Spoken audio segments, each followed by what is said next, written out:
Okay, folks, welcome, of course, to, where are we? I keep forgetting because we do so many tracks. We are at the top of the South Speedway here in Nelson for the PTS Superstock Stampede. And, of course, we've got a whole bunch of stock cars and mini stocks and bits and pieces doing their thing as well. I'm Jace. This is Bianca. I've got to be careful what I say there. We'd like to welcome you all, for those people that are live streaming with us tonight at thepitstv.co.nz, and everybody that's in the stadium. Good crowd starting to build up, Bianca. It's going to be an awesome night, but we've had a bit of a change. Yes. You tell the story. Well, to my understanding, last night we gave you a little bit of, we may have jumped the gun and give you a bit of false information. We did say that it is a totally separate event today. However, we've just been told that points from last night are accumulated for points tonight, and your points are going to determine your grid positions for the 15-lap feature at the very end of the evening. Now, all 30 cars are in that feature, if 30 cars are going. Going by last night, I don't know that we're going to make 30 cars, but it's really interesting. I'm going to give you the top 3 drivers on points so far. Obviously, Asher, 3 out of 3 last night, leading on points. Then we have our Wellington boy, Dale Robinson, close coming in second, and then Jacob Buckrill from the Bays, third on points. So that's a really good mix of drivers, all, might I say, from the north. Absolutely. So we're not going to muck around because I'm going to do a driver's briefing shortly, so we'll get straight into the interviews. And I wanted to catch up with Jack Myers, who's obviously PTS. He's the major sponsor of this deal, and of course that format now doesn't suit you too much because you would have loved to have had to been reset to have another crack tonight, eh? Oh yeah, hey, it's all it is what it is really. At least we've got 3 heats again, so a decent chance for us to grab a few more points back because. Had a bit of a shock of a run last night with a couple of DNFs. But yeah, reasonable points in the first one, but yeah, the 2 DNFs, this definitely doesn't help. Well, I suppose at the end of the day, it's still good. Like you obviously didn't really have a good run last night at all, but it's good, I suppose, reconnaissance for the New Zealand Superstock Championships coming up next year here at top of the South Speedway, Nelson. So you're getting a valuable information about how the track acts, how your car acts on this track. Yeah, that was, I think, few people using it as a bit of a exercise to try and get dialed in for the champs here just after Christmas next year. We've got a new car that we're building, so it would sort of tell us which way we're trying to go with a few of the changes we've made on this one just in the off season, hence why it was late to get on the track. So yeah, we'll do as much racing as we can with it this year, and it's a bit of a different kettle of fish at Nelson down here. It's a funny track. If you haven't got it right, it's a bit of a battle to get round. Yeah, because it doesn't really have a straight. You're almost sideways the whole way around it. So you've got to have your car really hooked up to go well.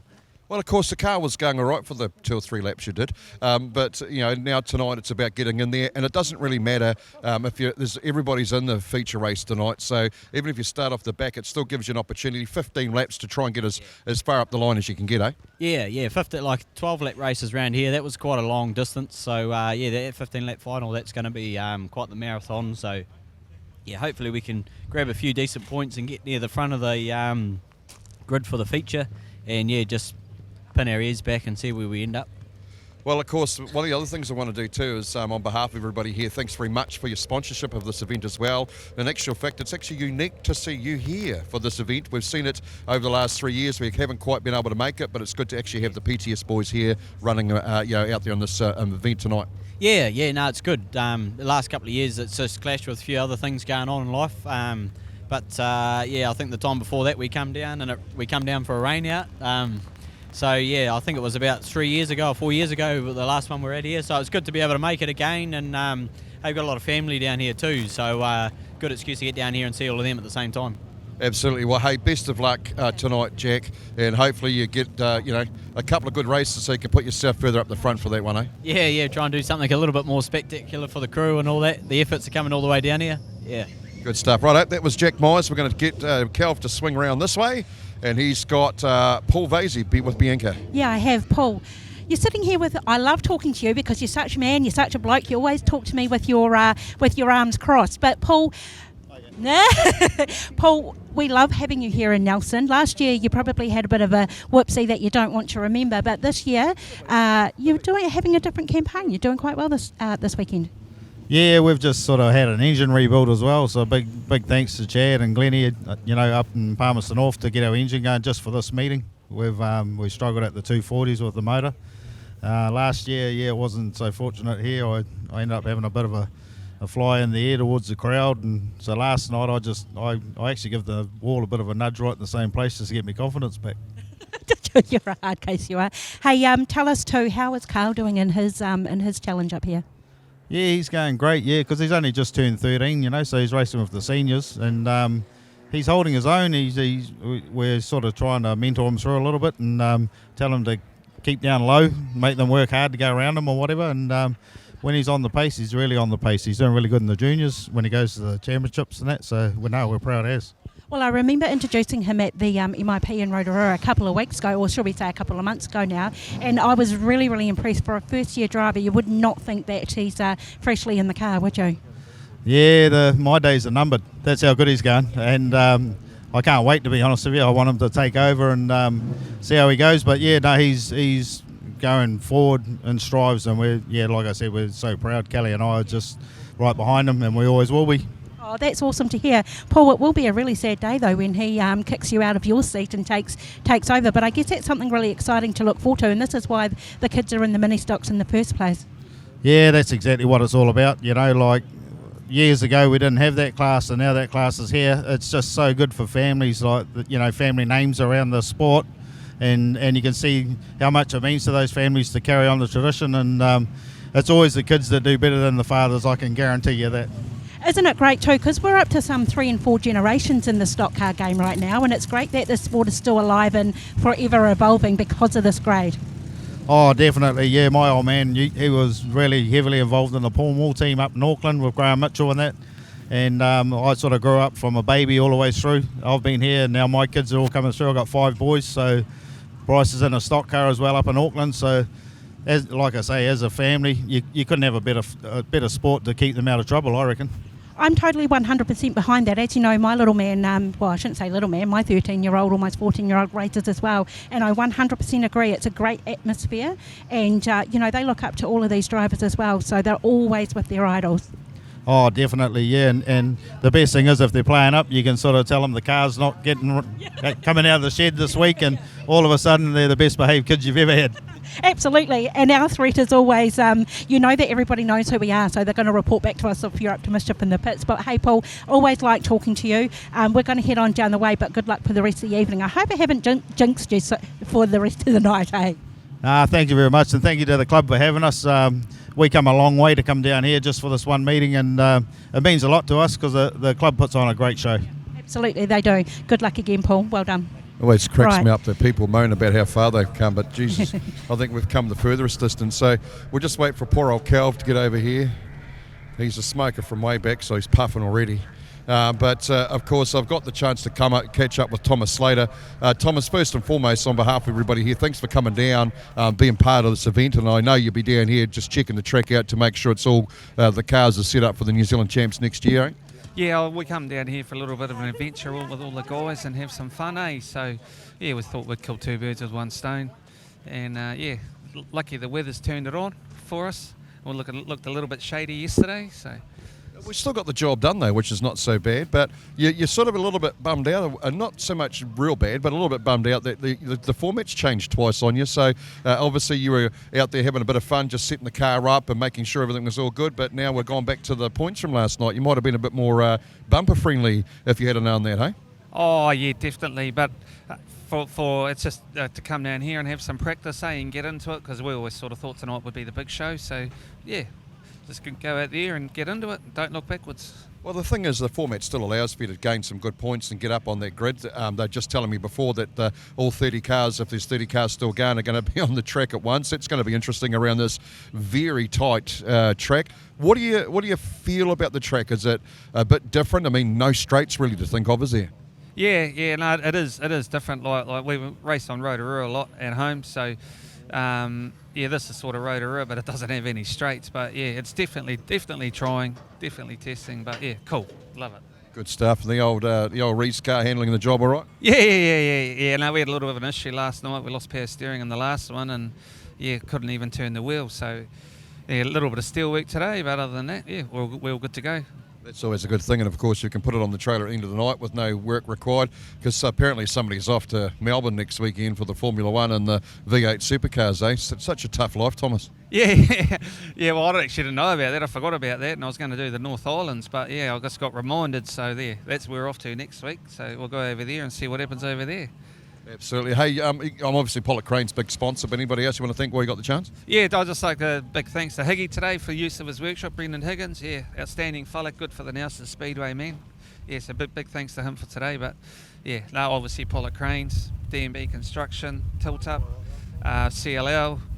Yeah, all our big sponsors. So Good stuff. Well, best of luck tonight, and hopefully you get enough up the line a bit further to be a pain in the arse. Nah, yeah, we'll see what happens. We had a little bit of a yak. There's 6 of us down here, so we'll all had a little bit of a yak about a bit of tactics already. So yeah. Teams racing in an individual event, I love it. Yeah, I want to go that far. Right, we'll leave you to it. And of course, Bianca's got horse down there, so we'll just get old Cal down there and we'll have a talk to him. Yeah, I am. For those who don't know who Horse is, this is Ross Ashby. And I was just saying, Ross, that we haven't seen you for a little while, actually since New Zealand. But it's really good to have you back in the car, and welcome to Nelson. Yeah, no, it's good to be back. I had a little incident down in Napier, and I got a bit of concussion out of it, so I ended up taking a couple of months break, and then got back in at Huntley last week, and just basically so I could come back down here for the weekend, and because we had this plan for a while to come here, and yeah, it's good to be in Nelson. It's a great feel-good meeting, this one down in Nelson too. It's not too rough a racing. We've got kids, who come down and get the autographs from all the drivers. It's actually a really nice meeting to be a part of.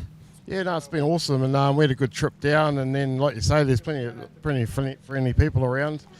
And we had a good run last night. It hasn't been rough as yet, but I think that 30-car final might be a bit testing. Yeah.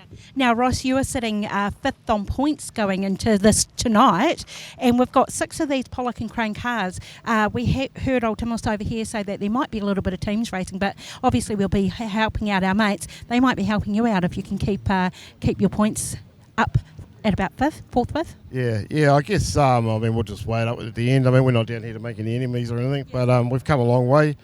Good to see one of the orange cars on the podium, but yeah, we won't be out there sort of massacring anybody or anything. We're just down here to have a good time, and if we can help one of our guys get on the podium, well, that's what we're going to do. I can guarantee all the Nelson boys and the Christchurch boys and that'll be doing the same, so it's nothing. Yeah, we'll just see what happens. Well, Ross, you and I are both from the North Island, so I'd love to see someone from the North on this podium. Maybe 1, 2 or 3 would be even better, but we'll see how we go. I think we need to just keep these Nelson and Christchurch drivers at bay, eh? Yeah, definitely. And it was a long trek for us, but we've sort of done it because the Nelson and Christchurch guys come up to our meetings. They come to the 240s and stuff, and we just feel like they travel way more than we do, and we just thought we'd just get together, get our 7 cars down here, and support a South Island track. Yeah. Awesome, and like I say, welcome to Nelson. It's absolutely great to have you back in your seat. Horse, I'll call you Horse now that I've introduced you. Good luck for the rest of the evening. We're keeping an eye on you guys anyway. You're hard to miss, all of these orange cars. Yeah, no, thanks a lot. We'll be giving it death and just see how we go, and then head back to the ferry tomorrow, I guess. Awesome. So from one bay driver to the next, we've got Kade Remnant over here. Yeah, we do have Kade Remnant over here. It's good to see Horse back in the seat again. Obviously had a bit of a knock there not so long ago, but Kade, mate, everything's going pretty smooth for you. We've just been talking off camera. You've had a few meetings. This is Kade Remnant, 19, of course. How many did you say? 34? Oh, if we get to what we're intending to do, it'd be 34, which is a big number for us. It's been a few years, but since we've done that number, but we'll see. We might have to have a weekend off somewhere in between now and the end of the season. It's been pretty busy. You won't want to have that next weekend off though, North Island Superstocks. I'm sure you're heading here. But what made you want to come down here and do this meeting, the Superstock Stampede? Oh, just with our Pollock boys, the Pollock team. We decided we have a good weekend away and we chose this one. And so brought down 6 cars here and a heap of people. And having a good time, having a beer, travelling together and do a bit of racing. Absolutely, it's always fun. This is what Speedway's about, isn't it? It's about getting down here, and this puts the fun back into the racing. A lot of the season, it's all about the competitive side. It's about the winning. It's about all this sort of stuff. But you can get away, come to the South Island where the good weather's on, and enjoy a bit of racing while you're having a bit of fun. Yeah, definitely. It's been a good weekend. We'll get through tonight and enjoy it either way, depending whatever happens, and have a beer and then look at heading home tomorrow. Absolutely, and of course, Thomas was saying we're going to get a little bit of teams racing perhaps. He's had a bit of a talk to all you boys and try and get you, obviously the format sort of kind of changed just slightly on you guys, so you've got to try and get as many of you as can up the front, so at least you get to try and get a good start off for the feature race later on tonight. Yeah, we'll go hard in the heats and gather some more points, and yeah, definitely, like he says, we'll look at the last one and see what we're going to do. Absolutely. Oh, well, hey, thanks for coming. Now, your sponsors, just quickly. Obviously, Pollock Cranes wouldn't be here without them. Bullet Engineering, Midwest Motors, Horsepower Heads, Ashby Engineering, Carris Corporation, McCabe Holdings, Pertec, and Tywood and Tauranga. Right, mate. Hey, well, thanks for coming down. I'm sure everybody appreciates it. The more cars that come down, the more that's on the track, the more the spectators get to see. So enjoy your racing tonight, and let's see if the Pollock guys can get one of those cars up on the top of the podium at the end of the night, eh? Yeah, no, thank you. And cheers to the Nelson Club for welcoming us all here, and cheers to the supporters out in the crowd. Good stuff. Right, we've got Bianca over there. I believe she's got Tony Wooten. Is that who you got over there? Yeah, I do. Tony, welcome to Nelson. We're just having a quick chat, and I believe it's been a couple of years since you've been here at the Nelson track. Yeah, it's been a few years now, about 20 odd years, so just getting used to the car and give it a go. You went all right last night though, didn't you? It must be those bright pink flamingo shirts you have. Yeah, we get into our pink, we love our pink, so yeah, no, definitely the car, just got to get to grips with the new car and just go from there. These cars are a lot to handle too, and especially on a track. It's not a tricky track, but it's quite a exciting track, but from what I hear, feedback from the other drivers, it's a lot of hard work too. Yeah, it's very hard work. You just always concentrating on and off the throttle, mainly on the throttle, and it's 12 laps. It's quite a long time going full flight and concentration. It's pretty intense, but we get through it. Yeah. And you guys have got a final of 15 laps right at the very end after all your heats, so that's going to be hard work as well, isn't it? It's definitely going to be hard work. We'll get there though. It's going to be a long race, so yeah, should be right. Do you know where you're sitting on points at the minute, Tony? No, I'm not too sure actually. Yeah, I have a list here, but listen, they didn't put it in numeric order, so I can't make heads or tails of it. I was looking, yeah. The only one that's on top is Asher Reeds, and of course he's one NZ, so that wasn't hard to miss that one. But hey, tell us about your weekend so far. No, it's been a great weekend, great bunch of guys. Higgins, Brendan Higgins, were putting up his workshop. Wayne and Thomas, Pollock Cranes, been awesome. Good bunch of people, great place, great atmosphere. This is what we keep hearing time and time again from all of you drivers, that you loved coming to Nelson. The atmosphere is great. It's not hard racing as in bang bang, but it's a really good, feel-good meeting. Yeah, all our locals and everyone just gets into it and helps you out, and it's amazing. It should be everywhere, you know. What I especially love is the little kids that they bring around the pits, and they come around and get the autographs from all the drivers. I'd love to see other tracks implementing that. That's actually really cool, isn't it? Yeah, there should be like a time frame where the kids can come in the pits and meet the drivers and grab a poster and have a bit of a chat and jump around the cars. You know, it'd be a good thing to happen all around the place. Well, there you go. Everyone who's watching on the live stream, hopefully we can see that maybe in the next couple of seasons. Hey, no pressure for you organisers out there, but we'll see what we can do. But tell us, you're home tomorrow, and then are you heading to Rotorua for next week for the North Islands? We'll see how tonight goes, and I'd like to head to Rotorua, but we'll just see how tonight goes, and it'll be a big trip tomorrow. It's been a week away, so yeah. It's huge for you drivers at this end of the season, isn't it? Yeah, mate, but we've got to get it done, eh? Get into it. Awesome. Love talking to you as always. Good luck for the evening. And apparently you're at our hotel. We might catch up for a coffee in the morning or something. Oh, no doubt. Good. Be great. Good on you guys. You do a great job, eh? Awesome. Cheers, Tony. Listen, we'll see if we can find Jason. Oh, look, he's miles away. He's miles away, Calvin. We're going to have to give Calvin a wee bit of a chance to make his way over here. We need a side-by-side. Can you see him, Calvin, down there with Mitch Berry? He can't see his own hand past his own face, the poor bugger. So we'll give him a chance to get over here. But what we're trying to do, folks, for those at home that are live streaming this and out there, is we're trying to get to all the drivers we didn't get to last night. We caught up with Mitch, but we didn't catch up with Jake Berry. So we're going to catch up with Mitch first, and we're going to catch up with Jake because he's got a bit of war damage done to his car. So we'll just wait for Cal to get here. We'll have to get him a Zimmer frame or something. He takes that bloody long. Right. So, anyway, Mitch, hey, thanks for having a bit of a chat to us, Mitch. Of course, you had not a bad night. That car's flying. You must be happy with the way things are going with it. Yeah, super stoked with the car last night. We got a little bit tangled up in Heat 2, but came back out and had some really good pace after we got off the wall. We got caught up with Jack Myers, but race 1 and race 3 were really hooked up, and we're stoked off the car. Ready to go. I mean, this car's flying. I mean, literally, we've seen you progress over the last couple of seasons. It's been absolutely fantastic, and you must be happy with the way your progression's going in the Superstock class and with the car being quite competitive. Yeah, it's been a long working process from the start, just trying to get parts together and get good components in the car, and obviously this year with going for a new chassis with Keith Gill and Jaden, so it's just been it's been a long time coming, but we've finally got there and got all the best gear that we can into the car for what we got, and now we're just sort of been slowly playing with the setup and getting used to the car, and we've got it pretty close, so we're pretty happy with it now. Well, the thing, that's a learning curve, isn't it? Especially if you change a whole new car, you get used to what you're used to, but then you go and buy a new car, everything changes, doesn't it? Yeah, you did right. I've done it a couple of times, and you sort of almost go back to square one a little bit, but this move's definitely been a lot easier with the knowledge of Jaden and Keith helping me out, and our engine man Darren with a lot of work around the engine and getting everything running 100%. So it definitely made this transition a lot easier and a lot quicker to get used to. Yeah. Okay, so you'll be here, obviously, reconnaissance mission like most people, just checking out the track ready for the New Zealand Superstocks next year. I assume you'll be competing in that and want to give it a good effort. Yeah, for sure. We actually come up to Nelson quite a bit. The club real supportive with us turning up here, and that everyone's always keen to help, and they're always messaging us, trying to get us to come up and help with numbers and stuff. So we do our best to sort of try and get up here as many meetings as we can. We probably do between five and 8 meetings here for the season, including a couple of big ones like this. So we try and get as many laps as we can here, and just as much racing as in general as we can. So we'll definitely be hiking that up a little bit next season, and getting the cars 100% for New Zealand's and give it a good shot. Well, what you're going to have to do is talk to Jake, because obviously he's not very good at getting his car around this track, because we noticed last night he went a bit upside down. We're going to talk to you in a minute, Jake. I just had to chuck that in there.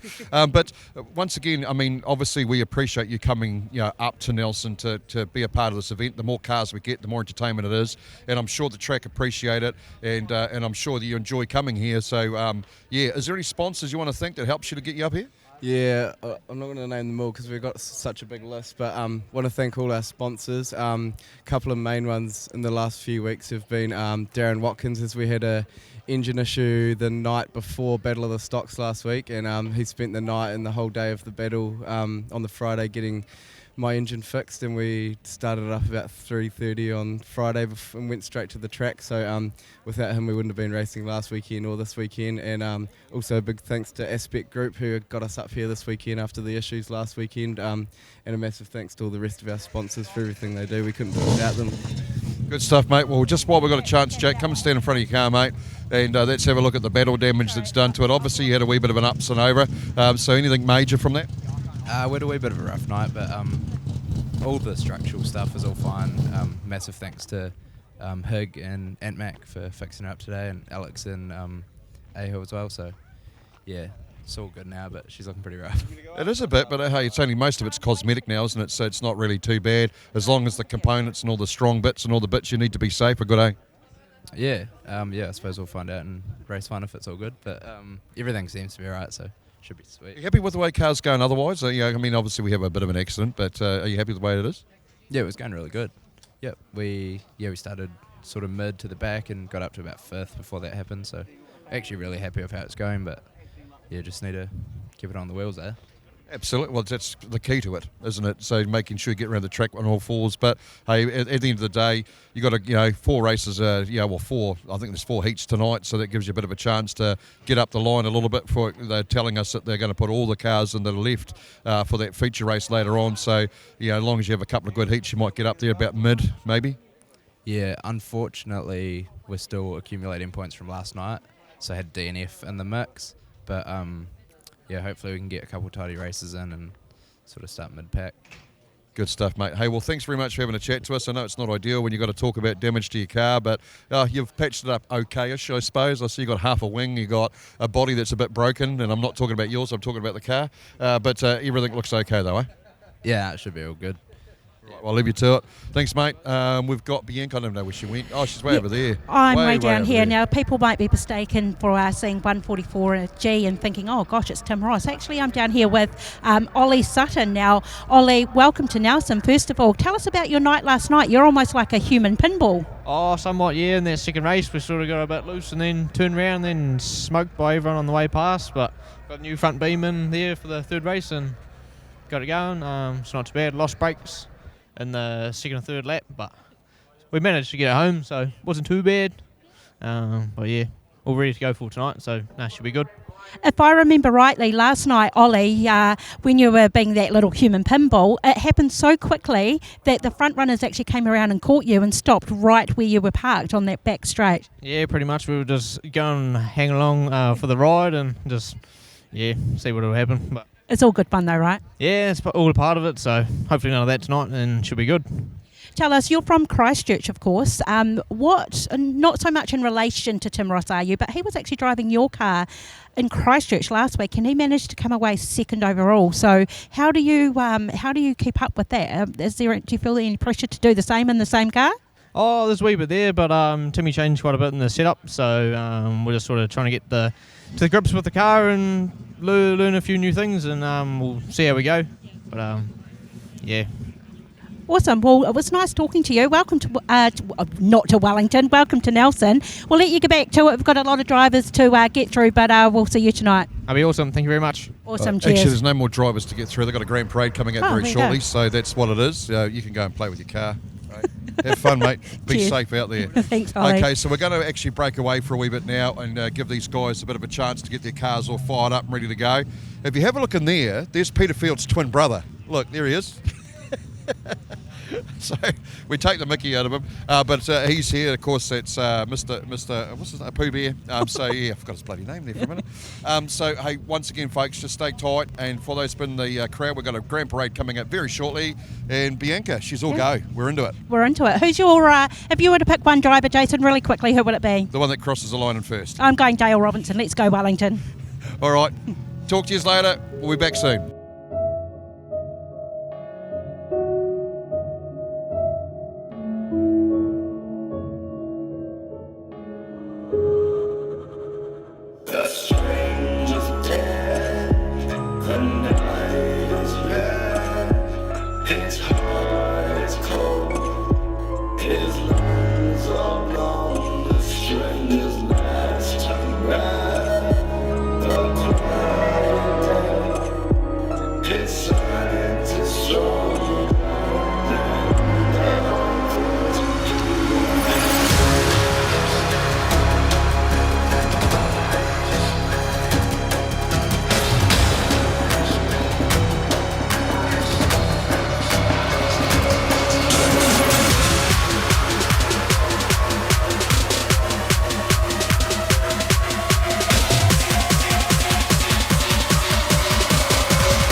Wade Sweeting. Can't find him at the moment. He's over here. Oh, there he is. Yep. There he is. So watch out. He is the current New Zealand GP champion. Won that here in Nelson 3 or 4 weeks ago. So watch for the speed of him. He had some front end damage last night, but I'm sure he'll be back firing on all cylinders tonight.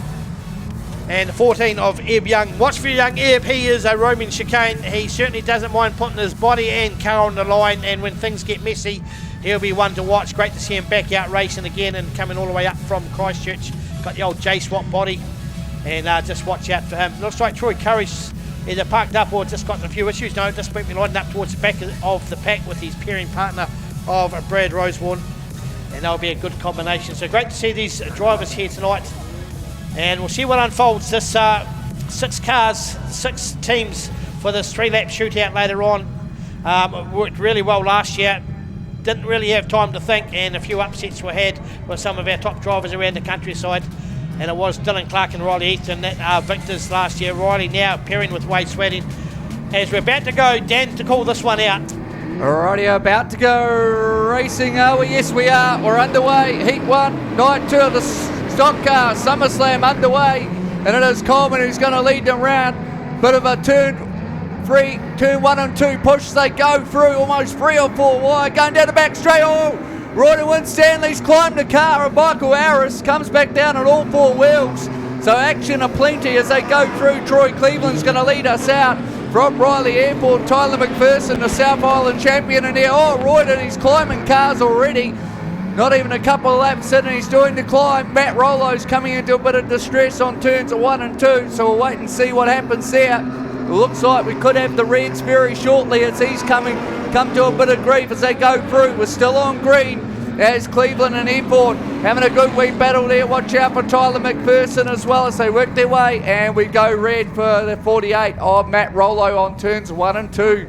Oh boy, early carnage. Royden with Stanley. He just about went air Royden and tried to climb a few cars. Yeah, he must have a couple of Happy Meals in him already, so it's good to see him up there mixing, of course, right up on points. He'll be looking at just trying to survive. I'm just looking at the front left-hand tyre of Michael Harris, the one he rode over. It does look like that tyre might have deflated, so he'll be struggling in the 521 machine. He's got Wade Sweating right in behind him. So Wade will be trying to get some vital points here tonight, as will Dave Houston Jr., who's in that pack as well. Out in front, the 71 of Riley Eathorn. Tyler McPherson is sitting back in the 4th spot. A couple of South Island title holders just here with the 59 of Rosewarne. And just watch out for Rosewarne. He is known to use that bumper on occasion, but has picked up quite a few championships over the time. And it looks like they're just going to have a wee bit of a chat with him. No, might just be pushing him back. The referee's just saying no. There's must have just been a little bit slower on the brakes. Max Bacon, another one that's been put back as well. Watch for the 62 car too. It's very, very quick last night, all the way from Palmerston North. And he was going great guns, Brock Goman. And he will be up with the pace setters. Beautiful day here. Woke up to a very brisk breeze this morning. It was a bit chilly in Nelson, but beautifully fine today as the racing carries on. Rightio, back underway, and it will be Riley Airport who's going to lead us from Troy Cleveland. Tyler McPherson. Oh, here we go, big hit. Oh, who's that? Wade Sweeting. Says Dave Houston into the wall and Mackenzie. So the bumpers are being used already. Wade Sweeting not bucking around, and that will be young Bradley McKenzie out of Greymouth, who's parked in the wall, probably got some steering damage, and we're going to go red again. Oh, that's going to stay in the memory bank, that's for sure. Wade Sweeting, you usually see him chase the flag, but he decides tonight, I'm going to put the bumper in, and poor Houston Jr. was almost in the wrong place at the wrong time. Yep, and that's one of the biggest hits Bradley's probably had. His brother had a big hit in Greymouth when he raced his new stock car as well. The cousin's busy racing down in Greymouth. He decided to try and exit the track, but about 20 metres past the pit gate while the race was still on, and made one hell of a thump. So hopefully Bradley's not too bad. They might have a bit of repair work on that one, but Wade Sweating, if he's not on the points, he's on the hunt. And of course he comes out of that Canterbury Crusher, Troy Curry stable, and just decides to have a bit of fun. It looks like the 964 of Melissa Gifford might have a front left-hand tyre as well, as we see a lot of these drivers from Blenheim racing under the C colours. Troy Cleveland, Melissa Gifford and Wade Sweating, and we've got a very own one of Jack Rarity, who works out of Dines over in Blenheim, and he's registered to Nelson. Righto, we've got the car off the track. Looks like they're not too far away from putting the lights out. We'll get back underway with this first heat of the stock cars. Radio green flag back underway, and it will be Riley Airport who's leading it from Troy Cleveland. Brad Rosenwarn in there as per. Tyler McPherson, Royderwin Stanley. Looks like he's having a bit of battle with Brooke Gomez out of Gomez from Palmerston North, but it will be Riley Airport leading it up. Watch out for Melissa Gifford here. Might be trying to run the blocks for Troy Cleveland as they go through, but Airport's still in the lead. Oh, Hall just riding the wall. Watch out for him, the wrecking ball.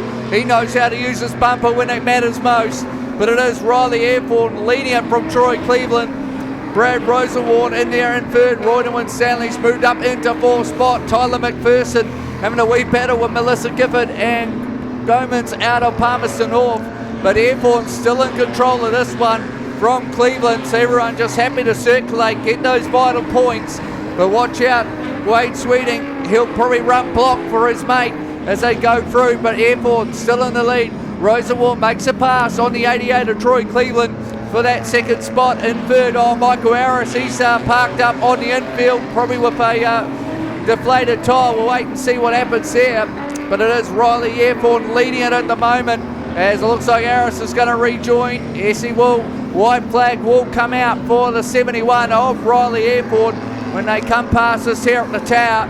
And it will be one to go for Riley Airport, Troy Cleveland, and Brad Rosenwarn, the Christchurch clubmates, having a battle. Royderwin Stanley in there as well. Brooke Gomez out of Christchurch, out of Palmy.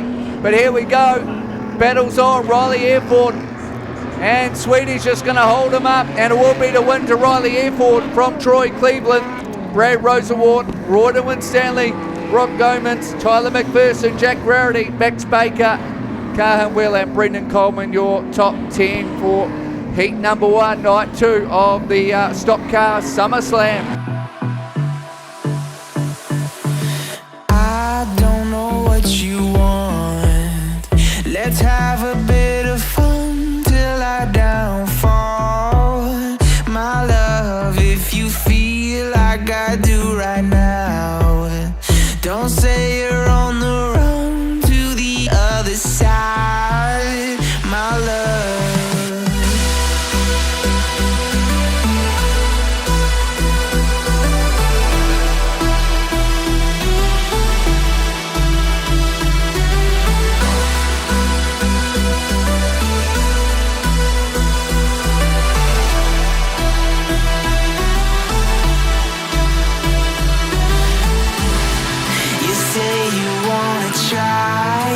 But you never do. Sugar, there's a reason why we lose. You say you wanna cry, but you never do. Sugar, there's a reason why we lose.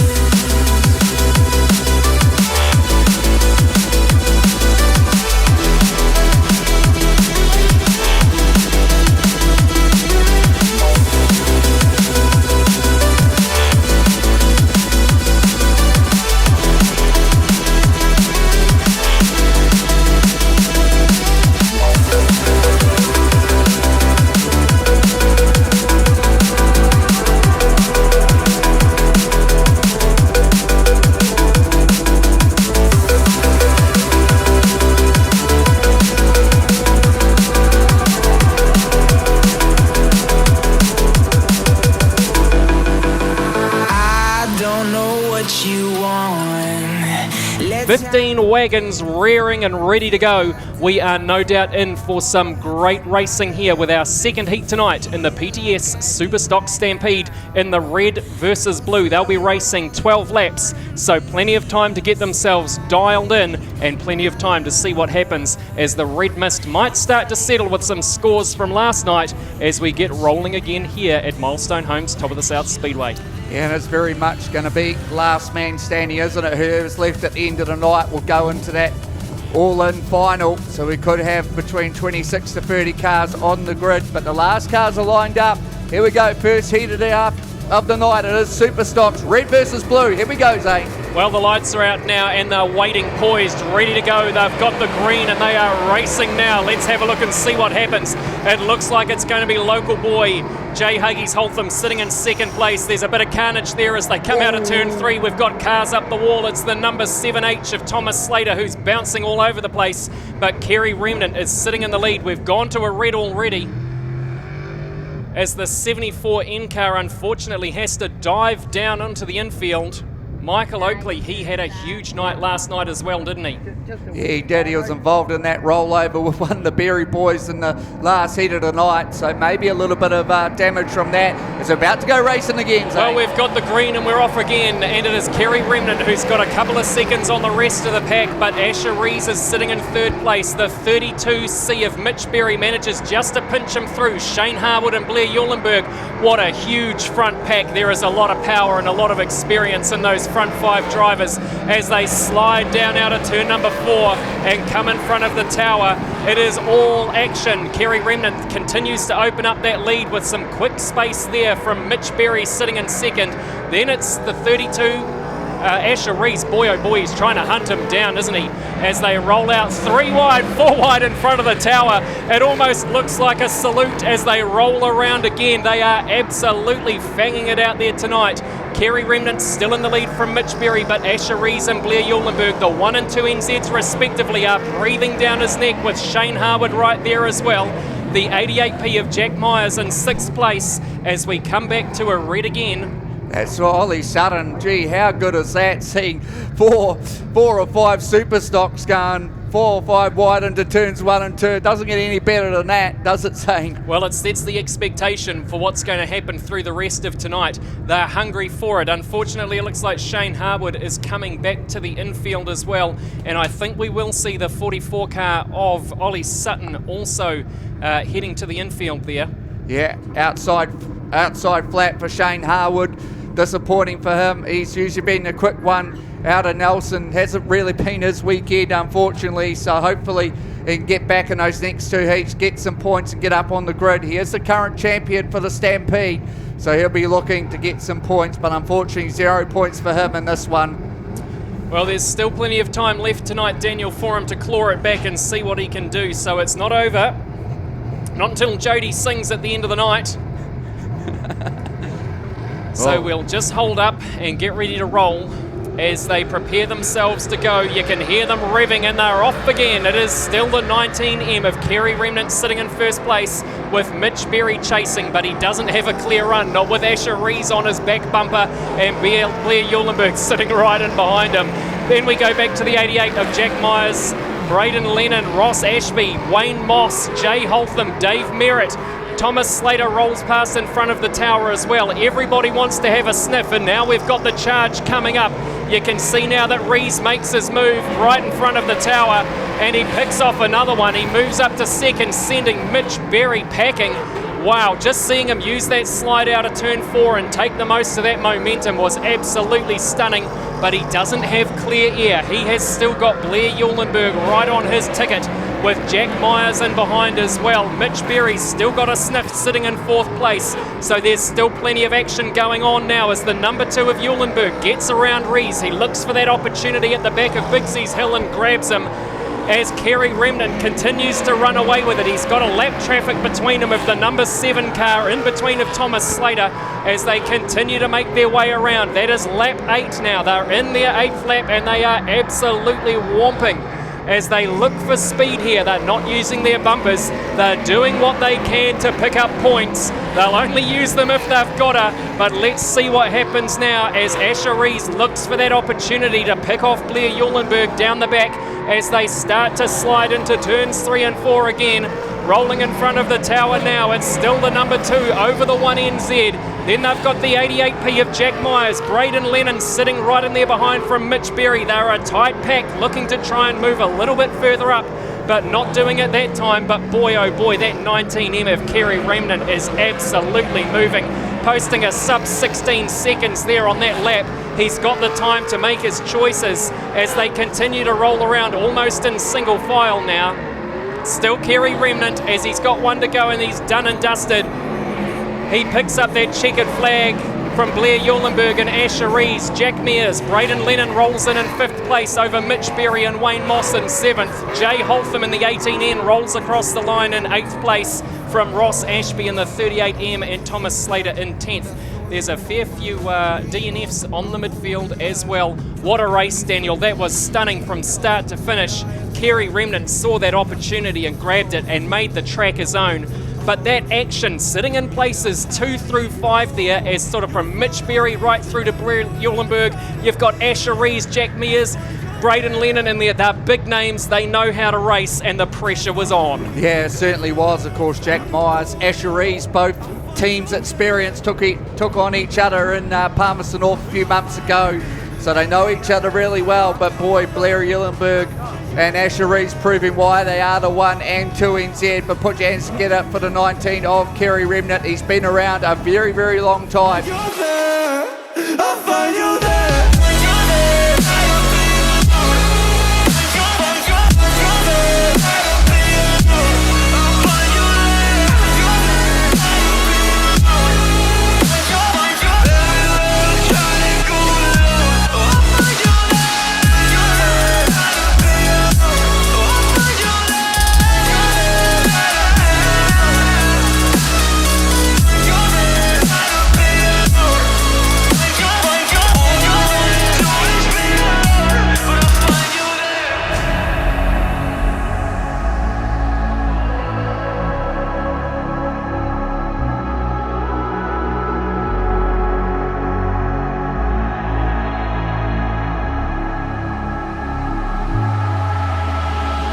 I'm so scared to leave my house, so I cannot run free from this. Always being watched by you, and that's so inconsiderate. My privacy, does that exist? Probably haven't heard of it. Need to live a different life, cause lights and cameras are in it. Trying to find a silver lining. What I wanna do is avoid the violence, but you're here again, I'm losing it. There's no more screaming in silence. Get out my face, turn off the flash.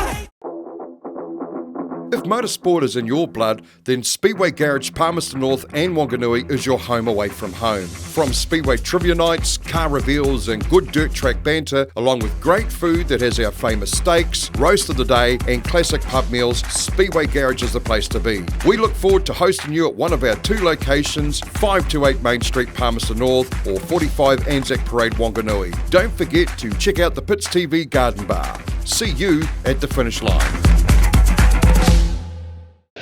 Are you building a new commercial business or home? Or is it time that your existing premises had a repaint anywhere in the South Island? Then Anderton Decorators have you covered. From floor to ceiling, wall to roof, Anderton Decorators offer the latest techniques, equipment and technology to make even the hardest tasks seem simple. Anderton Decorators also has the expert team to take the frustration out of your next project. Call Shane today on 027 Painting. That's 027 724 6846. Anderton Decorators. We have you covered. Well, we have got a good field still out there tonight in our historic stock cars, and the number 53 car, the Herbie there, is for sale, of course. So if you've got a bit of money hanging around and you'd be keen to get behind one of these, go and have a chat to Paul Dow. Send something in the region of 20,000 to see you behind the seat of that. It is not really a Volkswagen Beetle, it's not air-cooled. He's running a 245 Hemi, but that is upgradable, of course. So that is who we've got out there tonight, Daniel. Yeah, and we go underway with our historic stock cars, and it will be the 6P tank who's going to lead us round from the 78 of Wayne Wogmartin. We've got the 24 car of Gary Smith in there, the 15 of Malcolm Clausen. He was up the pointy end of the field last night. 53 of Paul Dower in there. Got the 22 of Paul Split Heath. Got the other 22E of Jacob Luperis. We saw Vicky in the car last night. She's handed the keys over to the child. And he said, right, you race my stock car. Make sure you bring it home in one piece, though. As they go through this, the 6P tank in there as well. We got 15 of Malcolm Clausen, so the 2 Palmerston North cars out in front as we go about 3 wide into turns 1 and 2. So a bit of action in our historics, of course. Meant to be non-contact as, the tank, the 1 car of Chris Gomans just climbs the 96 car a little bit. So course, on a tight track like this, we want to see some good clean racing. We don't want to see what happened last night. It's the 31, and Sean Heath gets really wide, just about gives the wall a wee tap, and he just about gets a tap from the tank. It's 22 of Lucas, spins himself out on the exit of 3 and 4, puts up a big dust cloud. So if you're sitting here on turns 3 and 4, you're about to get a bit of a dust cloud come your way. So if you've got the old hot dog and chips, they might be covered in dust, bit of extra flavour for you, but it is the tank leading us out in the 6P from Malcolm Clausen as they go through from the 53. I'll pull down a 78 of Wayne Wogmartin.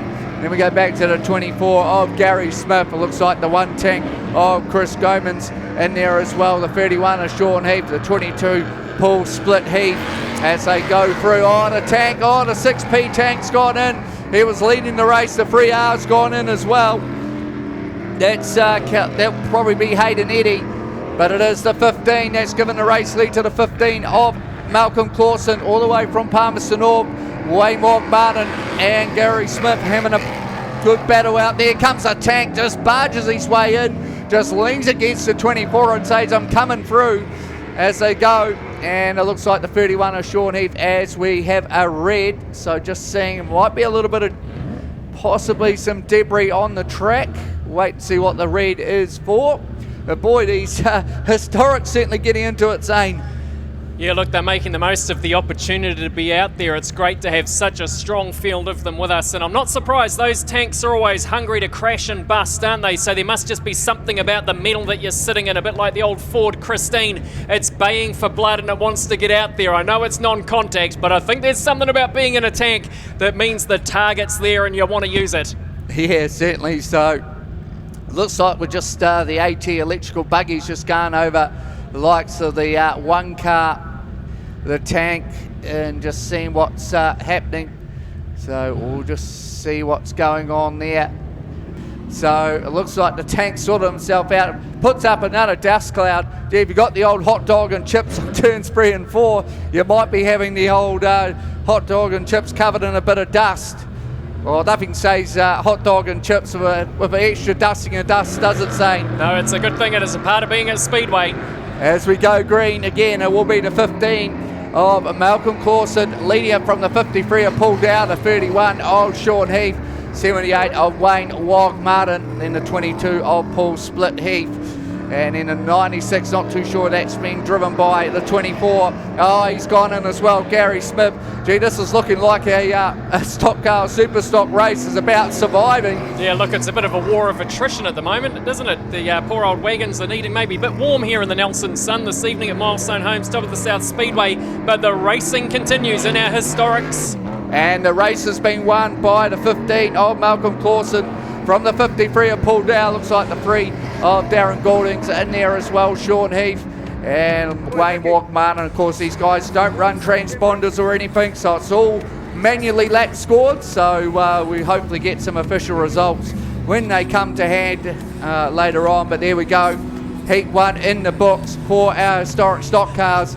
And next up, it is Superstocks PTS Stampede, yellow group versus green group here at Milestone Homes, top of the South Speedway. So there's some more Superstock action as we do have our first of our official results through, Zane, do we? We'll wait and see. Yes, we do have official results here for race number 2 this evening, which was the PTS Stampede red versus blue, and it's just as we called it. We had Kade Remnant in first place in the 19M car. From 2NZ, Blair Uulenberg. Asher Rees in the 1NZ was in third place. Jack Myers in the 88P was in fourth place. Then we went back to 4C of Braden Lennon. Mitch Berry in the 32C finished in 6th from Wayne Moss in the 25S. Jay Holtham, Ross Ashby in the 38M was in 9th place. Thomas Slater, 7H, was in 10th. Then we had the 777 of Dave Merritt, and in 12th place, the 7C of Riley Evans. Unfortunately, DNFs for Shane Harwood, Ollie Sutton and Michael Oakley. Rightio, we're just going to stand by for a interview down in the pit, so we'll just wait for the official word, make sure they're all in position for that while we just get these historics in. So we'll get the 96 and we'll stand by for the interview. I'm sure we've got Bianca from the Pits TV who's going to be down there in the pits keeping us updated with everything that's going on? Yes, I do. I'm down here actually with Kade Remnant. We're actually having a laugh at Garth, who Kylie, if you're watching on the stream, don't take his rubbish that he can't vacuum, doesn't know where the vacuum cleaner is, because I've just seen him vacuum all the mud off 2 Superstocks. Yeah, no, we're keeping Garth busy. He's good with the vacuum cleaner. Hey, Kerry, back to what we're actually here for. Talk to us about that race. Did you find it a little less busy because there's fewer cars on the track? I'll be honest, they were behind me, so I didn't have to worry about any in front of me. Yeah, sorry, I didn't see many cars because, but no, the track was good, race was fast, so yeah, no, it was good. As opposed to last night, how's the track holding up? I mean, I know we've only been one race so far, but how is it compared to last night? No, it was good. The track's started off very similar as it was last night. Yeah, we're just going to make there's similar adjustments and go from there. But we're happy to get the win in that one, so it was good. Yeah, absolutely. It was a great one too. You literally took that track by the scruff of its neck and showed it who was boss. It was an absolutely stunning race to watch. Yeah, no, it was pretty cool. And like you say, I didn't have to worry about many cars being out front, but they were busy behind me by the sound, so that was pretty cool. I guess it's going to be a different story for your 15-lap feature though, isn't it? Oh, it's going to be different. It's always going to be pretty busy out there with everybody out there, so it'll be completely different. Listen, I'll let you go and watch this race. It's really important, and I guess that I'll let you go and do that. Good luck for the rest of the evening, Kerry, and that was an epic win. Yeah, no, cool. Thank you very much. Awesome, cheers. All right, well, as we wait for the next race to get ready, let's go back to the official results now from race number 1. We've already looked at race number 2. In first place was the 71 GM of Riley Ethorn from Troy Cleveland in the 88C. Then we went back to Brad Rosemorn in third place in the 59C. Then it was Royden Winstanley in the 82P wagon from Tyler McPherson, 136C. Jack Rarity finished in 6th in the 41.6N wagon. Brock Gomans in the 62P finished in 7th place. Then it was Max Baker in 8th place in the 67N car. Khan Wheeler in 9th. Braden Lawton in 10th. Brenton Coleman came in 11th, and the 919C of Troy Curry in 12th. Ebb Young, 14C, finished in 13th place. Then it was the 14th place was 99N of Jason Del Favreau from Dylan Hall, Wade Sweeting, Melissa Gifford and Michael Aris. Unfortunately, DNFs for Bradley McKenzie, Callum Anderson, Dave Houston Jr. and Matt Rollo. That is how they finished out in race number 1 this evening from the official results. Radio Superstocks out there. It is the yellow and green group. Good to see the 23 back out there. That's Jake Berry, had that rollover last night as we get set to go. Of course, got the locals in there. 95 of Alex Hill, the mum's up here watching with us. See the wives down there, Alicia Hill watching on. So we're about ready to go for yellow and green group for the PTS Superstock Stampede here at Milestone Homes, top of the South Speedway, Zane. Well, the clerk of the course just making sure that they are where they're meant to be, of course, for the grids. I see the big thumbs up there as he gets ready to roll, and you've got to be pretty happy if you've drawn that front grid. Jake Berry will be looking to make the most of it in the 23C car with the 351 just on the outside of him.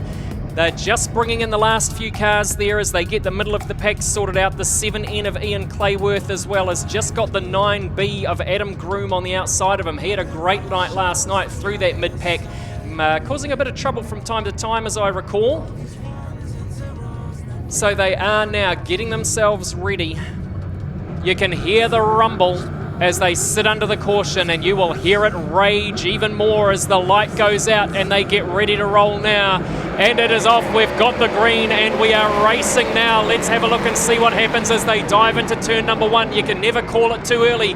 It can be a mash, a crash and a smash as they come round 3 wide out of turn number 2 down Bigsy's Hill. But it is the 23 car of Jake Berry still holding that lead position and sitting very happily there as he looks to open up. But the 9B of Adam Groom is looking for every opportunity to have a crack with the 351 of Paul Vasey on the outside, who just slips past Groom right there. He looks like he could be in for trouble now, and he is too as they fly down in front of the tower now 3 wide. We have got those same 3 cars. Who is going to be able to muscle their way to the front? It looks like it's going to be Groom who does it from Vasey. And we've got the 89 of Dale Robertson absolutely storming down through there as well with the big W on the side of the car. He looks to have a tap at the 351 and goes wide, but the 23 collects him. Berry says, watch out, mate, I'm coming through, and sends him to the wall. So our race leader hasn't changed. We've still got Adam Groom in the lead as we go under the caution now from Paul Vasey and Dale Robertson. It looks like Jacob Buckroll's managed to move his way up into third place. Well, it's all go out there at the moment, Daniel, as we get ourselves settled into race order. The pack is looking a little bit spread out now, but there is a second pack of hunters ready to go coming into turn number 3. Yeah, certainly is some good, hard, aggressive racing out there. The bumpers have certainly been used to move a few cars out the way. Dale Robinson looks like he had a bit of damage. He just got pushed. He slowed up. Jake Berry had to push him out the way. Alex Hill was a bit back there, but he's certainly using his bumper, trying to push his way through. Say, look out, boys, this is my track. I'm coming through. I'm not going to let you come away with the win that easy. And you got the likes of Groom, Vasey in there, Dale Robinson, hopefully he's okay. Jake Berry, of course, had that rollover last night, so good to see the car still going. It's about to go you green. can hear them rumbling now, and they've got the green and they're off again as Adam Groom finishes another lap with the 351R of Paul Vasey behind him. Jacob Buckroll in third. Tony Wooten's managed to move up into fourth place with Byron Rowland sitting in behind him. Jake Berry in the 23C car still looking for a sniff in that second pack, and Alex Hill there looks like he's making his move as they come into turn 3 in the 95N. He's looking for every chance. 3 wide again in front of the tower as they slide into that turn, and Hill makes the most of that home track advantage, leaving the others behind him. He's going to have to clear Wooten out of the way if he wants to have a crack at Buckroll, who's still in third.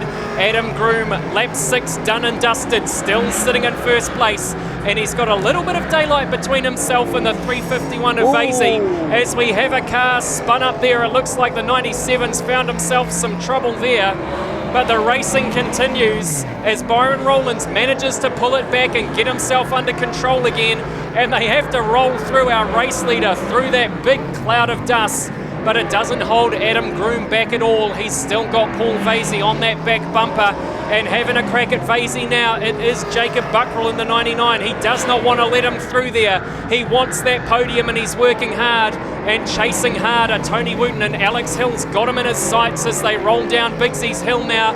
He's got 4 laps to work some magic. Hill won't be afraid to use that bumper if he gets the chance. Adam Groom continues to lead out this race from Vasey and Buckroll. It is all go with Happy Paul moving up to 6. Dale Robertson has a go at him. Ian Clayworth gets in front too. Poor old Jake Berry's a bit further back in the pack as we've got a car stopped now in the middle of turns 1 and 2. It's a dodgy spot to be as they come sliding around. Evasive action there for the 71 car of Rowlands, having to work around outside him with Alex Hill sitting right in behind him there as well. Yeah, they got red probably for that 7 of Clayworth, just in a bit of dangerous position. We've got a couple more laps to go. Alex Hill up there in 5th, but it's Adam Groom and Paul Vasey just looking about where they are. Alex Hill sitting there in 5th. He's got a bit of work to do though. He's got Tony Wooten and Jacob Buckroll to get past. It's about to go racing, Zane. Well, it looks like Tony Wooten might have made the most of that opportunity to stop, but boy oh boy, Alex Hill is storming down towards him as well. He's got a great restart, but we've got a car also stopped up here in the middle of the track, unfortunately in turn 4, as Wooten continues to roll around. No doubt he'll need to come back a bit there. He's just been a little bit cheeky to keep on rolling past the tower.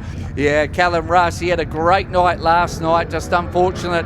Might have just stalled the car trying to get off the start, but unfortunate for him. But he had an absolute blinder of a night, beating out some big cars.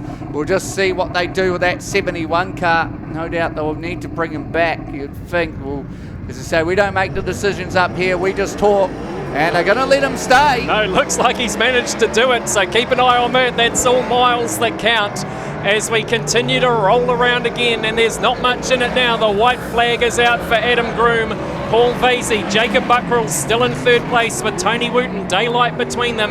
Alex Hill working hard to try and close the gap, but probably isn't going to make it with 1 lap to go, unfortunately for him, as he rolls through with the checkered flag. Then it was Dale Robertson over the line from Jake Berry. Well, what a storming race. Ben Taylor managing to come over as well. The 6N, a local racer, had a bit of a rough start this evening. But another fantastic race as part of the PTS Superstock Stampede. It's going to be interesting to see what happens. A little bit cleaner, not so much bumper use for that one this evening, Daniel.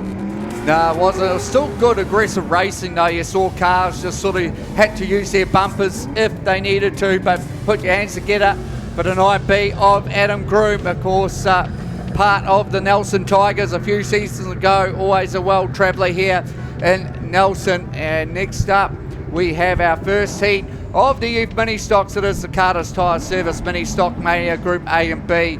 And boy, what we saw from the mini stocks last night, saying it was rollover action stations. We had about 3 rollovers. We'll see if they can keep it clean tonight, but we'll wait and see. Look, it just shows us, doesn't it, how much they've got, how much heart they've got in the game, that they're riding so hard, they're driving so hard, they're pedaling so fast that they're putting themselves in harm's way. They're putting the pedal to the metal and they're testing the limits.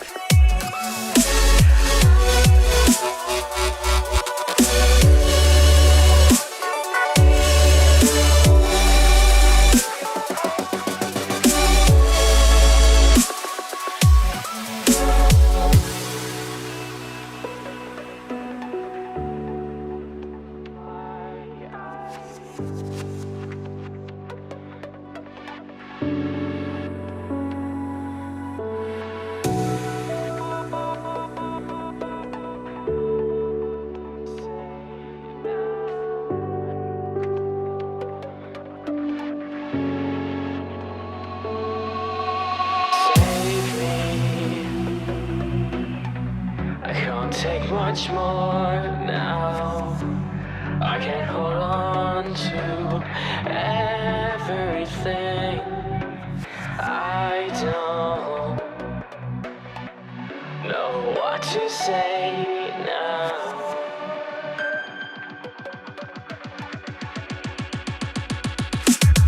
See what happens with these youth mini stocks. Some good drivers through this one. The 321 of Kade Keith, the 41 of Andre Musgrove, the 18 of Webley's in there, Cody Hogarth. Young Mr. Anderton is in the 88 machine. Of course, that car's about 20 years old, been in the hands of Josh Snell, Royden Winstanley, amongst a few others, as they hammer around. And it will be the 10 car of Jackson Hutos that's going to lead this one out with the 38 machine of Deegan Broker. Both these guys are racing up at MIP with 180 odd mini stocks just a month ago. They're what they call the unofficial New Zealand Championship of Youth Mini Stock Racing in Rotorua. As some of the quicker cars come through, the 351 of Vasey, he knows what it's like to race with full fields of mini stocks out of Rotorua. They have 2 classes up there, the junior class and the senior class. And a whole lot of them racing up at Huntly tonight. Down in front of this, the 10C car. A lot of battles between the Nelson and the Christchurch Youth Mini Stocks. Both clubs getting big numbers to the track week in, week out. And it's great for the future of both clubs as Amy Burst just gets a little bit wayward out towards the wall in turn 2, straightens back up, comes back down into a race line. As he's watched these cars, the 27 of Elizabeth Brunt, good to see her all the way from Motueka. And no wing on the roof tonight, of course, got a bit of damage from last night, so it's glad to run near Lovell's the other one. And of course, the 28 of Leela Jeffcoat, 3 of the mini stocks that rolled over last night. Hopefully, none of that happens tonight. If you watch the 16 E-car down the back straight there, about to get past, it might be 16 in, is it? That'll be Skylar Gray. As the speedsters all come flying past, good pace. Watch for the 31 there of Bland. Just talked to Simon. And the street stock, he's all tied up, ready to go for his first race of the night. As he all successfully managed to pass the 16 in car. So he'll find speed once he gets used to the racetrack. Cody Hogarth, the next one to pass the 16 car. Watch for the 75 of Salter. He started to find some good pace as they go a little bit wide out of turns 3 and 4. But their new race leader will be the 18 of Connolly Webley. And they've freshened the engine up in this one. And he's managed to find the pace as we sprint round. Looks like we've gone to a caution. So we've got the 27N of Elizabeth Brunt parked up in the wall on turn 3 and 4. I've got a few computer screens in the front of me. Just can't quite see that, but a very competitive field. Hopefully it won't be too much damage for the 27 machine. As they all pack themselves in behind the 18 car, the express loop down there in Richmond, McNation Ave. As we rev the engines up, Datsun and Toyota 1200cc race engines, and we're off racing again. Jackson Hudos tries to find the inside line, does so. Conley Webley is going to do a bit of a crisscross and comes back out down the back straight with half a bumper in the lead. He'll try and line himself up. Oh, he just got contacted and into the wall. So we'll wait for the cautions to come out on that one. Got caught up. And no doubt we'll let the referee sort that one out as the rest of the field come by. So we'll have another restart. And hopefully no too much damage to both those cars. And we'll wait for the referees to decide what the outcome of that one was. As we're about to go racing once again. Will be Conley Webley, after that wee incident, will be heading out in the race lead, but he's got a very quick 3-2-1 of Kade Keith right in behind him. We go back to Deegan Broker, the 41 of Andre Musgrove, the 59 as Amy Burson spins out. 3-5-1 of Vasey's about 8th or 9th through there. Cody Hogarth's here as well. The 18P car, all the way from Palmas North. Aidan Waihi, great to see him travel across the Cox Strait as Amy Burson's come to a caution. She's sitting on the track, so it'll be a restart. And no doubt they'll reline them. So a few orange lights happening once again with our youth mini stocks. I hope Alistair's changed the bulbs from last night. They had a bit of a wearing out last night as well. Callum Russ around Denise here once again as we go racing to this 18 end of Conley Webley. Circuit racer, kart racer, mini stock, quarter midget. As we got another spin up with the 18 car of Cody Hogarth, so we're going to go to another caution. Not too bad this time. The 3-5-1 of Vasey was involved, so yeah, just struggling to get this lap number 8 underway.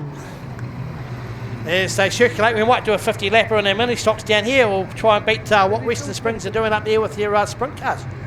And no doubt Josh Patterson, former 2-time Oxford champion. I think he won MIP twice. Not that he'd gloat about it, but a very good competitor. I'm sure he's listening in because the father-in-law is down there in Dale Robertson. He'll be here sitting tonight. He'll be tuned in, no doubt. He'll be wondering what I'm going to say about him because he is such a nice young chap. He's won the stock car knockout at Wellington as well. As we go racing once again, former youth mini stock driver. And this 18 machine of Webley's got the battle on with a 3-2-1, a couple of bumper taps just to say, hey, I'm here. Of course, most of these cars don't run mirrors anymore. Conley Webley just backing off a minute as Kade Keith gets through. The door opening ajar a little bit for the 41 of Musgrove. Vanderlanden's here as well, along with the 38 of Broker. And then we go back to 88 of Young Anderton. Only had the car one season. He's starting to find some pace. Of course, his dad's a former New Zealand street stock driver and a great racer as well. I think he spent a bit of time in the super stock as well. As we see the back markers come through, Ethan Salter, the 66 of Yates, is through there. Jackson Hutos is making his way back up through the field. Kyler Musgrove, young Vasey's there as well. Lovell in the 31 of Bland as they all shoot through, and they're all going to come up to the 16 of Gray once again, and it is the 3-2-1 of Kade Keith. That picks up the white flag. Down the back straight they go. Conley Webley's managed to make it back into second place. As they fire around 3 and 4, Vanderland's going to be in the 4th spot with Broker not far away. The rest of the field just coming through now after a couple of attempts at the restart on lap number 8. We get to lap number 10. The race has been completed. The rest of the field just coming through. Orange will go on and we'll just go to the top 10 placings. The 3-2-1 of Kade Keith takes a win from the 18 of Conley Webley, the 41 of Andre Musgrove in 3rd. 4th went to the 59 of Marcel Vanderlalen, 38 of Deegan Broker. The 88C of Jack Anderton was 6th. The 18P of Aidan Waihi is on 7th spot. The 8th spot went to 75 of Easton Salter.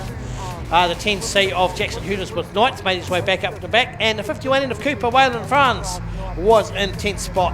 Oh, what's wrong? What's wrong? Did you miss a special or something? She says, no, just a bit breezy.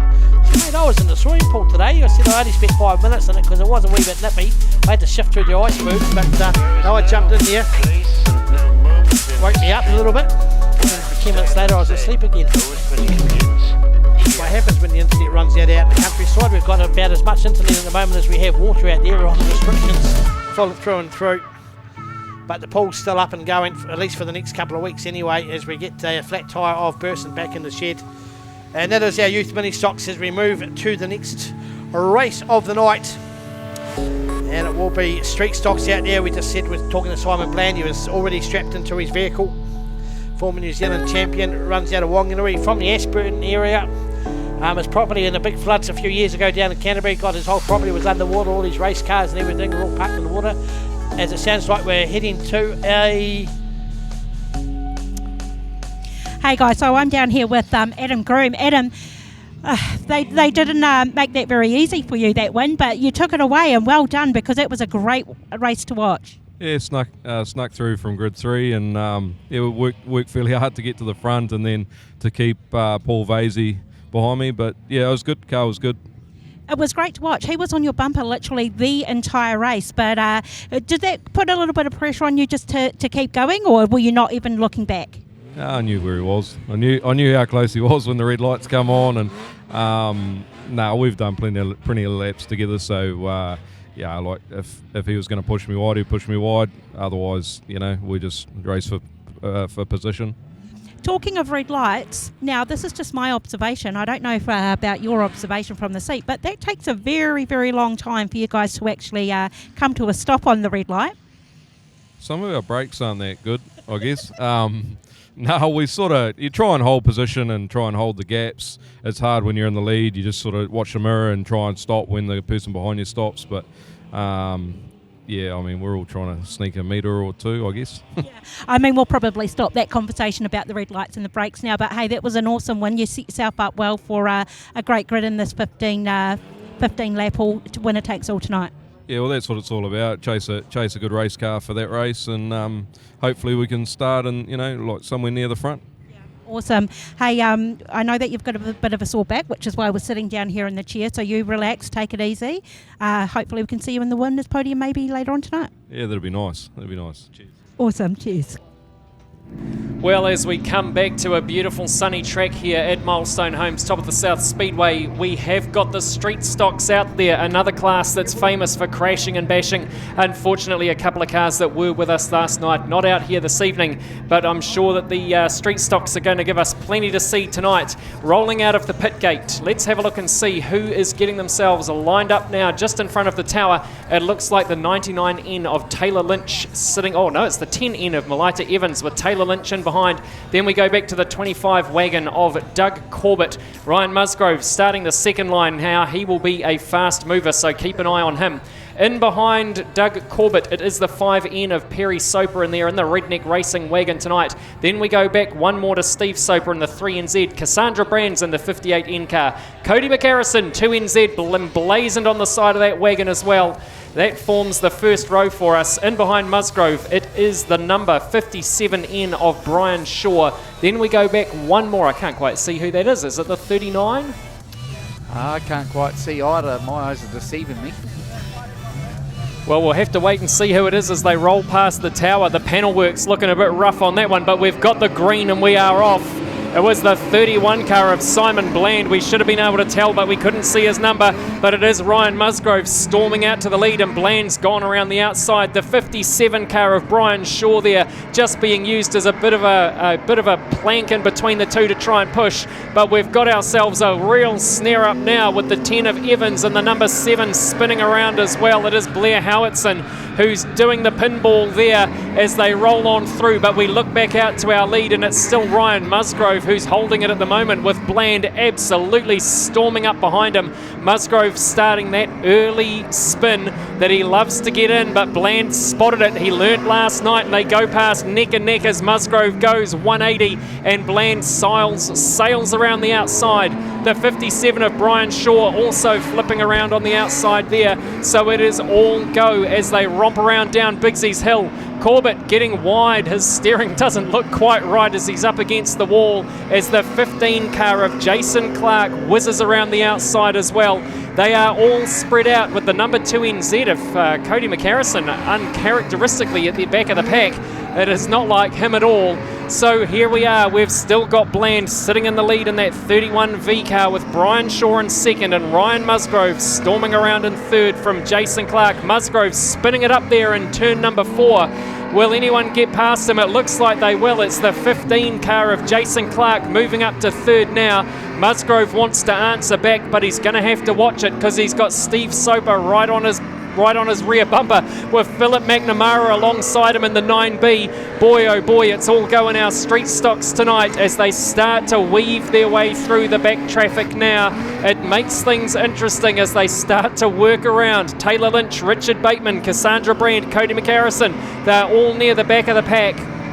They're all having to be worked past as Simon Bland continues to hold a commanding lead over Brian Shaw. But, whoa, we've got another hit up the back there. It's the 10 car of Melita Evans. Absolutely wailed into the 99 of Taylor Lynch there, who is stuck on the back wall just before turn 3, Gun Club corner. We're under a red light now as they slowly bring it in. Oh, Musgrove squeaking and screeching as he tries to bring it to a stop. Boy, oh boy, what have we seen? We thought we'd see some carnage. We certainly have. Kade McCarrison just got tangled up in a spin back there. That's why he's near the back. But boy, these bumpers are starting to be used. They know where they sit in points.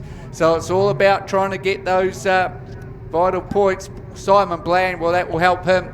He's up on 40 points, 6 points behind the 2NZ of McCarrison, who's down in 10th. So that could see the points change throughout the night. Remember, still got this heat, 2 more heats to go. That's where you're going to see the bumpers in heats 2 and 3 when it's all on. As we go green. Well, we've got Brian Shaw. He's still wanting to hunt, but he's got some serious ground to make up. It looks like he's a good quarter of a lap behind. Unfortunately, the 9B of McNamara is stopped right in front of the tower there. So we go to a read again as we try to get that car into a safe position on the track. Yeah, he just doesn't look too happy. He needs a push, so something obviously not right in that one, but that's going to allow the likes of Simon Bland. He's got a clear path from Brian Shaw, who's all the way back on the back straight, and same with the likes of the 15 of Jason Clark, as Brian Shaw's still moving before he probably realises, oh, we've gone red. It was the man out of Westport, former South Island champion, as it should be about ready to go green again, Zane. Well, we've got the green and we are off racing once more with our with our stock cars, street stocks here tonight. And they keep on rolling around lap after lap. Simon Bland is really moving. Musgrove spins it up again out of turn 4. He's got to be feeling dizzy after all of that, and the 2NZ just wailing around on the inside of him there, watching out. A little bit nerve-wracking there for Kade McCarrison, no doubt, to see that number 9 wagon stopped up in front of the track, but he manages to pull it back as Simon Bland continues to hold his lead, having completed 9 laps. He will be very happy now with that white out. He doesn't have much longer to go until he can hold it and pick up that race win, and he has absolutely dominated. He saw that opportunity and he grabbed it. There was nothing left behind. As we pick up a second placing there for Simon Bland, then Steve Soper over the line from Brian Shaw. Well, no, the number 3NZ just managed to pip him at the post. He'll be feeling frustrated about that. Then it was Jason Clark in the 15N wagon from Perry Soper, Ryan Musgrove, Richard Bateman, Melita Evans. There was plenty of smashing, crashing and bashing in that one.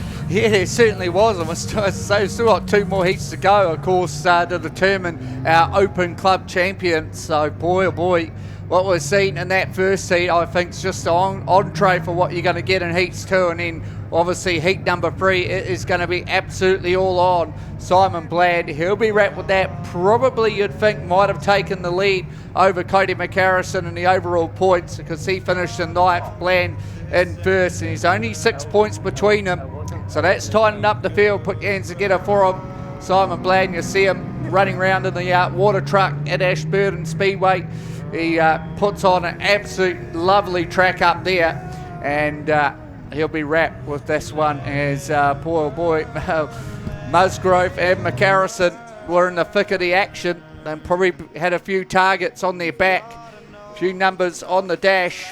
And as we bring in our street stocks, and we're going to bring out Group C and D for the Carter's Tyres Mini Stock Mania.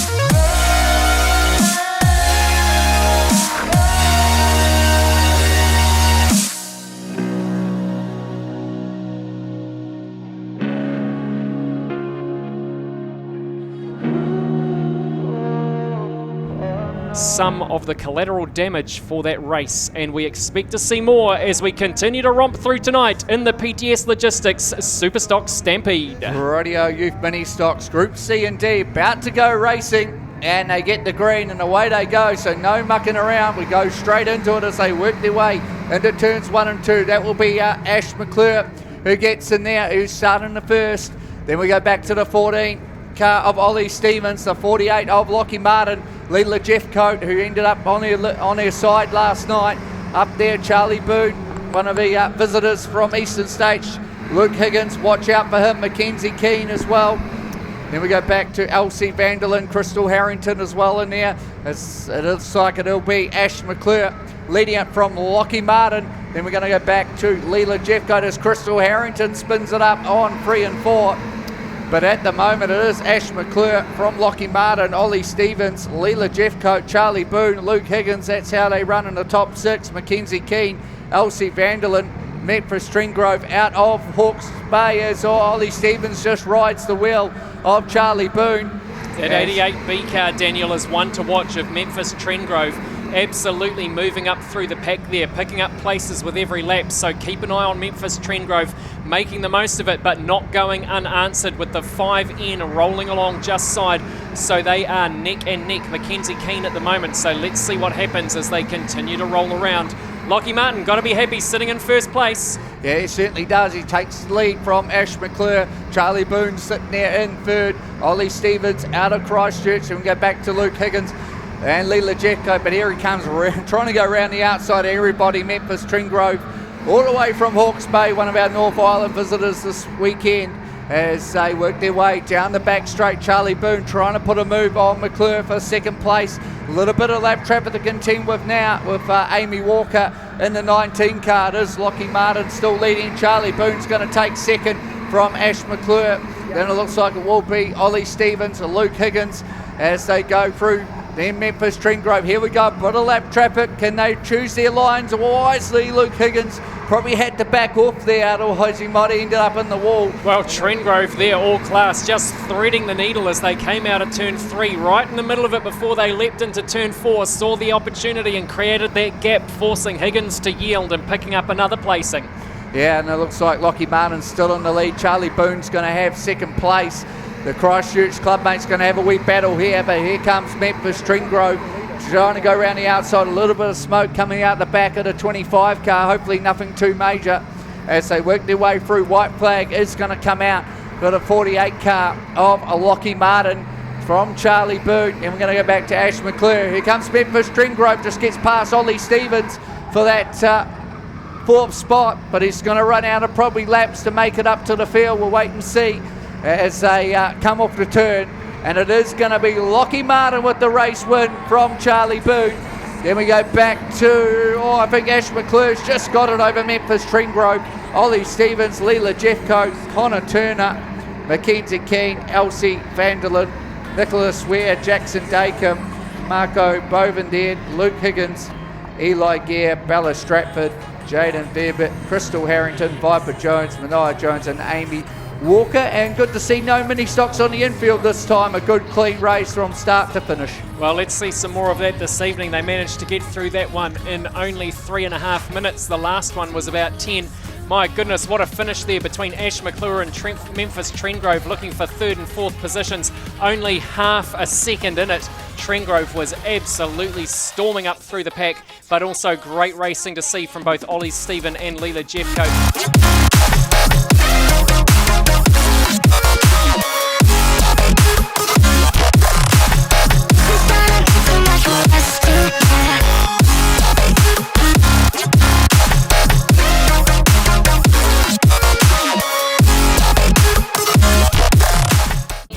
The St. Nicholas is a familiar sight around Bluff as she steams out to capture Can-Do Fishing's famous Bluff Kinner. Once caught, the Kinner is brought back to the purpose-built factory in Bluff where it is processed, packed and shipped fresh to you. But that's not all that Can-Do Fishing can do for you. Try some of their greenbone fish or delicious power products and you will soon see why seafood from the Bluff is world famous. So head to your local fish market or supermarket and ask for Can-Do Fishing Kinner, fish or power. Can-Do Fishing, there's nothing we can't do for you.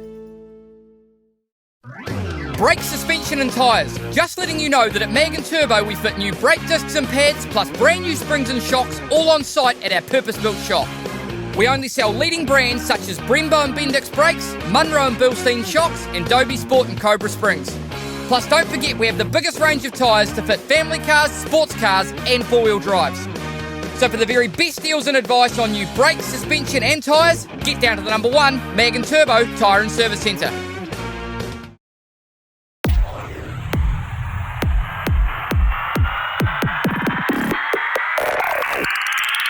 It's action for the whole family. With 23 tracks around New Zealand, there is no better way to spend your weekends than at a Speedway New Zealand track. Here they come to the start-finish line again. There's something for the whole family. Sprint cars, saloons, stock cars, sidecars, midgets and much, much more.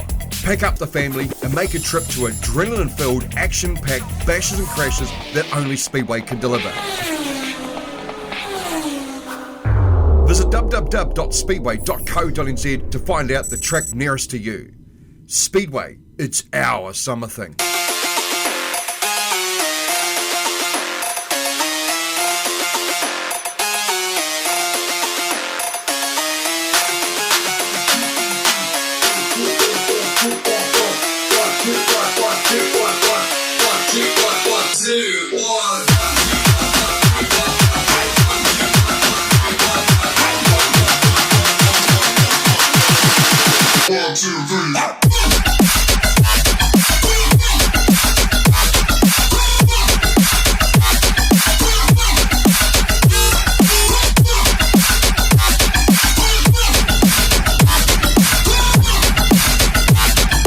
Rightio, the start car has parked up, so we'll bring these stock cars round, we'll line them up and we'll get set to go. Well, is that old Kayla McNabb's associates in there, I think it is, on the start car tonight. We have Kayla McNabb here. He said the associates are in the starters car tonight. So well, look, he's pretty used to spending time on the infield, isn't he, after last season? So it won't hurt for him to be out there doing something useful for a change. He is, of course, the marketing director for the Milestone Homes Top of the South Speedway. So it's good for us to keep him in check, make sure that he's behaving and also contributing something more than just playing on Facebook and Instagram all week. So let's have a look and see who we've got out there. It looks like we've got the 62 car in the lead. He is going to be happy with that. The 62P of Brock Gomans is sitting in front place, and then sitting right in behind him is that pairing that took it out last time. It's Ethorn and Sweeting, and they will be looking to make the most of that. This is going to be interesting, Daniel. How do you think they're going to cut it? Well, Brock Gomans, he's got fresh air in front of him, but he's got to watch for the 151 of Wade Sweeting, who might just put the blocks on. Here we go, about to go racing. Well, we've got the green and we're off, and look at that, Wade Sweeting is all over him, and the 62 side panel hits the deck. Unfortunately, it's on the track there right in front of the tower, with Ethorn getting the jump. He's managed to get himself into the lead with the 82 car, not doing so well. It's Royden Winstanley. He's been snared up there coming out of turn 3, and also sitting right next to him, also facing up towards the wall, is Khan Wheeler in the 215. Troy Curry as well, just sitting up there on the wall, coming out of turn number 2 in the 919 car. I would be feeling a little bit nervous if I was Royden Winstanley with him on the outside of me there. Yeah, he certainly will, as it looks like everybody's back in the infield, so we should be too far away from getting green lights Well, around. you can hear the rumble, and that's it, they're off. And Ethorn quite happy to make the most of it. Sweeting stays up there with him as well as he continues to work to block. But now it's that 48 car. Something's not right with that front tyre as he absolutely careens in down through the rest of the pack. That's Rollo, and it's not looking good for him as we've got cars left, right and centre. The 73 GM as well stuck up there on the wall. He's not able to get it as he tries to work. His front right tyre is absolutely decimated. So unfortunately, Brendan Coleman looks like that could be it for him as well. Yeah, it's steering damage. It was a big snare up on turns 3 and 4. I think Mr. Hall was involved, Dylan Hall was involved in that one, which you're used to seeing. And so he's going to have to go in. Airborne's still got the lead. Sweeting's in there as well. Keep your eyes on him with Rosenwald and Winstanley about to go racing again. Well, it really does look like a strong position. We are only in lap 2 of 10, but for those two leaders of Ethorn and Sweeting, they're in a pretty strong position there to start to take over what they want. And we got 66 of Callum Anderson. Looks like he's just trying to crawl. He's parked up on the back straight trying to get off, and he will get off the track. He ended up the wall a couple of meetings ago, but unfortunately going to have to watch the rest of the racing from the infield. Well, no doubt about it. It's been a messy start for the Summer Slam Night 2 Heat 2. Only lap 2 of 10 down so far for the stock cars as they continue to sit under a red light. This is feeling a little bit more like how our mini stocks have been starting, Daniel. Yeah, it certainly is. As we go racing again, as Airborne leads. Well, he'll be pleased to get that third lap down under his belt as they continue to roll around now, with Wade Sweeting a little bit further back in the pack, trying to protect him. He seems to have disappeared from radar. There's about 4 or 5 cars in between them. He won't like that, but we've got the 59 of Rosewarne working pretty hard in second as the 416 of Rarity just manages to snaffle him and get in front. But it is the 82 of Winstanley as well who's got the pressure on the 59 of Rosewarne. As we go back one more, we see the 74 there as well. Wade Sweeting in the 6th place, Troy Curry sitting back in 7th, Tyler McPherson in 8th as they come around again in front of the trailer, and it looks like it is all go as the pressure stays on. They all want to be picking up maximum points because you want to be in that run out, but the 48 of Rollo is sitting back to front, right in front of the tower as they continue to roll around there. Ethorn just finishing up that lap. No doubt he'll be sent back, and I doubt they'll give him lap 5 for that one. Yeah, we go red again. Oh, Matt Rollo, well, he's been the cause of a pick on him. He's been a bit like a human pinball in the stock car class. They love to pick on him. Of course, he was the stock car rep for a while here at Nelson. As it looks like, we've got another one parked up facing the wrong way. That looks like it will be one of our Baker boys. Will be the likes of... It'll be the number 67 there of Max Baker. Max Baker, club champion, of course. He'll have his picture on the calendar next season as Matt Rollo finally gets underway, and he'll have to go to the infield, causing the red. Looks like Baker is okay sitting there, I think. Probably not where you want to sit, though, with a heap of cars coming towards you. No, not ideal. He'll be smart to let them go past before he tries to re-enter, that's for sure. So they roll around in front of the tower again. It's been a pretty hectic race so far, but it looks like Rarity is still looking for that opportunity in second. We see the 215 of Khan Wheeler spinning up in front of the tower as well. It's all go. The action is everywhere you look. Who knows where to look, up, down, left or right, as Riley Ethorn continues to take this one out in the 71 car, now having to work through the lap traffic. Just giving the 99 wagon there a bit of a bump as he tries to go through, saying, mate, get out of the road, I'm coming through, Jason, as Del Favreau dives out of his way now. Jack Rarity still sitting in second at the moment, with Brad Rosewarne in the 59 car now taking a hit there from the 82 of Royden Winstanley. The 151 of Wade Sweeting just there on the inside as well, with the 74 car perched right in behind him. It's Dave Houston Jr., and there's no love lost between these two. He'll be wanting to make the opportunity to get through and open that spot for his mate, but he hasn't been able to do it. Ethorn now coming under attack. He's thrown out wide by the number 98 car. He is sent towards the wall by Dylan Hall, and Dylan Hall has been causing mischief left, right and centre tonight as Ethorn now finds himself in a very uncomfortable position. He is in the guts of it all. He's separated out from his partner Sweeting, who's down on the infield. What is going on as the 98 has another go, and the 964 of Melissa Gifford is up into the wall as well. Oh my word, there is absolute pandemonium everywhere you look. Everybody wants the points. Yeah, they certainly do. Race was won by Jack Rarity. Dylan Hall probably just holding Riley F1 up long enough for Rarity to go through. Winstanley trying to climb a few cars in that one. Sweeting in 4th. And then Rosewarne, Raiden Lawton, Tyler McPherson, Troy Curry. Troy Curry in 9th, finally finishing the race, and E.B. Young. But boy, oh boy, one more heat to go for them before we get into the shootout.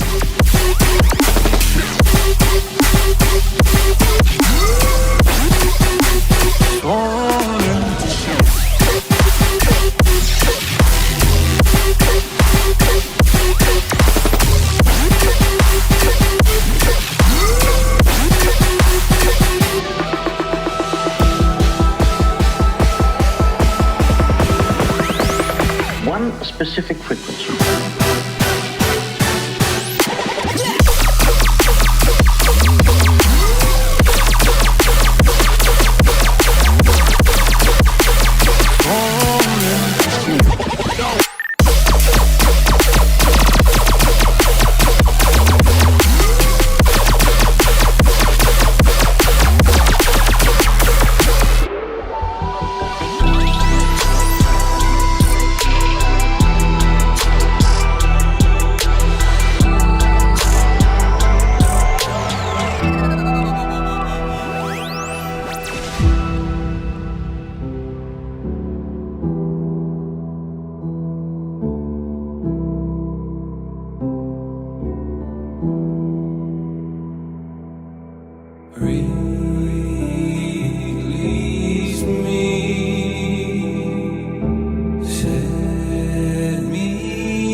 looks like we're going to just about shoot down to the pits for a quick interview before the Superstocks. And down to you, Bianca. Yeah, cheers, guys. I'm actually down here with Kade Keith. Now, there's been a lot of chitter-chatter about him this weekend. For anyone who hasn't been watching, this young gentleman is actually aging out of mini stocks. It's his last meeting this evening, and he's actually stepping straight into a Superstock next weekend. That Superstock, if you remember, was driven by Harley Robb last week. Now, you look like you're as nervous as anything to speak to me, but your nerves are probably going to be tenfold next week when you actually make your debut in that Superstock at Woodford Glen. Yeah, it should be pretty good, eh?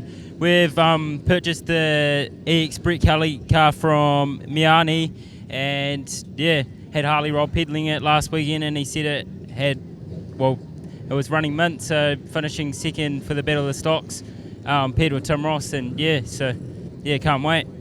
I've got to say, I'm very impressed with Harley Robb because we know how rough on gear that it can be. So I'm very, very happy, and probably so are you, that he delivered back to you safely. Yeah, it was good. Yeah, he can race anything, but he can push a wheelbarrow around the track with a flat tyre and still probably win.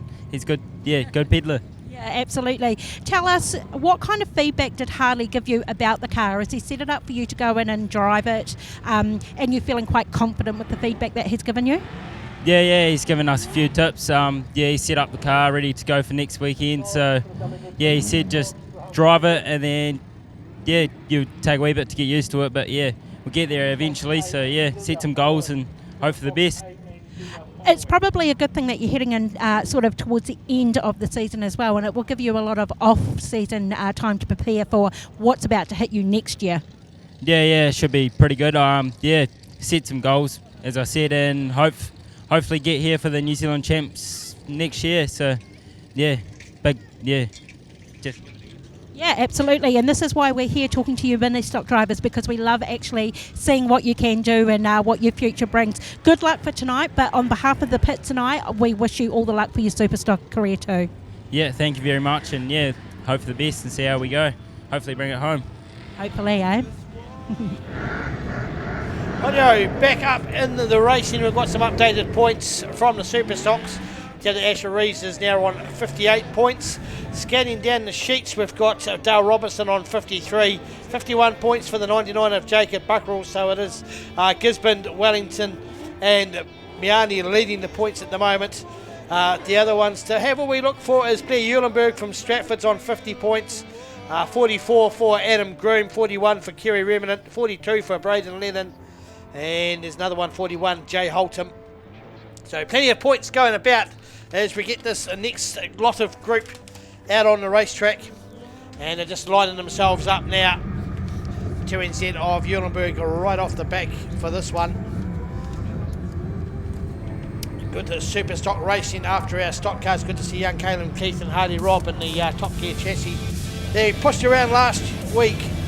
We'll see what the young fella does. Of course, we've got our own very young Top Gear driver of Callum Russ here.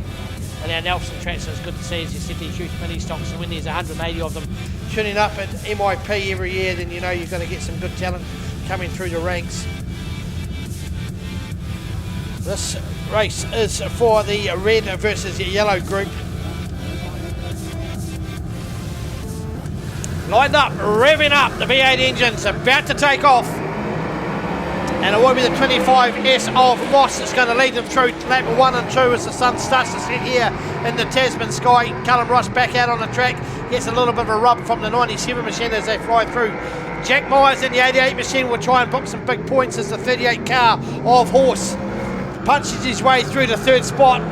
1 lap completed, the 7 car of Riley Evans trying to get some points as well. Watch the 6 of Ben Taylor, the 23 machine of Berry. And seeing them all is the 777 of Dave Merritt, all the way from the Huntley Club. And out in front as they pass through the ticket flag, it is the Wayne Moss. Back underneath the tower, Riley Evans still holding second place. A good run from the 74 of Michael Oakley. The 97 trying to barge his way through there. And that is Byron Rowlands. As they shoot through, someone's going wide. Uulenberg's going wide, along with Rowlands, so a few of them getting a little bit loose.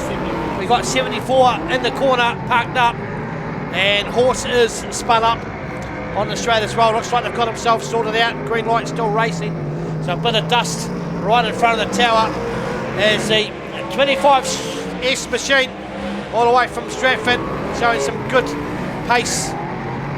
Horses back out on the track, 38, the legend it is. Ross Ashby. And another lap gets completed. Uulenberg up to third place. So he's certainly making his presence felt off the back. Jack Myers not too far away either. The 88 machine, so a wee bit of contact happening in the racetrack as our red versus yellow group keep the laps up. And we've gone halfway through the race. Here comes Uulenberg, the two Stratford drivers, about to duel it out for the race lead. Myers in behind the 7 Kade Remnant. Then we go back to Rowlands in the 97. Ben Taylor looks like he's having a bit of a play in the 6 car down the back there with Michael Oakley. And the 777 car, the 77 car will make it back out on the track as they fire around. So we've got cars all over the place. Here goes Jack Myers on Riley Evans down in turns 3 and 4. Just Riley Evans gets off the brakes. Myers will assume third spot as Uulenberg closes up on the 25 car of Moss. Down the back straight they go. It is the lap number 8 of 12, so starting to wind down on the sprint lap as they sought for vital points, trying to get a top position for the 15 lap shootout for the Stampede. More trust by PTS, and no doubt Jack Myers trying to do the business in the 88 machine. Dad's looking on up in the corporate box as they fire around, and it is Uulenberg that's going to get his nose in the front down the back straight with just a couple to go. Just sneak past the 38 of Horse. Uulenberg goes wide. Moss is going to come back underneath him, so he just gives him a wee bit of a steer as they come through for the white flag. This is going to be a battle. At the moment, Moss might just have the upper hand. He might be able to push the 2NZ car out wide if you can get close enough out of 3 and 4. No, Moss isn't going to be able to do it. Uulenberg goes wide. Moss is going to go low. It's going to be a shootout. And just by a car length, it will be a win to Uulenberg. And you'll find Jack Myers will finish third from Rowlands. The rest of the field just coming through now. Just Michael Oakley, I think, the line car of Adam Groom parked up on the infield. Didn't see what happened with him. Horse had a bit of a mess. He's got a left rear flat tyre. In fact, the tyre's completely shredded. But a good battle from our Stratford competitors. And another race done and dusted. A red versus yellow group. It will be the win. Position number 1, 2, Blair Uulenberg. From the 25S of Wayne Moss, the 88P of Jack Myers, the 97P of Brian Rowlands, the 7C of Riley Evans, the 777 of Dave Merritt made some good positions up, the 23 of Jake Berry. The 81N of Callum Russ was in 8th place, the 9th spot went to the 6N of Ben Taylor, and rounding out the top 10 was the 77H of Wayne Slater. That is the field and the results unofficially for red versus yellow group. Some good racing from our super stocks, and of course they will be dialed in for their 15 lap shootouts, and it's not that far away. We're slowly getting into it. We've still got the stock car SummerSlam knockouts to do.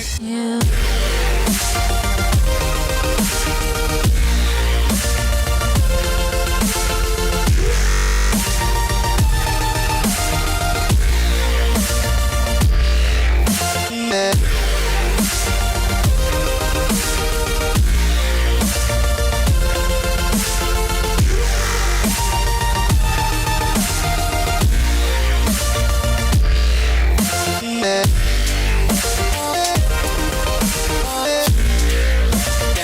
With the classic, so we welcome them back out on the track, and there's Slim Dusty and his brothers actually racing the 22 machine, so we might see a bit of brotherly love. Split is in the 22. Slim Dusty and Split are racing as we watch the rest of the cars coming around. Vicky Lutheris has handed the car over for the weekend, and there goes Herbie as well. A watch for Herbie, the 22 machine. Ken Nell happy to support the boys. And no doubt there's been a few yarns over the last 48 hours as the drivers make their way down from the North Island. And the Classics doing the business here once again. Great to see them here for the Stampede weekend. Certainly a welcome sight every year that they come here. Watch for the 78H. That is Wayne Walk-Martin. He's slowly getting to grips with it. Former stock car driver, former Nelson president, and new life member as of last year as well. And of course, if you think he's done a whole lot of work as president, you should see the wife Tash. She does a huge amount of work behind the scenes. She meets all the drivers at the gates and gets the money off them and gives them these scrutineering cards and bits and pieces. So it's a real family affair with young Lockie driving in the mini stock as well. Young Taylor in the quarter midget. So it is a family affair. Brother Brett, we'll see him in the Superstock next season. As we watch the two brothers, it is the two Heath brothers, Slim Dusty, Sean Heath. One looks like he's just stepped out of a West and the other one looks like he's just stepped out of a cabaret. One seen that the right end of a shaver, the other one doesn't know what a shaver is. And both of them spend quite a bit of time in the trenches as they battle it out for first and second. It is the 22 of Split in front of Sean. Watch for the 15 car coming through there of Malcolm Clausen all the way from Palmer. Here comes the one tank. Oh, just gives a wee bit of nudge to the 15 car. So looks like it smashed the P's from the P's. As Herbie goes bananas and goes into the infield, will come back out and straighten back up. And Wayne Martin, seeing them all in the 78 machine. Of course, that is Mono's car. Mono not racing tonight. Watch for the 24H car. That's a great looking car as well. That is Gary Smith in that machine. And the old 3NZ there, that's got Dave Hewitt racing that one. Of course, he's used to racing drag race cars. As the 22 car heads infield, will come back out. That'll be Jacob Lutheris driving that today. Bit of contact between the 3 and the 24 as they ensure the racing. Out in front of this, the 22 of Split. Sean Heath just getting passed by a couple of Palmy cars. As we watch for the white flag, won't be that far away. Cars having a great deal of fun. And a big shout out to the Angleseas, big rollover yesterday in the 32 machine. A wee bit of damage to the car and the old helmet, but all the safety factors were involved as the white flag is out. Here we go. The race leader is the 22 machine, the Brock. Out of the Donaldson Civil Yard, 15P will be second, 6P will be third, 31 will be fourth, 1P fifth. And of course, as they said, the count, oh, a wee bit of a tap there from the 1P on the 31 just to tell Sean that the race is over. And no doubt they'll get out some more calculations and work out hairs and grey hairs and ages and bits and pieces to work out the points for this. Of course, it is best pairs paired a North Islander with a South Islander for our classics once again. Why do I get myself caught up in these lonely nights? As it looks like we're going to a interview down with the 81N. Yeah, I'm down here with Callum Russ. For you guys at home, I just asked Callum, how old are you? Because you don't look that old. He's only 18 years old. He's only been in this Superstock for half a season. We've had a little bit of a chat offline, and isn't it great that you're able to mix it at your home track with drivers of this calibre? Yeah, it's good to have some of the fast drivers come down from North Island because we haven't had majorly big fields this season in Nelson. So yeah, it's a good booster to get the faster cars out there and have bigger fields and all that sort of stuff. Now they did take you off the track in your first race. Can you tell us what that was for? On the first red light, car turned off and it wouldn't fire back up. So I put my thumbs down because I thought it was going to start back up again, but as soon as the red light turned on, it turned back on again. So bit of a stitch up, but it's all right. So we've seen you get a little bit animated. I guess that was just more of a jam. It was just bad timing more than what the officials had done because, of course, you had put your thumb down. Yeah. It's all learning, really, at the end of the day, isn't it? Yeah. Still learning, getting my head around from a mini stock to super stock. Yeah. It's a totally different ball game. But hey, listen, the good thing is in the 15 lap all in later this evening, all of the cars are in. So you might not be up the front, but it's probably a good thing with all of these guys. Just let them battle it out, eh? Yeah. As long as you're out there, just as long as the car goes in the trailer straight at the end of the night, and that's one thing to be happy about. Yeah, absolutely. Listen, we do wish you luck. Well done. I mean, it's a big ask for a young man just come straight out of mini stock. So congratulations. Well done. Thank you. Cheers, guys. Rightio, we're back with our super stocks for another round. It looks like the 99B of Jacob Buckrell's gonna call for 3 minutes, so we'll see the dad, James Buckrell, of course, president of Miani Speedway. He'll come out and sort that out as the 3-minute bell for Buckrell, Zane. Look, I just wonder if this is a tactic there to get some sponsorship seen on the side of the wagon. You can see Hawke's Bay Tyre and Repair Specialists Limited on the top there. You can see Mag & Tyre on the front. They obviously use a lot of tyres, these guys. BJ's Bakery look after them, as well as Vertex Lubricants, Razos Engineering, and the Auto Super Shops as well. So I think they like this. It's an opportunity for the Pits TV to give them a decent shot. They get a good plug for their sponsors. Of course, there are so many good sponsors that make this racing happen, and we're thankful to all of them. We've got a few local sponsors as well that keep things ticking over week after week. So we do have to say thank you to Thelen Construction, Dylan Clark Builders, Waimea Plains Retirement Village, Architectural Aluminium, as well as 17 King Edward Street in Motueka, as well as Ansco, the laser cutting division there. And of course, we mustn't forget Nelson Garage Doors Limited and Tufnell Plumbing, Drainage and Gas. They all keep things rolling here at Milestone Homes, top of the South Speedway. And tonight, our gold sponsor is PTS Logistics, sponsoring the Superstock Stampede. It's great to have them here with us, making this racing happen. Yeah, it just looks like a bit of tape going on the front of the car as the sun, Nelson sunset starts. The sun's starting to set here at Nelson, so maybe just a bit of a sun strike for the 99 of Buckrell. Just a bit of tape to block out that Nelson sunshine. As that won't take long, as of course could start to get a bit harder when that sun starts to set and the sun's in the eyes, just going below the trees here, which makes it probably a little bit easier to see, make the lights a little bit easier to see, and lights will start to come on very shortly and take effect, and then we're going to be in for a good night of racing. So it looks like Buckrell's happy with the tape. It's blocked out enough sun. Great, the thumbs are up and he's ready to roll. It was good to see that a bit of duct tape could take care of that for him. Yeah, of course, as they saying that sun setting here in Nelson. Well, of course, this isn't the only track where racing is happening this weekend. 12N, Vaughan Cornelius, one of our production saloons here, has just won the production feature at Greenstone Park. Great to see that he took out the BNT Challenge. Understand that he's now the West Coast champ as a result of that, so it's great to have him out there picking up another championship. He's also the champion for the production saloons here at Milestone, top of the South Speedway, and Canterbury as well. So Vaughan Cornelius, we had to send him home last year from prize giving with a banana box of trophies. This year we might need to bring a banana box or a wheelie bin. Or a trailer. Boy, he's gonna clean up at the awards later on. But here we go.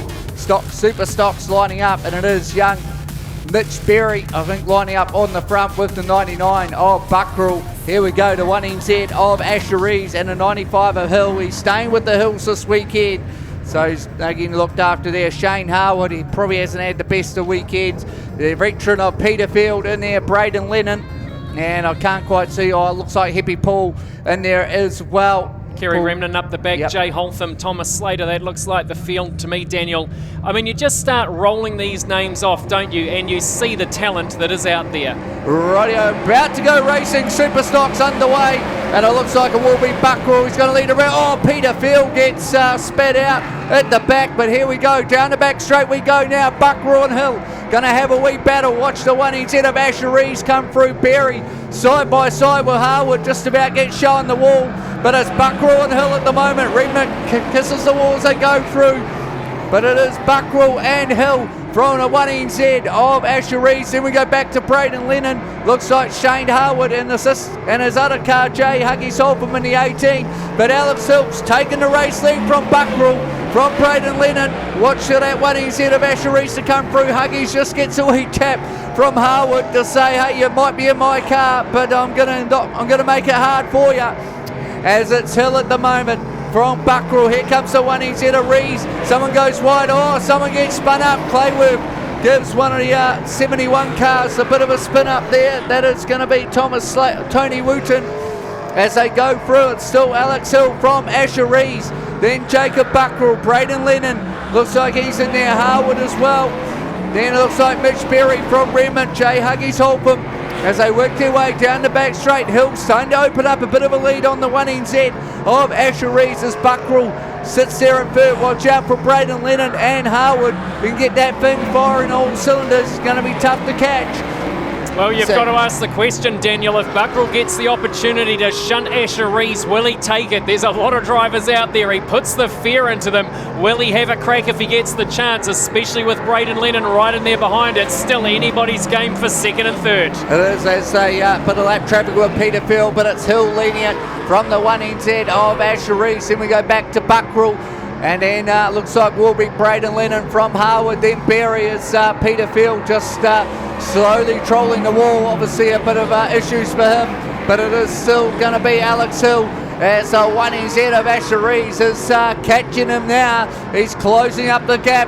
Watch out for Buckrill and Lennon, but it is Hill at the moment as they watch really closely on the Hill crew. As Hill's going to have his work cut out with Asher Rees almost right behind him. He's still got about 4 more laps to run.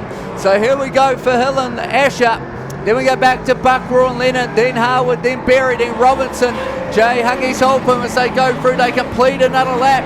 Hill will be thinking, where's that white flag? I want the white flag now with Asher Rees right behind him. You don't want him breathing down your neck with a few laps to go, Zane. Look, there's half a second in between them. They're running at a 0.38 gap, and it's only getting shorter. It's just a little bit more as Alex Hill's picked up his fastest laps. Rightio, white flag's going to come out this time, so he'll be praying for the white flag. He's about to get it when he comes past us here. And it will be 1 to go for Alex Hill, Asher Rees, Jacob Buckrill. Looks like Harwood's made a move up past Braden Lennon as they fire down the back straight now. Our local lad, the hometown hero, looks like he's about to pick up the race win. And he will pick up the race win from Asher Rees, the 1NZ, from Buckrill, then Harwood, then Lennon.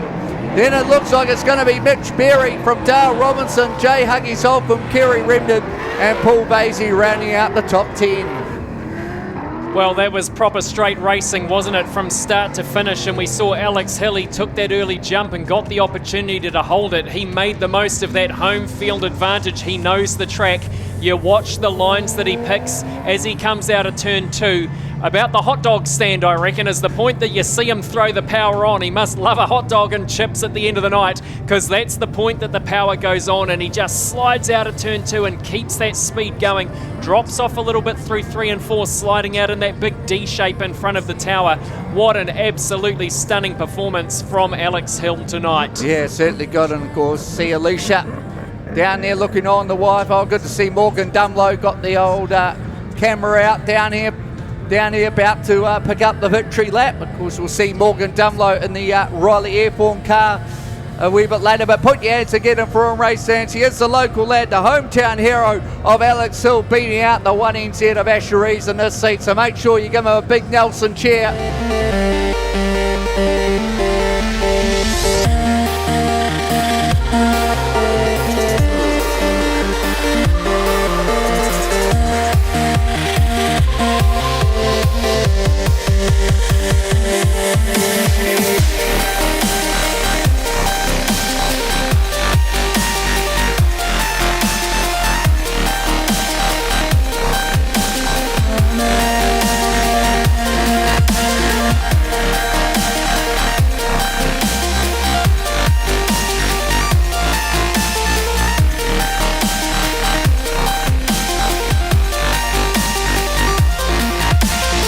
Well, we're going to roll to the pits now after this replay and have an interview with Blair Uulenberg, the 2NZ Superstock, as Alex Hill rounds out his checkered flag victory lap. Yeah, guys, thanks for that. Hey, Blair, you just watched that race and your first comment was, God, that track is quick. Yeah, it's probably going to come even faster with the sun dropping now, so yeah, hopefully it holds out, but who knows what it's going to do with this many cars on it, and yeah, hopefully it just holds up for the feature. I do know that 30 cars on that track is going to be dusty as anything. It is getting really, really dusty. So from a spectator's point of view, it's really actually difficult to follow you lot. How are you finding it on the track? It's not too bad on track. It's not too dusty. I guess all the dust just comes out to the crowd. So yeah, it's not too bad on track, but yeah, it's starting to slicken off a little bit. But yeah, hopefully, yeah, that sun drops and then it comes back a little bit. Blair, we were watching you, of course, in that second heat of yours. You had an epic battle with Wayne Moss over there. He, unfortunately, tried to come under you. You were a little bit high, but you actually trusted your ability in driving, going high, and also the absolute power of this car. Yeah, no, it was good. Caught up to Mossy and could kind of see where he was running and try a few different things just to try and get in front of him. And yeah, managed to sneak in front of him with, I think, a lap to go. And yeah, got the win. So it was cool. But cool to see 2 Stratty cars up front down in Nelson. So yeah, it's good for the club. Yeah, absolutely. And you guys are top of the game at the moment. He's just getting faster. You're obviously as quick as anything. But what a great way to come down here and race with your teammate. Well, not with your teammate, but with your club mate. Yeah, no, it's cool. Yeah, it's good that he came down, and he obviously wants to get some time in the seat down here for New Zealand's next year, like all of us, and just get a good run and hopefully get some data for next year, and we'll come down and be confident. That's what it's all about. Appreciate words. Cheers, Blair. Thank you. Coming back up live, we have the youth mini stocks back out on the track. Managed to get round turns 1 and 2 without an orange light. So 1-1-4 of Crystal Harrington leading this one out. Good to see Eli Gear back out on the track on the 98 machine. As we wander through, Conley Webley back out, as is the 10 car.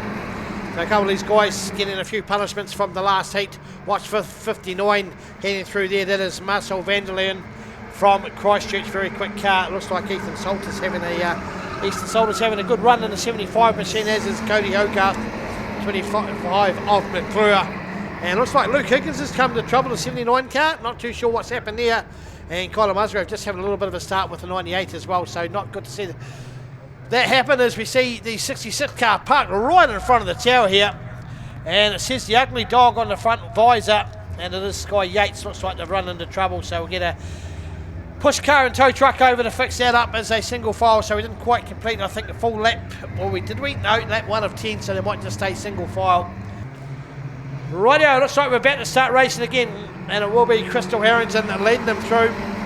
Packed up with a few of the quicker drivers through there. What's the 88 car coming through of Menseth Tengrove? Opted to leave, not go to future of mini stocks up in Huntley, doing a 2-night show down here in Nelson instead. There's 120 cars are up there with their announcer Gabe, shooting around the Huntley track. The New Zealand team having a good win against the Australians once again. If only we convert that to our cricket team and some of our rugby teams as of late. But it is the 88 machine out in front from the 56 of Nicholas Ware. Good to see the young fella travelling up from Nelson. Dad is one of the chief crews for young Campbell McManaway. Drives the charter trucks all over the countryside. And good supporter of Speedway. The rest of the field just coming through now. The 5N of Keane. And it's good to see the 5 car coming through as a bit of fudge comes up this way. Courtesy of Steph, so we've got the old foods coming up here, just watching the 19 car. That is Amy Walker, of course. Toby now racing stock cars, but it's got a crook engine at the moment as we watch the lead after lap number 5, so come to go halfway through the race. The 88B car all the way from Miani, doing the business at the moment from the 56 car of Ware. There we go, back to Vanderleen. Oh, a couple of cars going infield. Vasey and Hogarth come back out on the racetrack. Conley Webley mid-pack along with Leela Jeffcoat. And Jackson Hootis trying to make his way up past Salter down in turns 3 and 4. It is the 88 machine. Down the back straight it goes past as Amy Walker. Looks like we're going to have a bit of a battle on between the 56 and the 59, the 2 Christchurch cars from the Wolfing Glen Speedway. Battling it out as the laps start to count down here in this mini stock race. It is Group B versus Group C. Luke Higgins parked on the infield. He won't be a happy chappy there. McDure trying to get underneath the battling cars of the 75 and 10 of Hootos. Crystal Harrington in front of those ones as the rest of the field start to come through. But our race leader counts down another lap. And it is the white flag for the 88 machine.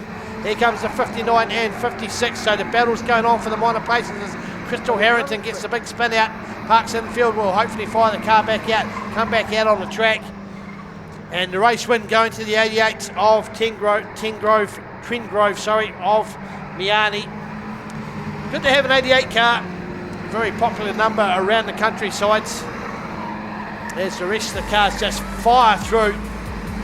And of course another 88R, an 88H, an 88P, An 88V. And of course an 88C, that's his young Anderton that's here tonight as well. Right now we'll just go through the top 10 places. The 88B of Memphis Trendgrove picking up the race win from the 59C of Marcel Vanderlyn. Here we go back to the 56C of Nicholas Ware. The 10C of Jackson Hutos is in the 4th spot. 5th goes to the 75 of Easton Salter. 25C of Ash McClure. 7th place goes to the 28N of Leela Jeffcoat. 8th spot goes to the 51 of Cooper Wayland France. 9th spot goes to the 81C of Marco Bovenbird. The 10th spot goes to the 351R all the way from Rotorua, which is young Paul Vasey.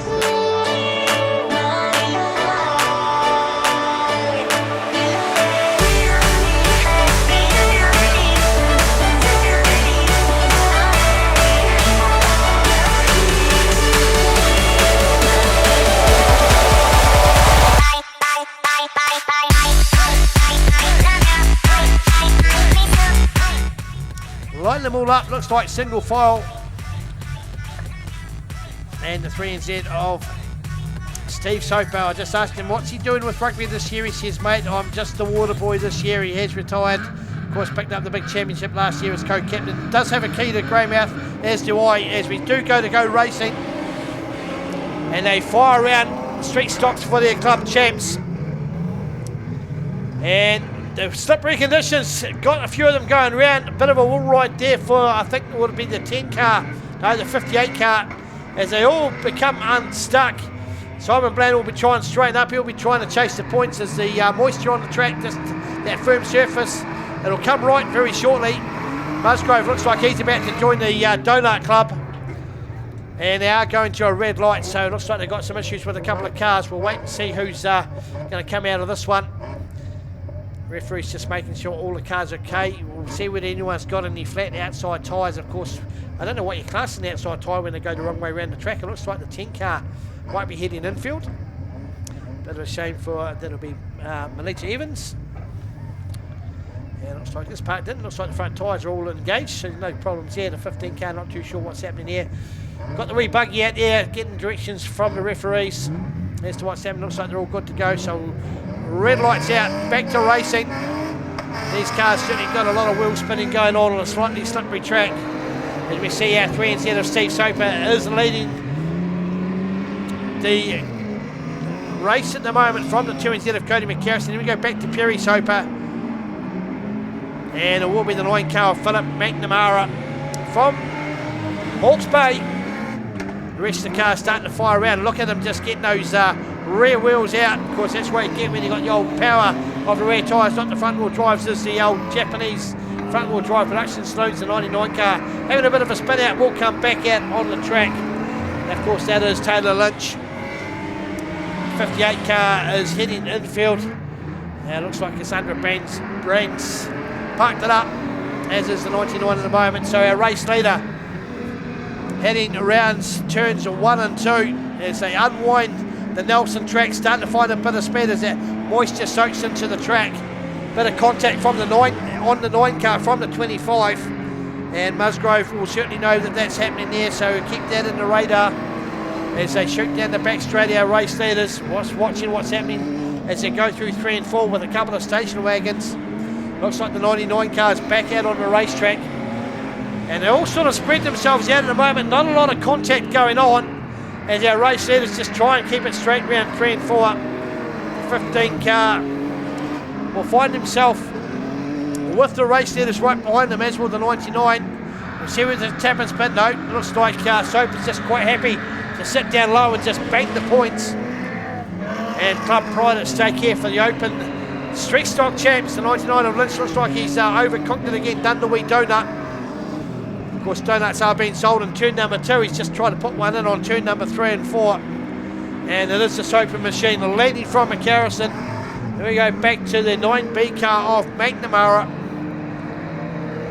As just look at the side angle of the 9 car, the Muzz Motorsports big wagon making itself about 3 metres wide as it just fires itself around the track. The 31 of Simon Bland, he'll be keen to bank points too. He'd love to get a wee trophy to take back down to Ashburton to put on the trophy cabinet.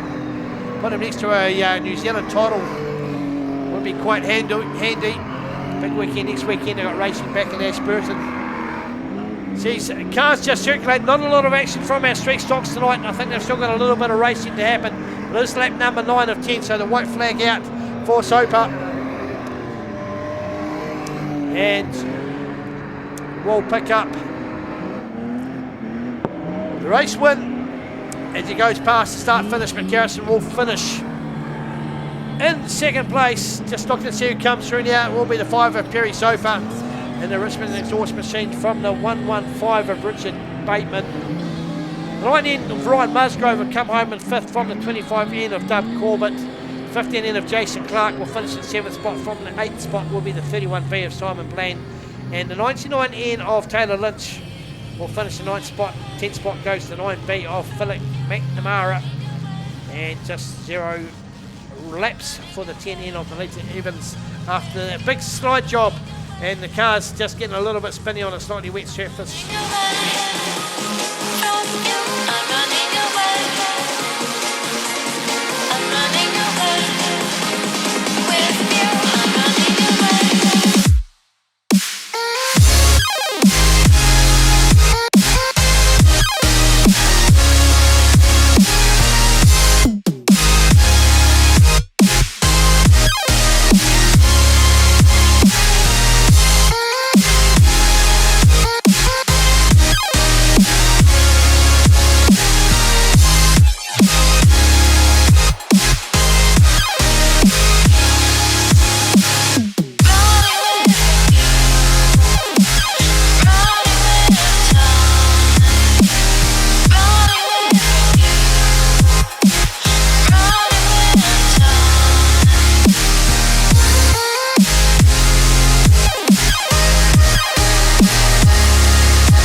Back out here again, ex-Wellingtonian as they start to go racing. Dan's going to call this one. Right, away they go, and it will be Andre Musgrove who's going to lead us round, although it's going to be Jackson Dacomb who's going to lead it down the back straight. They go napping in it as they work their way through. Watches for the 3-2-1 of Kade Keith. He's trying to go round the outside of everybody, but it will be Jackson Dacomb from Andre Musgrove, then Kade Keith.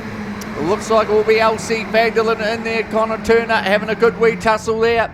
Watch for the 88 of Jack Anderton in there as well, but it will be Jackson Dacomb from Anderton. Then we go back to Kade Keith. Then we go back to Musgrove. Then Connor Turner, Elsie Vanderlyn, Ollie Stevens, Zoe Bland in there as well. As they work their way down the back straight they go. Pretty clean racing so far. Might have just put the curse on that one, but it looks like it will be Dacomb leading it from Jack Anderton. Oh, a little bit Elsie Vanderlyn and Ollie Stevens gets a little bit sideways coming out of 3 and 4. I said that was good clean racing. I might have just put the curse on it, Zane. Yeah, look, you've got to be a bit careful, especially when they're jammed in tight like this. Look at that. We've got some fast movers up at the front as they start now to work their way back through. It's not going to be long until they've got the back markers that they've got to work their way through and weave in between there, Daniel. So things could get a little bit hairy. Oh, they already have. Oh, is that the 68 just gives Mania Jones a wee tap as they go through. But it will be Jackson Dacomb from Jack Anderton, from Andre Musgrove, Kade Keith, Connor Turner. Then there's a whole heap in the pack. Charlie Boone, Deegan Broker, Ollie Stephen, Elsie Vanderlyn, then young Aidan Wahi out of Palmerston also. He Bland in there as well. But it is Dacomb from Anderton. Then it looks like they're going to get past the 16 Old Grey, but a lap traffic coming in to play now as they work their way down the back straight as they go through. It is still Jackson Dacomb in the lead, but look out, here comes the 3-2-1 of Kade Keith last weekend in the mini stock before he goes to the super stock next weekend as they go for a little bit of lap traffic. They contend with 68 of will be Morgan Robbins, Viper Jones, just about gets in the path. Mania Jones out of Eastern States just holding up a few as Jack Anderton gets involved in that one. Oh, the lap traffic's held him up, and that's allowed Kade Keith to go through from Connor Turner. Andre Musgrove got to get past the 46 car. Oh, Mania Jones does it easily, or gets round the outside of her, but it is Jackson Dakin from young Kade Keith, from Connor Turner, Jack Edgerton, Andre Musgrove, Deegan Broker, Charlie Boone as they work their way through. The white flag will be out, so one more lap and he'll come off the turn and it will be a win to Jackson Dakin from Kade Keith. Then we go back to Connor Turner, Jack Edgerton, Andre Musgrove, Deegan Broker, Charlie Boone will come through, Ollie Stevens, Elsie Vanderlyn, Aidan Wahi, Amy Burson, Zoe Bland, Jaden Ferbert, Josh Lovell, Bella Stratford, Elizabeth Jones, Mania Jones, Scarlett Graham, Viper Jones. And good news again, Zay, no cars on the infield. Look, it's a good thing, isn't it, when we've got these mini stocks through nice and clean like that. We saw a few hairy moments out there, especially for the 68 car of Viper Jones having to dive down onto the infield there in a stream of dust flying out behind, but doing the right thing, waiting for everybody to go back round and managing to jump back out there. Still under the mentor program, but getting to grips with the wheel. So no one on their lids, no wings busted. I think that's success after the weekend that we've had so far. Yeah, it certainly is. Let's put your hands together for the 4-2-3 of Jackson Dakin, taking out mini stock mania, Group A and D.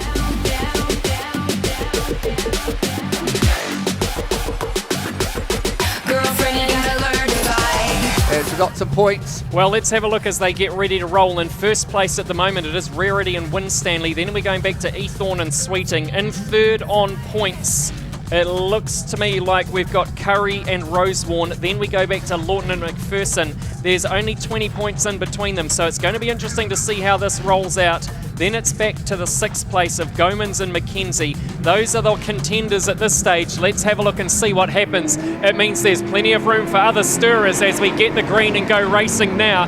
And it looks like the 59 car is going to grab that first lead of Rosewarn. He's opening a bit of a gap, and they go round 3 or 4 wide. There's a bit of a crash there as Rollo gets hammered from both sides by Ethorn, but he manages to get through as they come around now. The 99 car of Del Favreau is back to front. He is absolutely slammed as he's pushed up past the tower. But in the first place, it's Brad Rosewarn, and he doesn't care at all. But now you're seeing things start to change. Troy Curry is all over the back of Khan Wheeler in the 215. Khan Wheeler is going to have to work hard here to keep out of Cleveland and Curry's way. Neither of those guys is afraid to use their bumpers, with Royden Winstanley in the 82 car sitting in 5th place just down on the inside. The 136 car is storming up from the outside as well of Tyler McPherson. So that is what's happening up near the front of the pack as the Wrecking Ball, the 98N, rides his way up there onto the wall. Let's have a look and see what happens as they continue to fly around. There's a move happening down the back straight as the 88 of Cleveland tries to get the jump on Khan Wheeler and doesn't quite do it, with Curry just sliding through that gap in between them. But Royden Winstanley is sitting right there as well. Royden Winstanley there, up and over and into the wall. That's a big hit for Winstanley as he's snared up with Khan Wheeler. Everyone's trying to go around. Jack Rarity just manages to undo them, but Max Baker's in the wall as well. It is all go back through the pack, and now things have shifted up at the front. We're on the red light and everything has changed for everybody after Troy Cleveland. So we've still got Brad Rosewarn in the 59C sitting in the lead. Troy Cleveland in second and then Troy Curry. Tyler McPherson in the 136s in 4th. Unfortunately, Khan Wheeler's gone from 4th place down to 10th as Wade Sweeting, Riley Ethorn, Dave Houston, Jack Rarity and Brenton Coleman all whizzed past there. After that Tate started to happen, we've got Eb Young up on the wall in turn 3 with the 98, I think, of Dylan Hall sitting in behind there as well with the bright pink. That is an unfortunate place to be going for green. Yeah, it's not where you want to be. Hopefully Royden's okay. That was a massive hit he got. He just got brushed. I think Baker come past him and just gave him a wee brush at the back. So he a bit shaken, no doubt, Royden. And of course he got tipped up last weekend on his side. For that reason, he got squeezed out last weekend and ended up on his side. This time just got the squeeze again, got pushed in, and unfortunately just got put in the wrong place, wrong time. Yeah, unfortunately that one there looked like a bit of a rinse and repeat Not so flash for Royden Winstanley after what's been a great night of racing. That'll be disappointing to have gone from first. That could really cost Jack Rarity some serious points, so they're going to have to work hard to see what happens. Everything could be changing now for what happens next. So we've got the green and we're away again. Brad Rosewarne still sitting in first, but he's not going to go unchallenged. It all starts to change and happen. The 964 on the back straight there, having a go at Del Favreau in the 99, but Rosewarne still managing to hold it out from Troy Cleveland, who's right in behind him with Curry on his back bumper. Wade Sweeting is hunting as well. And look at this now. We've got cars slowing down. They're changing tack. They're starting to have a go. Riley Ethorn looks like he's just taken a big hit as well in turn 3, but he's rolling back in again as Rosewarne fends off Curry and Cleveland. It is all go out here with these stock cars tonight. Everybody wants to get those maximum points that they can as they roll around again. Our top 5, they've got lots of room between them and the rest, but there is still a couple of laps to run. We are getting ready for that white, and that will be welcome relief for the number 59 of Brad Rosewarne. He will be looking for the opportunity to finish this off, to get it over the line and pick up the points, with Cleveland still hot behind him and Curry next. But will Wade Sweeting have a go at Tyler McPherson? Yes, he will, and he does it. He turns him in turn 3 and 4 and manages to move up into 4th place. Tyler McPherson left behind in the dust as Dave Houston Jr. flies past him as well, throwing him back to 6th from 4th. Unfortunate for him.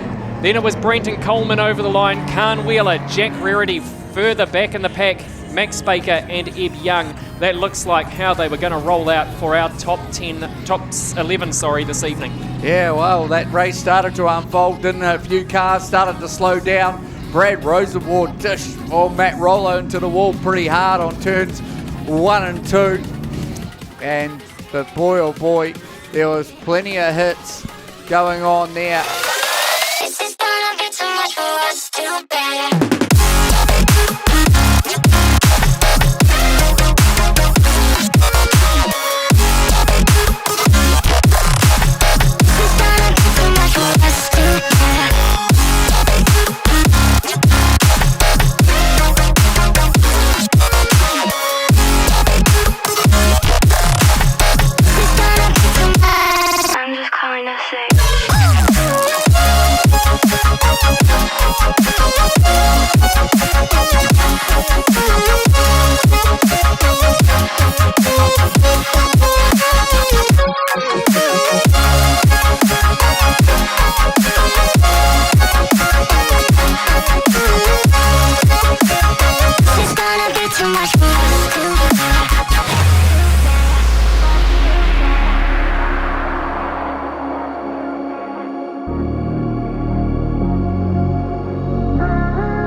Suck it up and get it done with suckitup.co.nz. Technical Welding Services Hamilton are specialists in the transit concrete mixer industry. From chassis drop-off to a full working concrete mixing, the team will take care of the job from start to finish. Full engineering services and general sheet metal work can also be undertaken. Need a quote? Call 07 847 20 31. Or visit our website www.techweld.nz. Technical Welding Services Hamilton, we are the experts. 153C of Wilson, all the way from Christchurch. Got a wee bit of speed tape on the car. As our starters are about to head infield, get this next heat underway. Green versus red. Revving up, here we go, V8. Watch for the 4 of Braden Lennon, the 7 car heads straight infield, got issues. And watch for a big effort here of the 4 car of Braden Lennon, very, very quick driver. Race stock cars, former South Island stock car champion, now racing super stocks. And doing very well at it as well. Part of the Canterbury Crushers last year in the stock car ranks. Watch the 693 of Harwood trying to make his way through, battling with the 1NZ of Asher Rees. Here comes the 18 car. Shane's old 1NZ car actually beating the driver himself. So is it the car, is it the driver? We don't know at the moment. It is actually the car beating the driver. Great to see the 18 machine back out there, the ITM sponsored machine. Been parked up for a few years, got the engine refired. And some good driving as that track's just a little bit slick, but it is Lennon that's got the lead as a few of the cars get a little bit mixed up and are back out on the track, so all guns are blazing. Just a 7 car parked on the infield as our race leader comes through from the 1NZ, and it is Kade Remnant that's trying to get through. Where is he? Just having a wee look for him. Still parked up there the wrong way round. He is moving, so just wait for the field to come past. Looks like Callum Russ has got some issues round on turns 3 and 4 as well. He'll sneak past the 19 machine as Lennon speeds off into the sunset. He's got the 1NZ behind him. Then we go back to the 153 of Wilson having a good run. Former New Zealand champion Shane Harwood just in front of his 1NZ car. Not often you see that happening around the racetracks. The 97 car of Roland still going well with the 77 of Slater. It looks like Callum Russ has parked it up on the infield. But it is Braden Lennon all the way from Christchurch. And of course, if you want some great graphics, Braden BL Graphics does some great sign writing. Just ask Ian Burson, his car kitted out with BL Graphics. As he leads through Remnant back out and fired up, but he's got the leaders not too far behind him as Rees tries to catch down. Trying to see if the old flames are starting to come out of the exhaust as we get a little bit darker here at the Nelson Speedway. Yeah, there we go, a bit of flame coming out of the 1NZ now. Great for the kids to watch. And just shows you the fuel as he comes off the power, around the corners, fires it back up again. And Lennon trying to keep that gap with the 1NZ from Harwood. Then we go back to Huggies Holden Wilson, about to get passed by the 7 machine. Looks like Wilson struck some trouble as we are on lap 10, so the white flag coming out for Lennon. Next time round, the rest of the cars just flying through. A wee bit of a divot here just as you go into turn 1 as Remnant just cuts down the laps. Lennon gets the white as Rees comes through. Then it goes back to Harwood. Holton, the 77 car of Slater. Roland's coming through, and the 2 Berries next to each other, the 32 and 23 of Mitch and Jake Berry, as Braden Lennon takes the race win from the 1NZ of Asher Rees. Wilson potters over the start-finish line. Shane Harwood picks up the race win over his old car, driven by Jay Huggies Holton. Go back to Slater as the flames just come out of the 77 machine. Great to see. We used to see that with the midgets and the TQs as they warm themselves down, just watching the flames as we get darker here in Nelson. Of course, it will be a bit lighter in the January for New Zealand champs, but what a great sight to see these guys with the flames coming out the back of the cars. And it looks like it's a flat tyre, possibly yet flat right front tyre for the 81 machine of Callum Russ. He'll still make the final. All cars seem to be running still at the moment.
thing that while I was watching when I saw my first shower curtain, watched a very horror sort of type movie with a hotel, Bates Motel, of course made into a mini series. Righto, we're off and racing.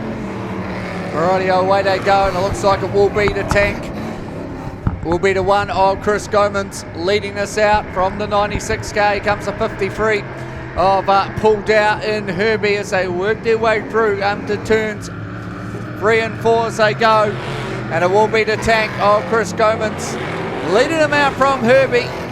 Pulled out, car is for sale. What a historic, like Herbie, go and see the team after the meeting. We got the 96 car in there as well, the 15 of Malcolm Clausen from Palmerston North. Then we got the free car of the Anglesey, I think, in the 3.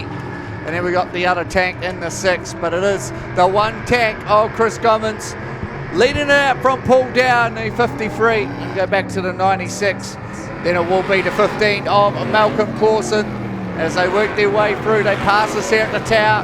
They're going to complete another lap. Nothing in it between the front 3 as they go through. It is still the tank, the 1P of Chris Gomans leading us out as they work their way past us here at the tower. They clean up. Oh, the free car just spins in front of the field and luckily avoids everybody else. That's Darren Goulding in the free end.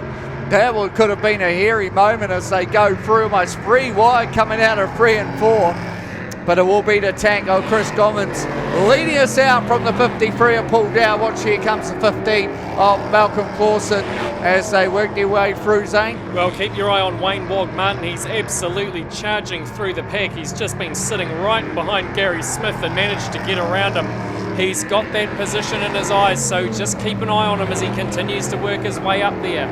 Yeah, keep your eyes on her as they go through. Down the back straight they go now. Here comes Herbie. Sees the opportunity and side by side with the tank as they go through. You might have just parked your tank out the way and say thanks for coming as they go through. The tank has to settle for second from the 96. Dean Robinson in that 96 is hot on his heels though, isn't he? And he's going to want to move up further as well as Clausen in the 15P. So it's still anybody's game. Herbie absolutely storming down in front now though. That car is going great. And it is for sale like you said, Daniel. So with it in such good performance for old mate Dowell, he's going to be happy with that. Paul Dowell out there in the lead at the moment. Yeah, he comes off the turn and will complete another lap. White flag out this time round. So one more lap to run for him. We get back to the one car. Chris Gomans.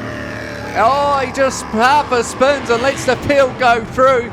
Just saying he was sitting in second, makes a wee mistake. And that's allowed the 96 to come home in second. But the race winner will go to the 53. Oh, pulled out from the 96 of Robinson. Then we go back to Clausen, the tank at 6P. The other tank who should have probably finished second. And that's how they're going to finish for our historic Zane. Well, Split Heath and Darren Goulding coming over the race line side by side as well in the 22 and 3 cars. Look, it's great fun to have them out there, isn't it? They might not be doing contact anymore, but it is wonderful to have these historic stock cars out there reminding what the racing of yesteryear looked like. These cars take a bit of work, they take a bit of maintenance, and there's not a huge field of them. So how great is it that these drivers continue to preserve them so that we can enjoy them on race meets like this, especially when it's a weekend absolutely chocker jam-packed with stock cars. Wonderful to have the historics out there as well. And I think we're going to go down to the pits with Bianca. I think you've got a mini stock driver there, Bianca. Yeah, guys, I sure do. I've actually got young Jackson Day. Tell me how we say your last name. Dakin. That's a hard name to actually pronounce, actually, isn't it? Listen, you've had a really good weekend so far. You've had 2 wins so far. Yeah, it's been really good, circulating the points. And so tell us what happens with those points. It just gives you, we don't know, of course, where you're sitting because your points are all kept secret to the end of the night, but do you think you're up there with some of the bigger boys? Yeah, I really hope so. And we've been paired up with Superstocks. Who's your Superstock driver? Oh, we don't know yet. Oh, you don't know? Oh, that's even worse, eh? You have no clue what's going on. And they won't give me the information, so I can't keep you updated on that either. But listen, let's talk really quickly about your career in the mini stock. So far, you've had 1.5 seasons, and you're only 13 years old. Yeah, so it's pretty good to be getting wins this year. Now, Jason's been really cheeky. Jason, I'm not going to ask that question. He's having a laugh. He's being cheeky to me. But I understand that your dad is a crew member for a super saloon, so he absolutely knows how to keep this car on track for you. Yeah, and he even built my mini stock this year. Oh, he's pretty with his weight in gold, his dad, isn't he? Tell us, do you think that's part of your success in how you drive and your wins and what have you, that Dad's giving you that little bit of guidance? Yeah, Dad's really helped me through my career so far. Awesome.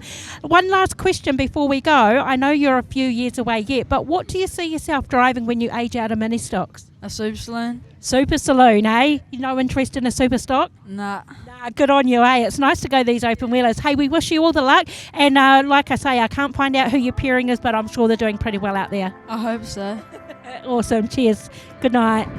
Well, everybody wants to be watching Jackson. Everybody wants to be up seeing what's about to happen next as yellow versus blue join us out here for the PTS Superstock Stampede. Right in front of the tower, we have got the 88P of Jack Myers stopped up. It looks like they could end up with the 3-minute bell about to go. And let's have a look and see who's gridding up in front of us down to the left-hand side of the tower. It is the 2NZ of Blair Uulenberg starting to circulate now as the 91 rolls just in front of Happy Paul. Then we come to the 777 of Dave Merritt.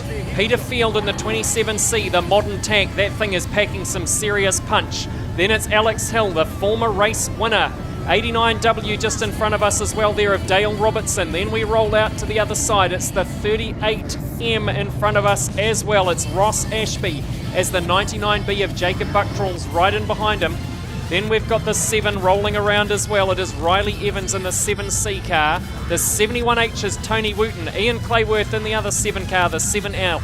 Michael Oakley, the 74N, racing out of Milestone Homes, top of the South Speedway. Paul Vasey rolls past as well in the 351R, and Wayne Moss rounds out the field of 14 cars in the 25S. That is our field as we get rolling. Let's hope that whatever is holding that 88B car back, 88P car back, will be able to get sorted so that we can get started very soon.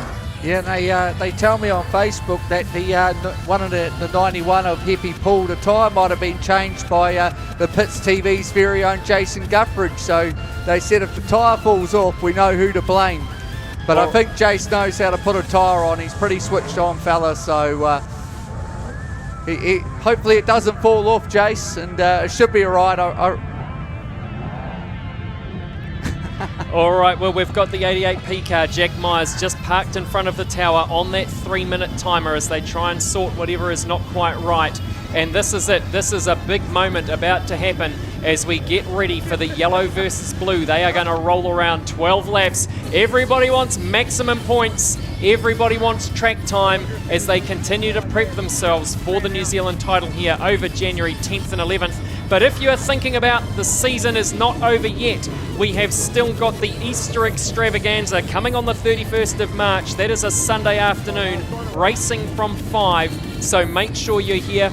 You'll be busy in the morning, I suggest, with me at Holy Trinity in Richmond. We've got a 10:30 service that day celebrating Easter, and then we'll be down here at the Speedway as the dirt flies around the track. Rightio, so we'll just get the 88P of Jack Myers sorted. Of course, the other one after Easter will be the Queen of the Clay. We've got some absolutely awesome ladies lined up to race in that one.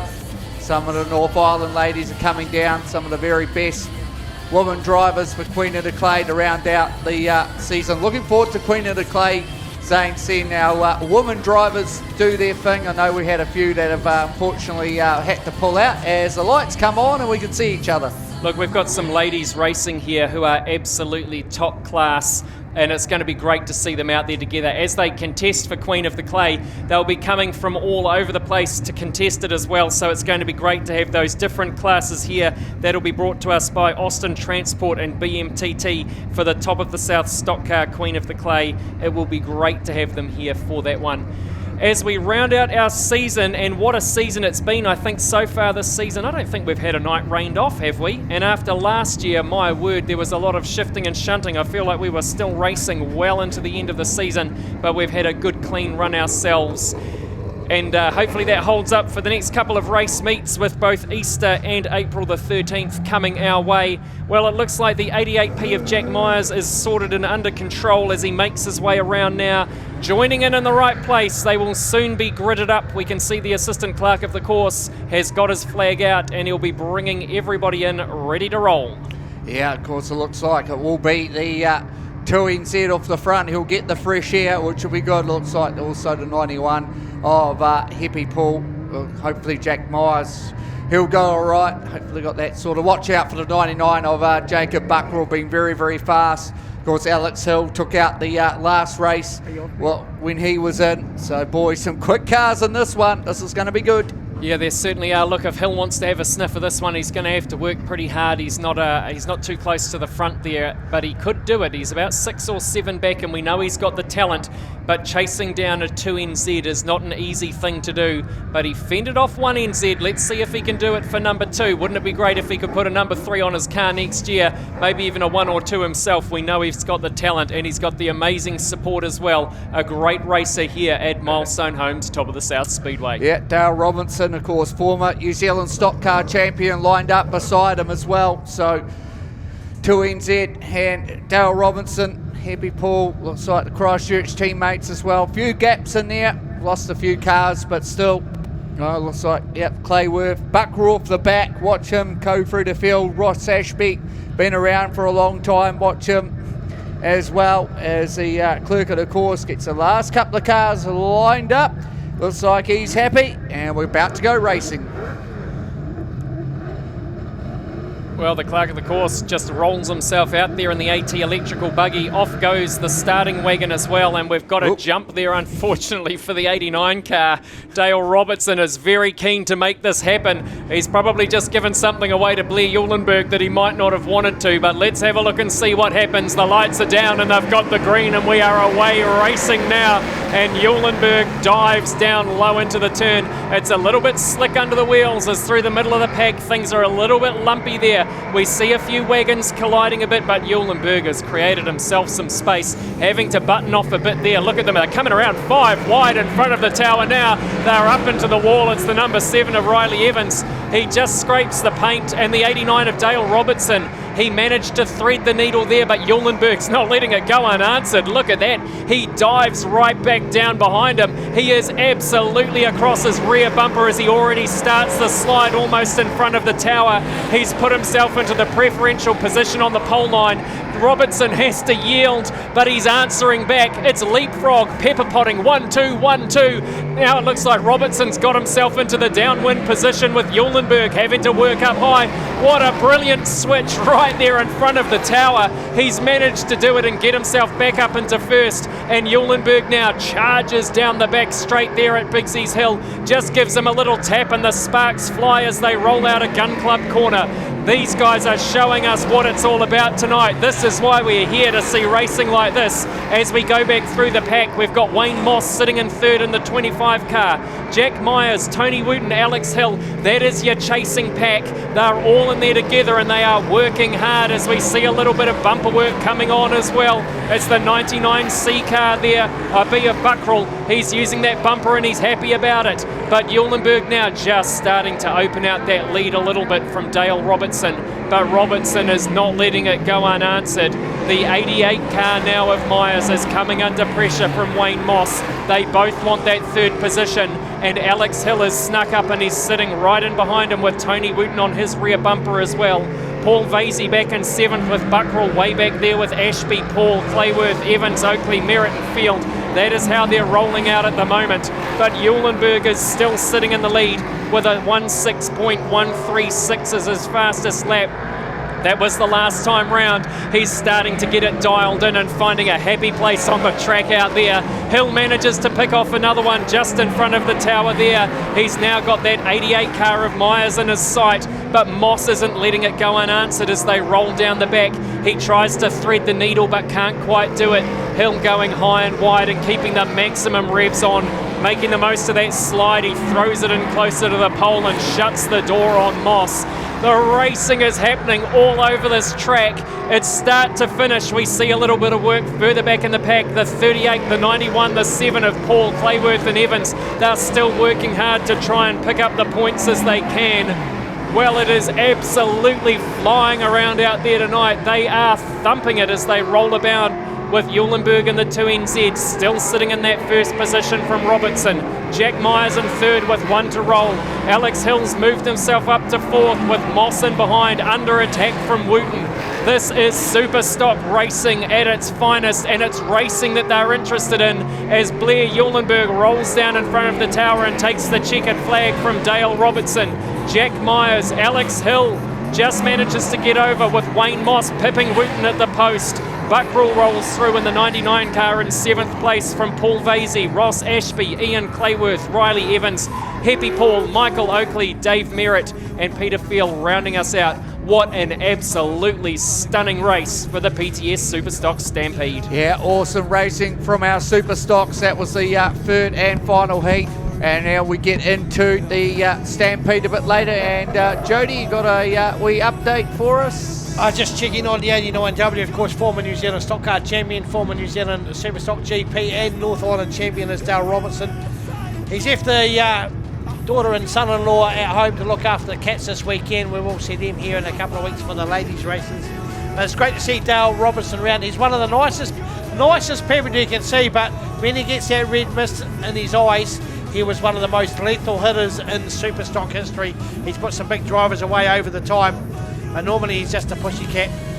It is great to see Uulenberg having a great run with those 2NZ numbers on the side of his car. The retro look doing the business over the last couple of weekends. He's got one big trophy that's almost the same height as me to take home to the North Island. Give him a hand, folks. Great young fella. Part of the Uulenberg trilogy out of the Stratford area. We got them racing in various different aspects of Cousins. Sprint cars, mini sprints, stock cars, super stocks. They do it all up there in Stratford.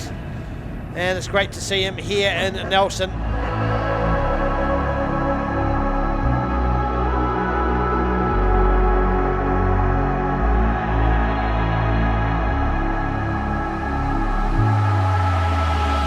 I'm so scared to leave my house, so I cannot run free from this. Always being watched by you, and that's so inconsiderate. My privacy, does that exist? As we are about to head downstairs for an interview in the pits. Yeah, I'm down here, guys, with Braden Lennon. Braden, congratulations on that win. It definitely wasn't easy, but tell us how much fun you've had. Yeah, no, this whole weekend's obviously been awesome.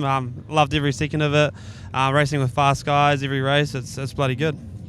Now, we arrived at your car at the same time after this race, so you obviously watched that. I mean, this racing is just absolutely phenomenal, isn't it? The skill, the speed, everything put together is just pure entertainment. Yeah, no, it's awesome to see. My good mate Blair, he's unreal at the moment. He's in the best form ever, so it's good to see that. So yeah, no, everyone's fast. Yeah, I'm loving it. It's good. Tell us, 1NZ, 2NZ, they have stood out undoubtedly this weekend. How are we going to stop them, or how are we going to beat them? Yeah, I actually don't know. The two of them are just, they seem to be on the same level, and they really dominated this weekend, and that's sort of proven why they're 1 and 2NZ. And I guess we just got to keep trying and try to get onto their level. Yeah, I know. I mean, it's proving a bit hard at the minute. But listen, one last question. Happy actually allowed Jason to change his front wheel. Braden, would you let Jason work on your car? We'll take that as a hell no. Yeah, well, he does help out with my racing, so I probably have to let him, to make him feel good. Yeah, but make sure if he does change a tyre, you go check those wheel nuts when he's finished, eh? Yeah, we'll definitely be double checking them. Awesome. Hey, good luck for the Stampede, Braden. Awesome, thanks, guys.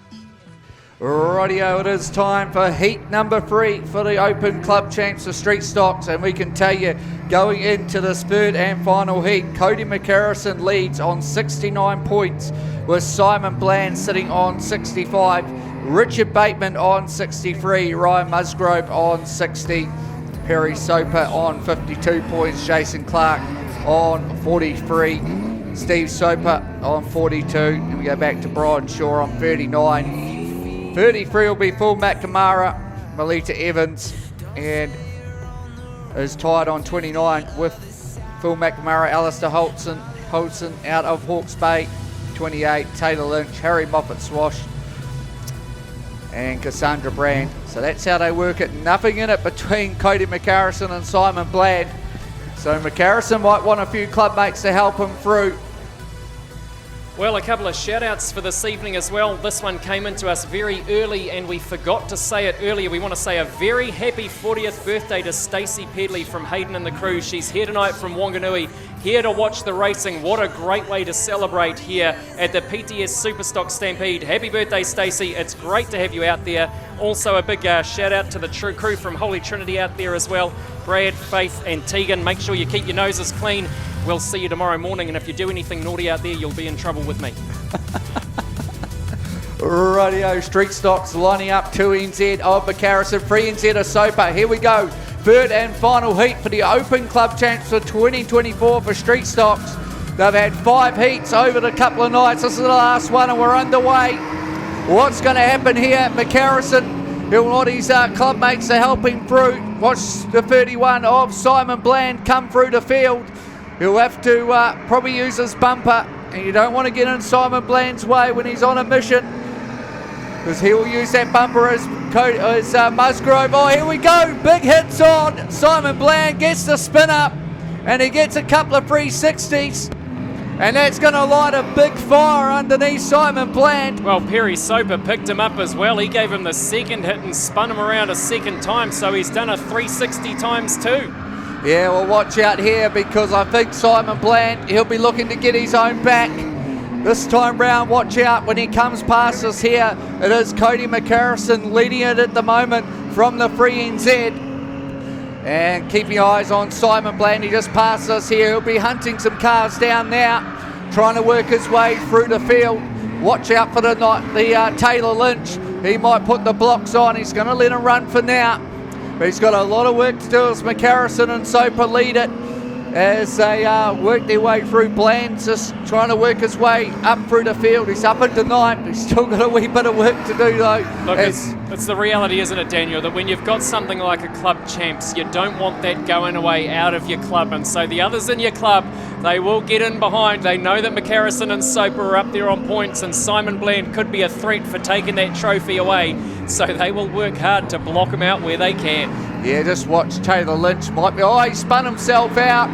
So that might just give the club title to Cody McCarrison as they go through. Hopefully he can finish. He'll probably still get a podium, you would think, looking at that, or maybe not. We'll wait and see as they work their way through. Oh, he's going to park it into the infield. So that is disaster for Simon Bland. He was sitting second on points, and the Nelson Club has said, well, you're not going away with the club title yet, so maybe next meeting at Easter he might get his own back. We'll wait and see as Cody McCarrison is in control from Steve Soper. We're on lap 7 of 10 as they work their way through. So a couple more laps to run for McCarrison. Everybody just happy to run now. They've taken out the biggest threat of the race, which would have been Simon Bland. Probably the group draws probably helped McCarrison a little bit in that one as they work their way through. They complete another lap. Oh no, is that a little bit of smoke or something coming out the back of the car? He's only got a couple laps to run. He'll get the white flag next time round. Look, Soper's looking for that opportunity. You can see him. He's going faster and faster each time, Daniel. He's not going to let Cody McCarrison have it. He's going to make him fight for it. He's still got a lap that he can pick him up and take out that club championship trophy. Yeah, he certainly can. And here he comes. Down the back straight he goes. And it looks like the club title will go the way of Cody McCarrison for 2024. He'll pass us here and complete the race win from Steve Soper, Jason Clark, Richard Bateman, Ryan Musgrove, Perry Soper, Corbett, Melita Evans, Taylor Lynch and Simon Bland. And we'll work out the final points, but we probably unofficially it will be Cody McCarrison taking out the club title. Yeah, look, he was on the highest number of points as he went in, and he just picked up the most points you can. So he's definitely done it. Cody McHarrison will be thrilled with that. He can add that one to the trophy cabinet as well as 2NZ this year. He's had a great season, a wonderful season for him, and he'll be thrilled with taking out that club champs as well. Yeah, he certainly will. Unlucky Simon, he'll be gutted about that, but hard luck, mate. I know you'll be gutted, but hey, you'll be right, you'll be back.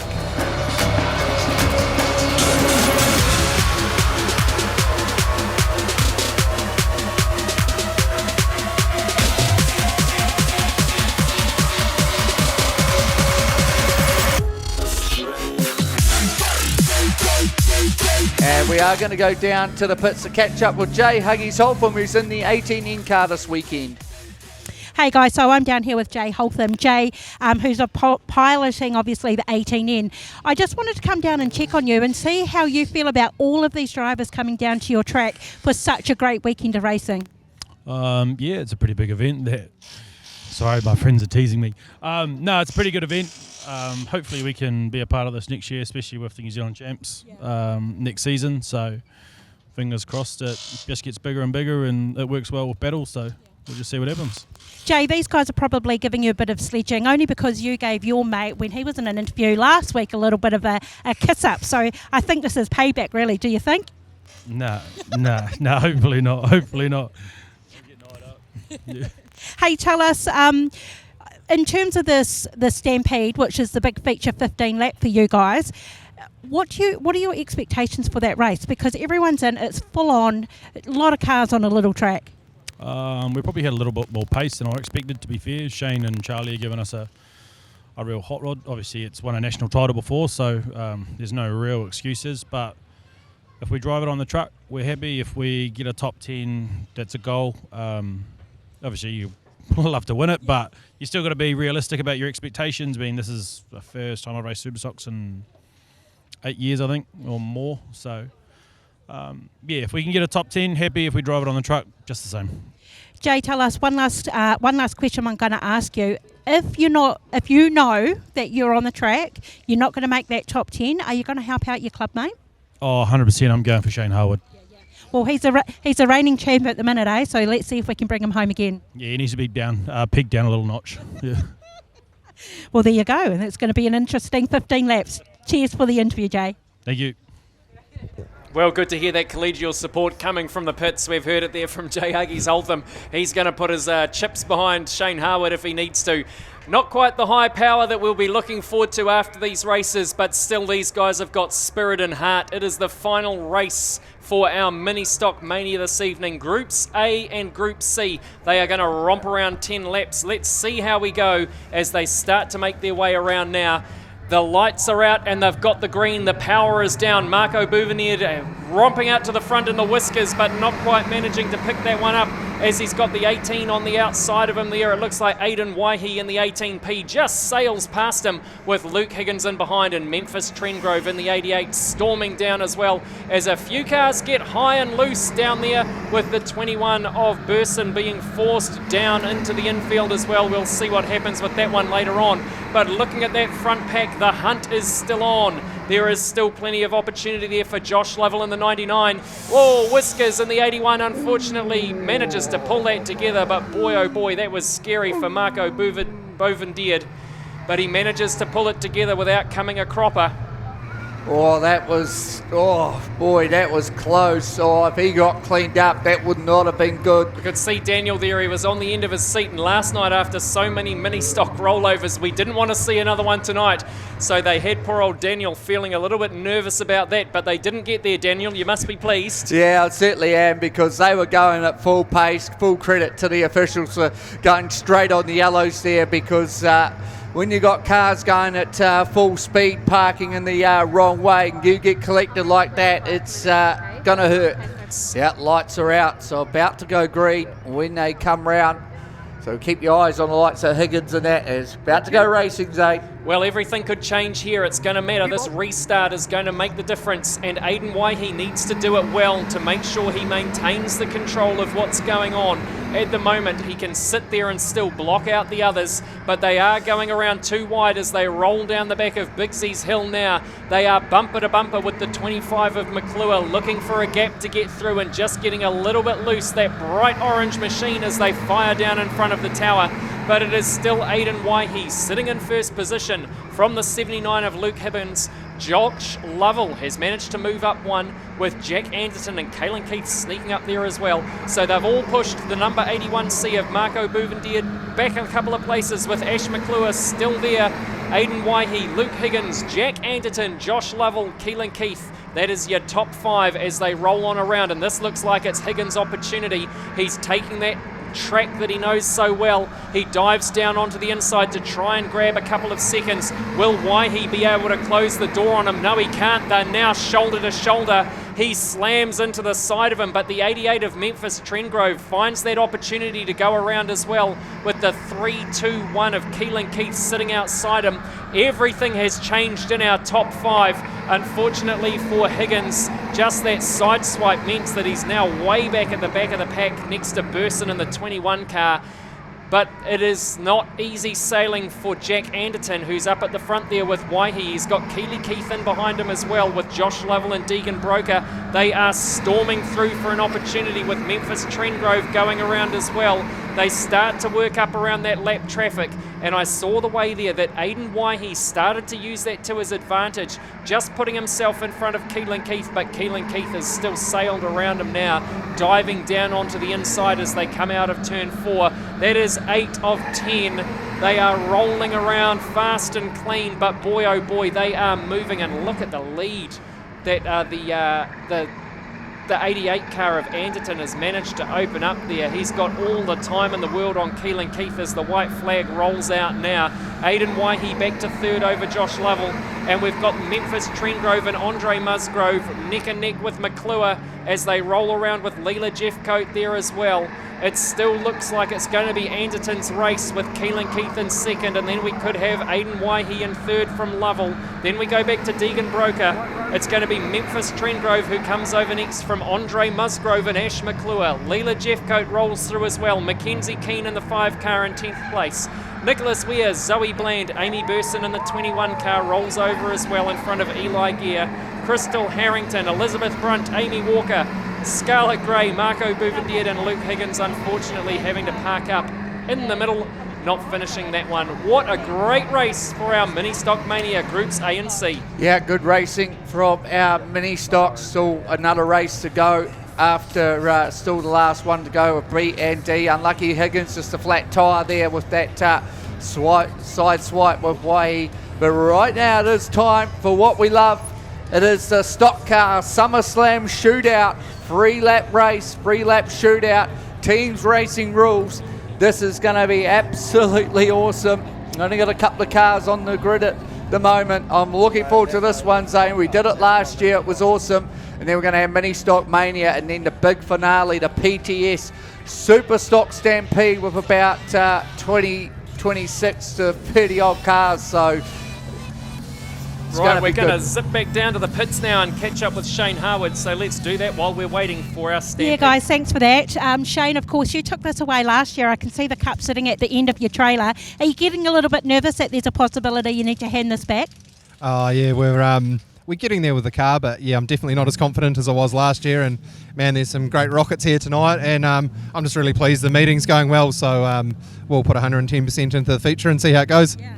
Shane, I do have to comment on behalf of everyone who's here and everyone that is watching on the stream. This is a perfectly run meeting, and it's a great practice run for the national title next year. Yeah, the club's been amazing helping us with this meeting, and the Superstock class in Nelson, they've really put a lot of effort into it, so I'm stoked it's all come off and the weather's behaved itself. So I'll just be really pleased to crack a beer after the feature and make sure everyone's had a good time, you know. Shane, you're about to prep yourself for a huge race. 15 laps with these guys is going to be no easy feat. But tell us, how's the car performing? Are there any adjustments that you've made from last night to tonight? From last night, we've just tried to keep the tyres up. I cut a tyre on the first race, but we've just put some new tyres on the rear to get a bit more grip leaving the turn, and we've just made some suspension adjustments to try and give us a bit more drive. So in terms of adjustments, they're quite minor, aren't they? Yeah, they are just arm angles and bits and pieces we play with, and see if we can get a bit more performance. Listen, Shane, we do wish you the world of luck. Huge competition down here, but we'd love to see a local guy take it away 3 years in a row. Yeah, no, it'll be good, but we'll go out there and give it 110, and whoever wins it and gets second and third, it's good on them, and I'm really pleased everyone's travelled down, and it's been a great meeting. Thanks to you guys, obviously, that get the sport out there a lot further. I don't think there's too many tracks running tonight, so hopefully there's a good stream, and encourages a few more of the other Superstock lads sitting at home on the couch to come down next year. Get the hint, guys, get the hint. Cheers, thank you very much. Awesome, thanks, Shane, good luck.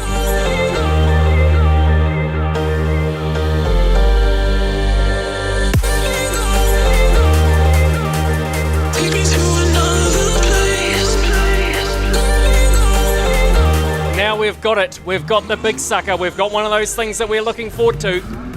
Rightio, we're going to hand the mic over, give it to the man himself, the one we all love, Jody Scott. How are you?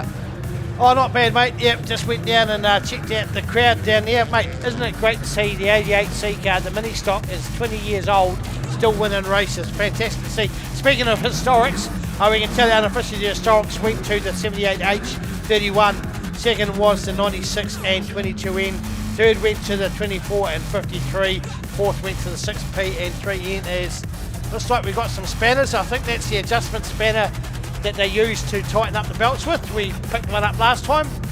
Right, so the 6 lots of drivers that are coming out here, we can tell you who's going to be versing who. The first race will be between the 88C of Troy Cleveland and the 964C of Melissa Gifford, and they will race off against the 215 of Khan Wheeler and Eb Young. So it's Christchurch versus Christchurch, but it's actually Christchurch versus Blenheim unofficially. The two of them are from Blenheim, is the 88 and 964. Teammates of all things, and they'll be looking forward to trying to challenge against Khan Wheeler and Eb Young. Great to see Eb back out in the car. I talked to him earlier in the night. He says, mate, this thing's a handful to drive, but I'm slowly getting used to it, and he's not afraid to stir the pot. Straight and simple. The next group that will be out in fourth spot will be Braden Lawton, Tyler McPherson. The third lot out will be Troy Curry and Brad Roseman. What an effort there. Then we get interesting. Jack Rarity, Royden and Stanley, with Royden not finishing the last race, moved down to second, and off the last race, Riley Ethel and Wade Sweating. Riley winning it last year. Will he go back to back? We'll wait and see. We've got 4 more races before that will happen. 3 laps, so she's fast thinking here out on the track. Just waiting for the clerk of the course, Fatty, to get sorted out. Missing one, Melissa Gifford's not out so there the yet. gate's still open, so we're trying to get her out. She had a flat tyre earlier. She accidentally bumped bumpers with Troy earlier on. That's why she had the flat tyre. So we're just waiting for the 964 to wander out. Otherwise, Troy's got to do it all by himself. One of the Canterbury Crushers. Both cars go on the same bus. The 88 and the 964 travel around the countryside, been to many metres. So just waiting for the 964.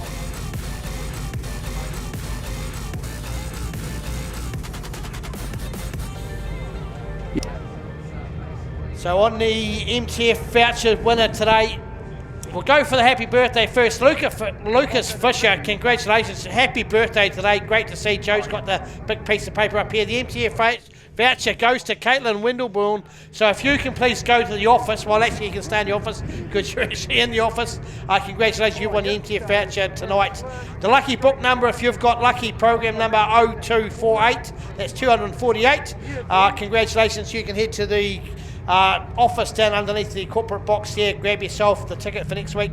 And the 50-50 raffle was 7708 and you won $649. So the 50-50 raffle 7708, that's 7708 number. Congratulations, you've won $649. And looks like the gate's been shut, so looks like Troy is going to be the Lone Ranger.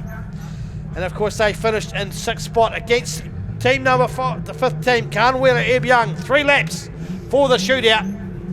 Looking forward to this. We'll see what they do. Eb Young certainly knows what he's doing in that. Khan Wheeler, one of our famous ladies races. So 136 hasn't made it out. It's got no power. But it is the 88 of Cleveland. He's going to try and win it. First past the post, it goes to the next stage, and Cleveland gets spun up. So we'll wait to see what the team of Wheeler and Young do. Cleveland's going to have to do a whole lot of chasing here, and it's only 3 laps, so she's short and sharp. And this could be what you might class maybe as a bit of an upset. They're not going to do any damage to 215 and the 14 car. As they wander around, Cleveland, the quicker of the 3, will try and catch up with them. But I'm sure Eb Young will go into block mode as they come through. There should be a white flag out this time round, so just got to complete this lap. And it will be Kane Wheeler. Eb Young will knock out the 88 and the 964 pairing of Melissa Gifford and Troy Cleveland. Give them a hand, folks. Bit hard 2 on 1. They've done the job and they're going to line up for the next heat. And outcome on this group will be Braden Lawton. Apparently Tyler McPherson's not out either, so we might be missing the 136, the South Island champion. Can't get any power to the car. So team number 5 might be able to sneak through. Just the one car, the 224 lining up, so big advantage to this combination. They'll be wrapped with this. No damage done. One battle, won easily. And it will be the 224 that's got to do it all together. It just shows you longevity in this group. And we'll get interesting as we get through to the bigger points getters. He wants that show drive to survive. That's what you got to do. Yep, it is certainly. And they're going to put the 224 right up on the wall. So will we see the 14C turn hard right? It's got the big push. They can put it up and up the fence. I've seen it before many a times. One turns right, the other one just helps with the angle up the fence. We'll wait and see. Or will they go for the big dash again? 3 laps. Heat number 2. Oh, we got a sharp right, and Kane Wheeler's going to shoot out. So the blocking's been done. Eb Young will have a go at the 224, so it's Christchurch on Christchurch once again. And Eb Young's no shade of knowing how to find the bumper. And he's just going to push the 224 around, the 224 on the brakes. And Ed might even just hold him into the infield, wait for him to go on the outside to let the 215 come past. And Gray's just going to be quite happy just to sit behind him. No need to pass the 224 while Eb Young plays ball. May even have to force him right round. And Kane's just quite happily staying where she is. Oh, Young's just spun it up. It won't matter. Kane's just sitting there waiting. This is clever from our ladies' races. We'll see what she does in a month's time. With all the ladies racing here, looking forward to it. Eb Young's going to fire through. Lawton can't do much. He's a lap and a bit down. And the white flag is out. So it will be another race win. Eb Young will be quite wrapped with that. No damage done to his car either. And they will move on to the next stage. 2 battles down. And will we see 2 on 2? This will be an interesting one. This will see Troy Curry and Brad Rosewarne. 2 of the heaviest hitters out of the Canterbury stable. Of course, Troy Curry does live and work up here in Nelson. So this will be a change. If everyone knows the stock car history, this is one to watch. Eb Young is not afraid of these 2 drivers. And Kane Wheeler, newly married, will be sitting here going, this is going to be fun. We'll see who lines up where. Rosewarne's certainly one of the quicker cars around the track. And we know Troy Curry, if he finds that spot, he'll know how to put the cars in. Hasn't got reliability on his side, but has put that many cars away. The list is long and lengthy. His number, the 919, firmly written on a lot of dashes around the countryside. Did race for the Tasman Thunder. The manager of the Canterbury Crushers is about to go to battle with Young and Wheeler. Here we go. Rosewarne might do the dash. The big squeeze goes on, and Rosewarne's gone up. Curry's done the dash. Kane Wheeler's going to head out and try and catch the 919. Rosewarne's going to shoot out. Eb Young's going to end up doing the blocking as Curry comes round. Here we go. This will be interesting. This is like 2 Vikings going at each other. It will be Eb Young and Troy Curry. Might be about 20 years between the 2 of them, but they certainly both know how to hit. Eb Young goes for the bash, misses it. Kane Gray's there, so Eb Young's got one more chance of trying to catch Troy Curry. Curry's actually running. Not very often we see him running, but he has to. Eb Young's got to stop, slow, wait, and yet Wheeler head round. Not going to happen. It looks like Rosewarne's just going to sit behind them as they let Curry go through. He'll pick up the checkered flag, and there we go. Eb Young tried to do it, couldn't quite get it done on Troy Curry, and Troy Curry survives that one with Rosewarne. They'll head into the next stage, and here we go. Jack Rarity, Royden Winstanley, and we've got, here we go, Royden. He'll be really jumped up for this one. He's not normally a teams racer. And Jack Rarity, another one that hasn't spent a lot of teams experience, but they'll be chatting together. They know this one's the big one to make it through to the final, but they're up against a couple of war horses. It's the battle of the Clydesdales as they wander through the Leach Drainage Machine. Tactics at the fore, and Rosewarne certainly quick. In fact, all these cars reasonably quick. Of course, the 919, the ex-Kyle Hebner 15V car, done a few teams battles. Very, very, very quick car in its time with Kyle Hebner. Rightio, here we go. Brace your seats. 3 laps of, we don't know, absolute carnage here at the SummerSlam for the stock cars.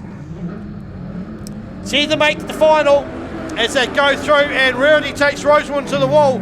Curry's out in the lead, but he's going to have Winstanley out his chase. These two have gone each other. Winstanley's up on the wall. Curry's going to try and put him in the wall. And over! Roll over! And the second time in 2 weeks, Winstanley has ruined another wing. And there he is. He got up. Troy says, well, I know where to take you. We'll just push you out the wall. You go over with momentum. And Royden Winstanley, it's been tears over the last week. He's rolled twice. McDonald's app's been down. And he's found himself probably out of the final, although his teammate's still out there in the form of Jack Rarity. Rosewarne's parked down here on the front straight, so he's a lap down, so they can still win it. Wouldn't it be right to roll over, survive this, and go through to the final? Yeah, what we wanted to see. This thing just turns up time after last year. Upset results. Don't really do that with Curry though, do you? You don't want to show him the wall because his eyes light up and he just, it's like Christmas Day for him, isn't it? Yeah, just watching the way Winstanley just got caught on the side of Curry. Curry knew he was up there. He said, well, if I show you the wall, you're going to end up going nowhere but into the wall, and just momentum took him over. So it looks like Troy Curry will be able to back out of that one. No damage to the 919 car. And there we go. We just got Rosewarne spinning up in the infield. But there we go. It's not the first time that poor old Royden's been up on top of cars. He did it to Michael Harris earlier in the night. He's got some valuable air points over the last 2 weeks. And they're going to get the old tow truck to do the old roll of shame. And I'm sure a lot of people will be happy to watch this one. So here we go. Just a slow jog around for the 59 car. Curry gets going, but he's damaged. So we'll see what Rosewarne's got to do. Rosewarne's basically got to stop here. He's got to be able to take the 416 out of the race car as the flag will come out next time round. And Rosewarne knows that he's got to stop the 416 because we've got a slightly limping tyre. It's not deflated. It is not right, but it is safety.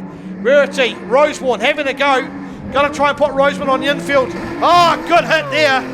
Up over the tyres. Rarity's going to go. Rosewarne, former South Island champion, is going to try and hunt down the 416. I don't know if he's going to be able to catch him, as the 919 is half a lap behind, but it is Rarity. He's got the white flag, got the checkered. He's done it by himself.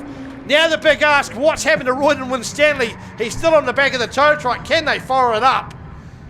Yep. And here we go. One person, Jack Rarity, will be absolutely ripped with that. He'll be smiles.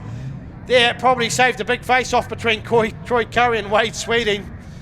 Oh, that would have been the dream match, I think, for the final. Troy Curry certainly got some damage here. It's not deflated. They didn't call it as a safety issue, but he couldn't quite get that catch. Brad Rosewarne, Jack Rarity, two very fast South Island cars. And we're going to see whether they can get him off the tow truck. I'm not sure if they can get him off the tow truck for this race. So I think they're waiting for the officials to find out what the official story is with the 82 machine, whether they can let it off the tow truck. It's a completely different race. It can't get 3 minutes.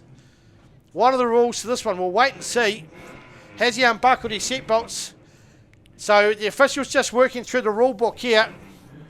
Is Royden in the car? No, he's not. He's not in the car, No. so he's unbuckled his belts, but whether it's a separate race, this is a whole lot of different rules. He's just having a look at the car to see whether it's actually available to race. This is the SummerSlam at stake here, folks. So the referees have got to do their thing. Let them do their thing with what the rules are, with rollovers, etc. Royden's going to have a look at the car and go, well, can I get back in and race? He's just having a talk to the officials. Looks like he's jumping in. Here we go, folks. It's what we wanted to see. Give him a cheer. Yep. This will be one hell of a happy meal if he manages to pull this one off. There'll be party room, will be full up at McDonald's in Richmond for the rest of the night. Riley Ethon was sitting going, I hope he doesn't get out there, but he's going to. And this is a good battle between four of these local drivers that have been battling each other for the last month or so. The wing looking very, very second hand. Don't worry about aerodynamics. Dad Brian will be looking there. He's just having a thumbs up. Putting the seat, oh no, he needs the steering wheel. Might need that.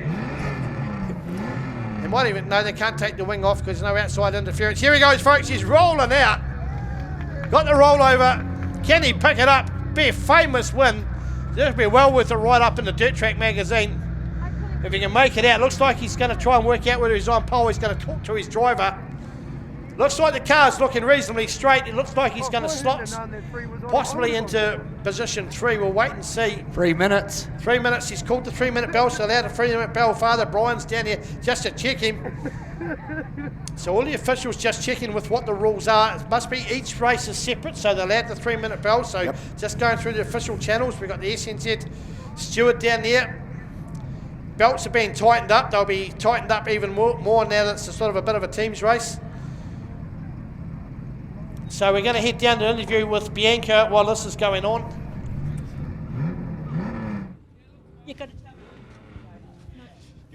Okay, so guys, I don't have a driver, but I have the next best thing who tried to do a runner. We caught her just in time. Belinda Robinson, Dale Robinson's wife. Just so you know, your son-in-law Josh has put me up to this, so give him a big hello. My goodness. No, I'm absolutely not happy about that. You can take that up with him when you get home. Belinda, we're about to see Dale race a 15-lapper. He's going in third. We've got 1 and 2 and dead in front of him. He's an old hand at this. Is he nervous? Are you nervous? How do you think he's going to bring it home? No, I'm just really happy for him. He's had a great weekend. Finished all races and happy, and that's really what it's about, isn't it? Yep. Belinda, I'm actually going to extend that for you because Dale's actually had a great season. We're coming to the end of it now, but he's had great success in a lot of different tracks. Yes, he has. Yep, we've had lots of fun this Speedway season. So it obviously gives you a roller coaster sometimes, but we've had a lot of good times this season.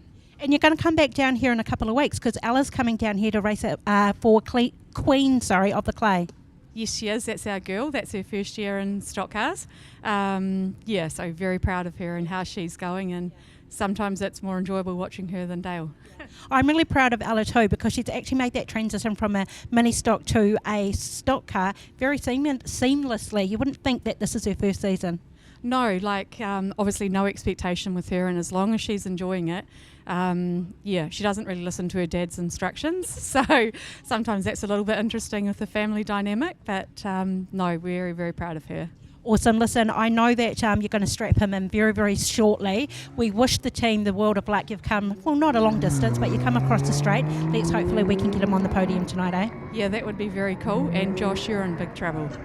Haha, Josh. Thank you, Belinda. Lovely talking to you. Yeah, don't worry about Josh Patterson. I can handle that young fella. That'll be right. He's down here in Nelson in a month's time. Rightio, we've got Royden Winstanley. He's fired up. He's had his 3 minutes. And we're going to get him lined up. Here we go, the final of the SummerSlam. Riley Ethorn, defending champion. His partner, Wade Sweating, the New Zealand GP champion. Against Jack Rarity, the club champion. And Royden Winstanley, who's been everywhere and anywhere. And 2 rollovers in 2 weeks. We're about to unfold 3 laps for the SummerSlam. Bragging rights for 2024. And a bit of a jump start, but we're off and racing. Here we go. Contact all down. Who's going infield? Sweating's got right. Winstanley goes infield. We've got Rarity up, putting Ethorn up, he's caught, and Sweating's parked up, and he's going to head off. Winstanley's going to set and chase, and we got one up the wall with Sweating being held in by Rarity. They're just going to sit there as we watch Sweating. He's just going to power away. Now in the box seat is Ethorn, gets off. Oh, just misses Sweeting. Rarity's in the lead. He's got to chase down Sweeting as Winstanley's in the heat. It's only 3 laps, and I don't think Rarity's going to be fast enough to catch his Blenheim mates. All good mates as they travel around the South Island, and Sweeting, the New Zealand GP champion, has got this in the bag. What's Winstanley doing? He's chasing. He needed to block. Ethan's parked up. It doesn't matter because his teammate Sweeting is in the lead. The white flag is out, and it's a checkered flag. And a win for Wade Sweeting and the 71 of Riley Eaton. He goes back to back and wins Stanley. While he's been rolled over, he tried to make the tail go through and win the race after the rollover. Couldn't get it done. And Jack Rarity and Warden Stanley will finish up runners up to Riley Eaton. No doubt there'll be beers flowing again tonight with Wade Sweeting. Great to see the 2 former Eastern States Allegiants now racing under Greymouth, and Christchurch will pick up the SummerSlam once again here at Nelson Speedway. And it's a good wee build up. We look forward to seeing next year's edition. Brad Rosewarne out there, Troy Cleveland. A couple of cars not making it out on track, including the South Island champion of Tyler McPherson. And some damage to the 919 of Troy Curry. Very intriguing is our SummerSlam. Look forward to the next edition. But our defending champion, Riley Eaton, looks like they're going to go around for a victory lap, folks.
Then we go back to LC Vlanandron in the 58C. Kobe Powers is out there in the 97N. Paul Vasey racing the 351R out of Rotorua. Mania Jones is in the 46E and Easton Salter in the 75N. That's as many as we're going to get through before they get the green and go racing. Let's have a look and see what happens as they fire into turn 1, 4 across. It's a little bit lumpy as some of them start to get a bit loose, but Connor Turner starting on the pole is happy to hold it from Conley Webley in the 18. The 351 of Vasey is absolutely storming around with both the 25 in behind of McClure and the 66 of Charlie Boone. My word, Charlie Boone now firing around the outside, taking the opportunity to just get past the other 3. They were stuck with each other, and Charlie Boone in the 66 Fulton Hogan colours decided there that was the moment to pounce and has done it, moving up into second.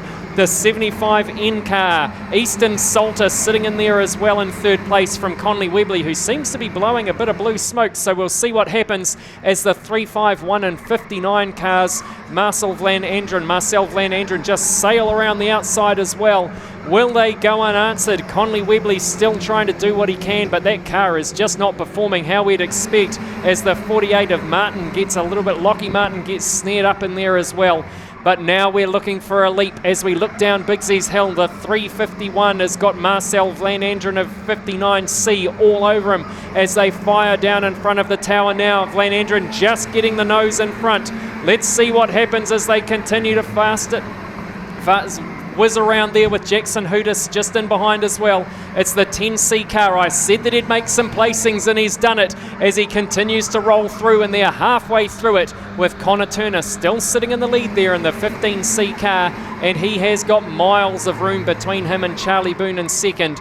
Easton Salter in the 75N car in third place. Then we go back to the 59 of Marcel Van Andren, still managing to hold that fourth position from Carl Vasey in the 351, but Vasey's going to be looking for the opportunity to pounce. Yeah, so we've got, 6 laps of 10. It's still Connor Turner. He's got a good lead on Charlie Boone now. Big gap as going to come across a bit of lap traffic to make things interesting, Zane. Well, that might change things as well for the 10C, sitting right in there behind the 351 of Vasey, looking for that opportunity now to dive down on the inside. Not quite doing it, decides to go high instead, but Vasey absolutely putting the pedal to the metal there and sliding through as they work their way around the 46 of Mania Jones. It is all go here. We've got Mini Stock Mania all right. They're scattered across the track from start to finish as they continue to roll through and pick up that white flag for Connor Turner. Charlie Boone in second. Easton Salter comes across the line in third with the white flag. 1 to go as they continue to roll around. That is 9 laps down. They finish out the 10th. Let's have a look and see what happens. It is going to be Connor Turner coming in first place from the 66 of Charlie Boone. Easton Salter will manage to get in third place with Marcel Van Andren looking like a hot contender for fourth place from the 10C of Jackson Howdis. That is how they roll out tonight as we get ourselves through Mini Stock Mania Groups B and D, 10 laps. They have been fantastic tonight, keeping us entertained from start to finish. Yeah, and of course we thank Carter's Tyre Service for their sponsorship of Mini Stock Mania this weekend. And we thank them so much for getting in behind these young ones. Rightio, we've got our extra race coming out for our street stocks, and then of course we are going to get into the PTS Superstock Stampede, the 15 laps to determine our Stampede winner. I don't know this ain't living, but we could run from Elysium and let it burn, let it burn. You've gotta know that nothing lasts forever.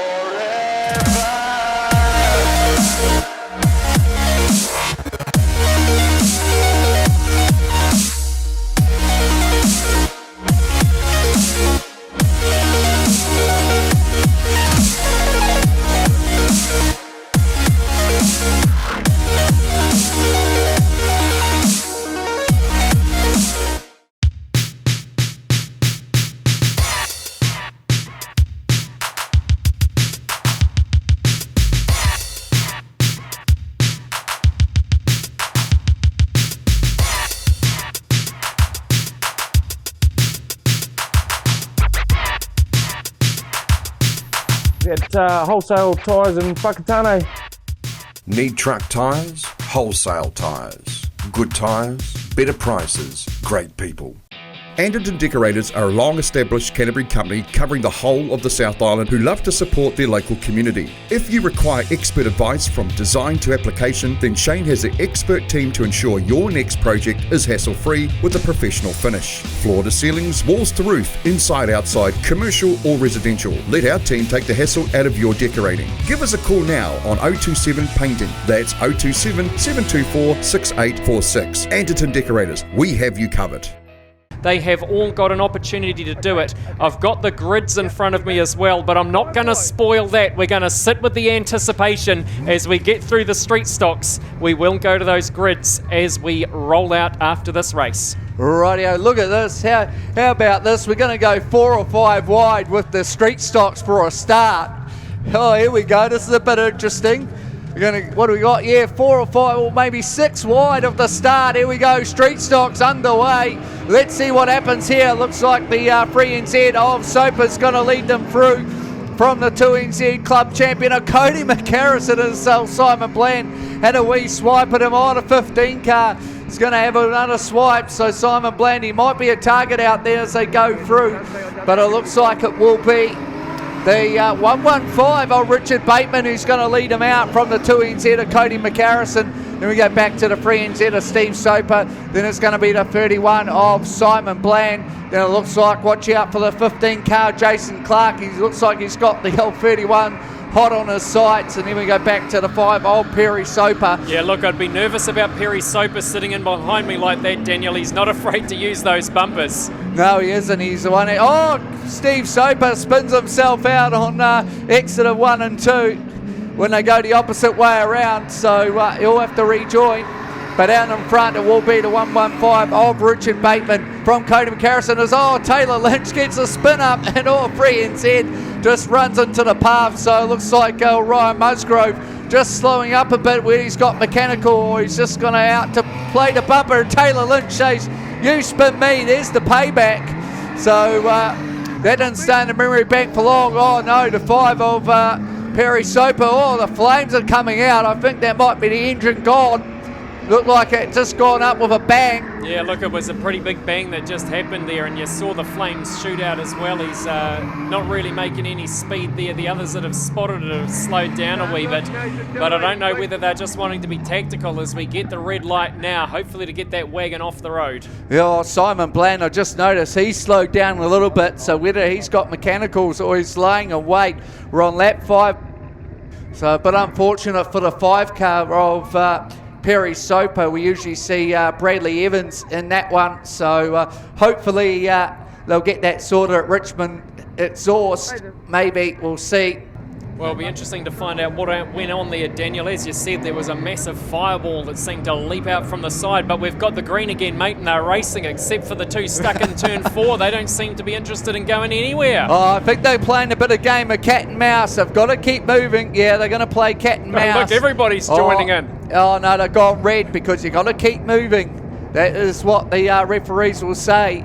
They look like, I just wonder if they're playing a bit of cat and mouse. The referees, Taylor Lynch is coming in. So Street Stock's wanting to put on a bit of a show, maybe a flat tyre for him. He's always in the thick of the action. As we're about to go green again, so the red was for Taylor Lynch. As go green, here we go. Watch the 31 of Simon Bland and the 115 of Bateman. He's lining him up. He's hard on him. He's trying to get the spin around as the rest of the field come through. And with Simon Bland, if he's after someone, he'll line him up. Here he goes. Oh, there we go. He's spun him around once. It's a full 360 from Simon Bland, but you've got to be feeling a bit nervous, don't you, with the rest of the Nelson Street Stocks in behind. It's almost a bit like Mad Max Road Warrior out there. It is, and here we go to 115. He's saying, well, if you can do that to me, I'm going to do it back. Watch out. Here we go, Richard Bateman. Simon Bland gets up the speed. Oh, the 10 of Melita Evans just had to go on the brakes, otherwise she was going to be wrong place at the wrong time. So here we go. The Street Stock's putting on a show.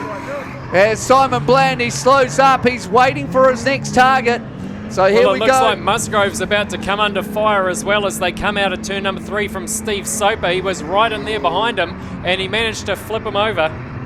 So here we go.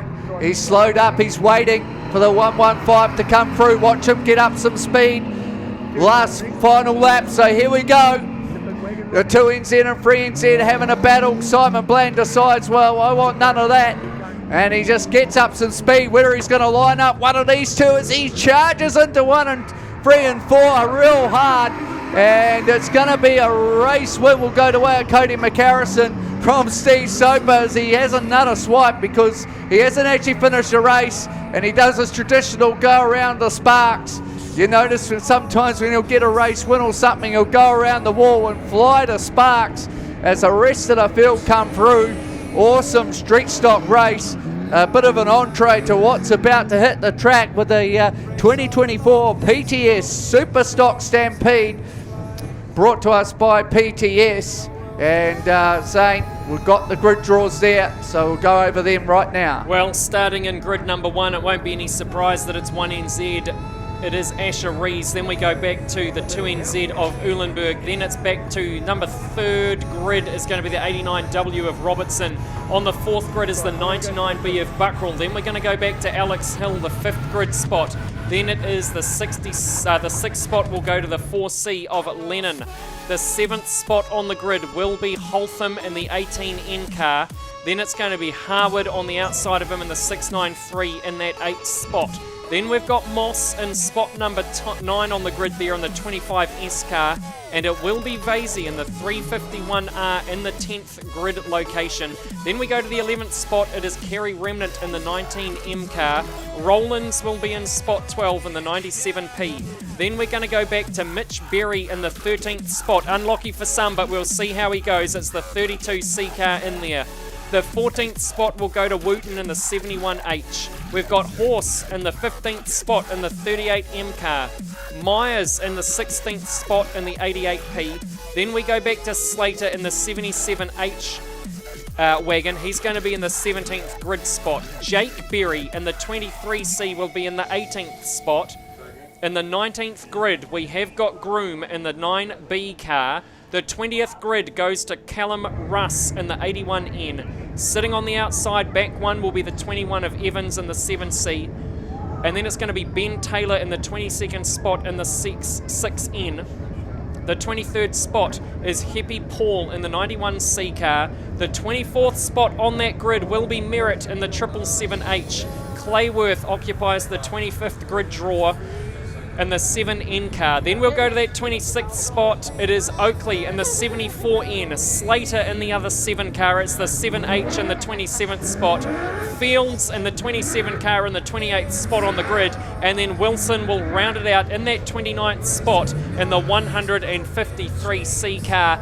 That is how they're going to be gridded up for us tonight. It is a stunning grid. It is a stunning lineup. I am sure that we are in for an absolutely stunning race. Oh, how good is this going to be? 29 Superstocks going to barrel into turns 1 and 2. So if you're sitting on the corners there, you're going to have a whole heap of Superstocks coming your way.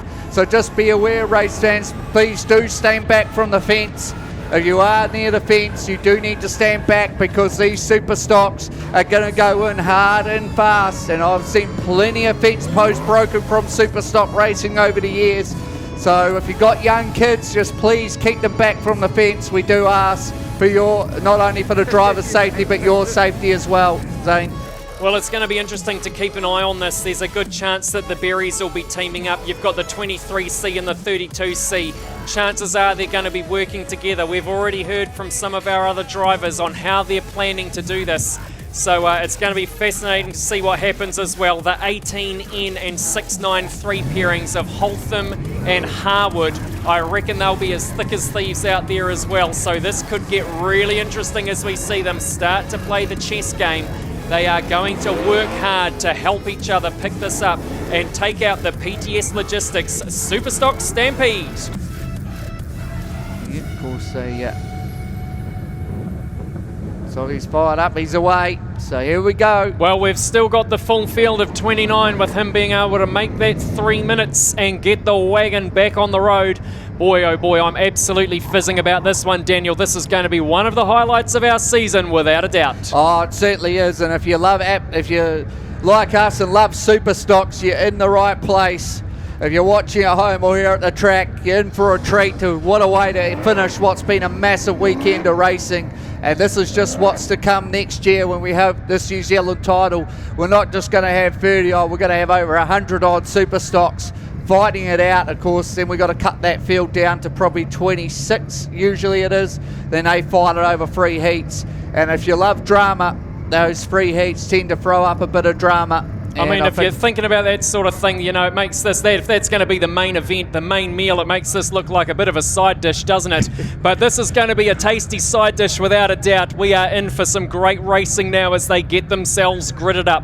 The cars to watch right off the bat are going to be Rees and Uulenberg, 1 and 2 NZ, about to absolutely smash it out. But they have got some hard chasers sitting right in behind them with Robertson and Buckrill right there. Alex Hill's got a sniff in as well. Lennon's there too. So look, it's not going to be an easy thing for them to just get the jump and sail away.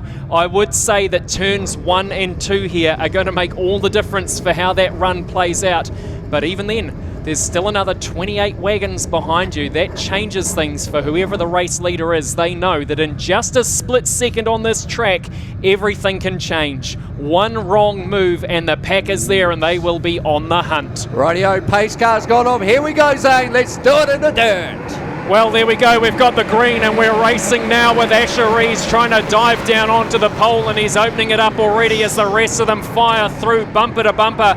Will there be any collateral damage? I see sparks flying and it looks like the 4-car of Braden Lennon's already up in the wall. The action continues through that main pack, but look at the fight for second as Uulenberg and Robertson go neck and neck. They are absolutely fighting it with Moss moving up against Hill as well. The 32 cars sitting in there as well of Mitch Berry. That looks like our leaders at the moment. We've got the 77. He's backwards and the 4 cars in it again. It's not his first time tonight, but he manages to pull it out. He's still sitting there at the moment. The red light goes as we pull it all back with Asher Rees still in the lead from Uulenberg, the 89 of Robertson in third place, and a couple of wagons up on the wall. That's Braden Lennon, the 4C. The other one is the 77H of Wayne Slater. Well, they just got a bit tangled down the back there on Bigsy's Hill. We're going to replay it now, and you see them. The sparks are flying as the 4-car leaps up onto the wall there, just getting a little bit loose as they came out of turn number 2, and that is the danger spot here. As you put the power down on Bigsy's Hill, anything could happen. Oh, it certainly is. Jay Huggies Holpen went for a bit of a wall ride on turns 3 and 4. Kade Remnant was giving him the wee toe around. He manages to come back down. Hopefully Braden Lennon can carry on because he's had an awesome weekend. It'll be a bit sad to see him out of this one, as looks like oh no, that's gutting for him. He's been going so well, and it looks like the tow trucks, no, I think, it looks like the tractor might be giving him a push. He just got wrong place at the wrong time, and that's what happens on this track. If you're in the wrong place at the wrong time, it can hurt and it bites. Well, Asher Rees, he doesn't have an easy run. Look at the cars that are sitting right in behind him. He's still got Blair Uulenberg, Dale Robertson, Wayne Moss there. Then you've got a second bit of a pack as you come back and you see Alex Hill with Mitch Berry, Shane Harwood's there, and Kade Remnant. Those are the chasers. Those are the ones that are going to want to hunt him down as we get the green and we fly around again.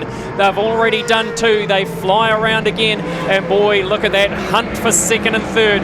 It is all on here. Asher Rees still has a nice lead.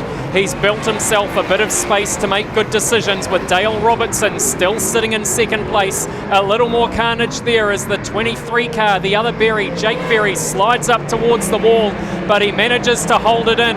It's Alex Hill now making his way back up there. He's moved up into 4th place. We've still got Asher Rees now holding that lead from Dale Robertson with Blair Uulenberg. And then we go back to Moss. He's still sitting there, Wayne Moss. There's a lot of action going on out there, folks. It's hard to know where to look as Alex Hill continues to roll up. The 88V as well. He's whomping it up through the back. It is all go out there tonight. We've got packs of cars left, right and centre as Asher Rees now has to start working through them. He's got Callum Russ to get past first at the back. Uulenberg continues to be in second place, and it's neck and neck down the back of Bigsy's Hill as Moss tries to leap into third place. He doesn't quite get there over Robertson. Robertson just in front of the tower now, but Alex Hill is trailing them with the 32 of Berry. The 4C's still there as well.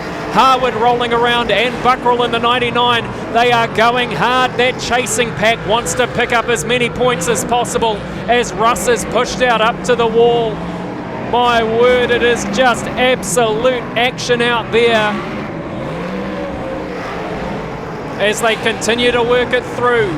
There is so much going on as the 777 gets it loose with the 153 of Robin Wilson slamming into the side of him.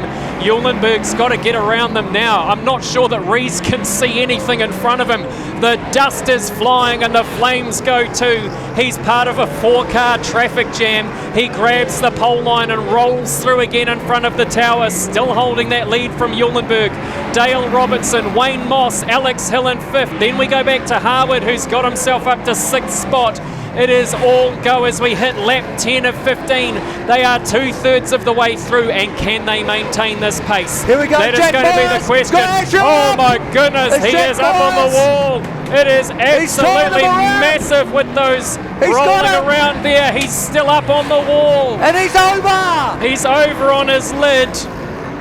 There we go, Jack Myers. I thought it was going to happen. These two battled in Palmerston North a while ago. Jody called it. He wrote it down on a bit of paper in the envelope earlier tonight. He said, if there's going to be trouble, that is where it's going to come from. And we've seen it. The professor says it again. He sees into the future. It'll be in Dirt Track magazine as Jack Myers takes that opportunity. And boy, oh boy, the sparks flew there.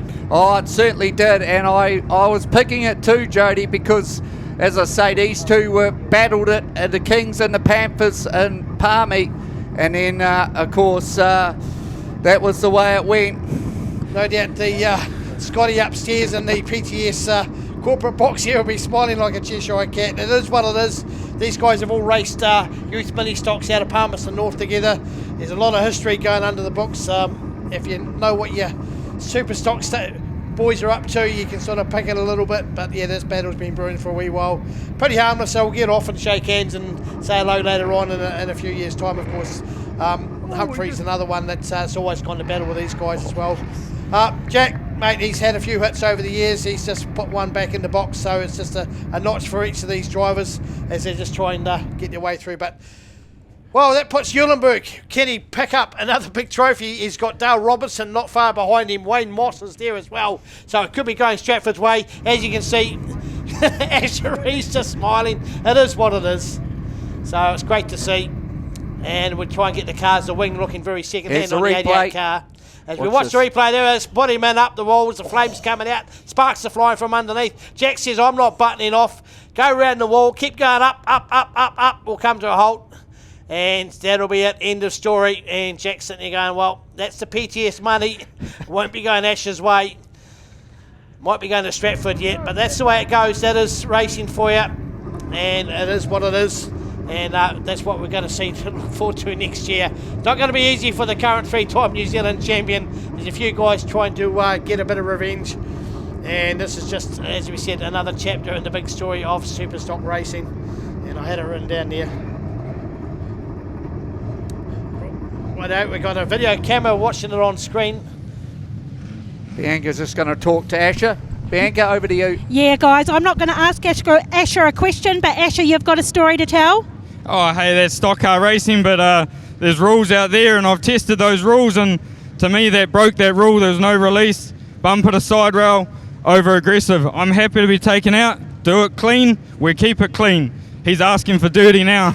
Okay, Asher, I didn't see that to be fair, Asher, but I can tell you're really fired up, so that obviously meant a lot to you. Not so much that they took you out in the way that they did it. That's dead right. We're all for fair game. We're all for stock cars. Just do it to the rule book. That's why it's there. Okay, we'll leave that one up to the referees, eh? But Asher, more than anything, we're glad you're okay. Awesome, cheers.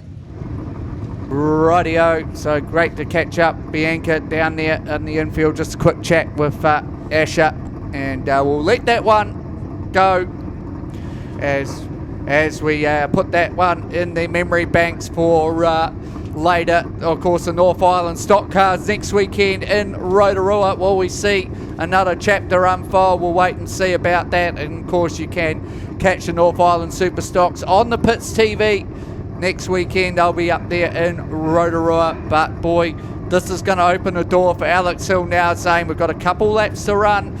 Has he got a few Nelson mates to help him? Where's the likes of Ben Taylor? Look, Shane Harwood's sitting right in behind him there as well. It's going to be interesting to see what happens as we get that reset. Blair Uulenberg, can he get clear air in front of him? Dale Robertson is still in with a sniff. So's Wayne Moss. Alex Hill there, Shane Harwood, Mitch Berry and Jacob Buckrill. It is not going to be easy to make it up there, as if Hill wants to do it, he's going to have to work hard. And I think you're right, he'll need some help from some friends out there. But Nelson, if they can get in behind him, they will do it.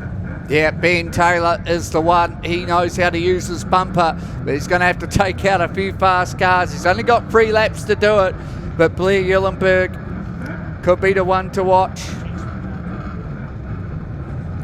Well, we have earlier as well heard from Jay Holtham. He said that he'd give him a hand if he had the chance as well. So this is where it's going to matter. He'll be wanting to help Harwood get past Hill. So this is where the mates might make a difference. We've got the green again, and we are away after that absolutely massive hit. And the cars are now starting to work through. And the 18N, keep an eye on him. Here we go. He's slowed himself right down, and he's going to look for that opportunity, I think, to clear the path for Harwood. Alex Hill is still stuck in the fray back there in 5th. Keep an eye on Moss in the 25 car as well. There's plenty on the go now. The whole thing has changed after that aggression. The 88 car's got a wing that is flying and looking very loose indeed, as Blair Uulenberg tries to clear the air and look for an opportunity to get through, but it hasn't happened yet. This is where things are changing on the track, with the 7 car hitting the wall as well. Keep an eye now. This is the hit. Keep an eye open for Uulenberg. Let's see what goes on. Uulenberg's got it from Robinson, Wayne Moss in 3rd, Alex Hill in 4th. That's how they finish at a 2NZ. Blair Uulenberg's going to walk away with a trophy as they're still going. Well, we've got a cars rolled as well in between turns 1 and 2. We've got our second roll. The 97 car seems to have had a snare up there. It was Byron Rowlands. I can't see who's on their lid. Is it Taylor? Ben Taylor, the number 6 car. Oh, what a way to finish this Superstock Stampede.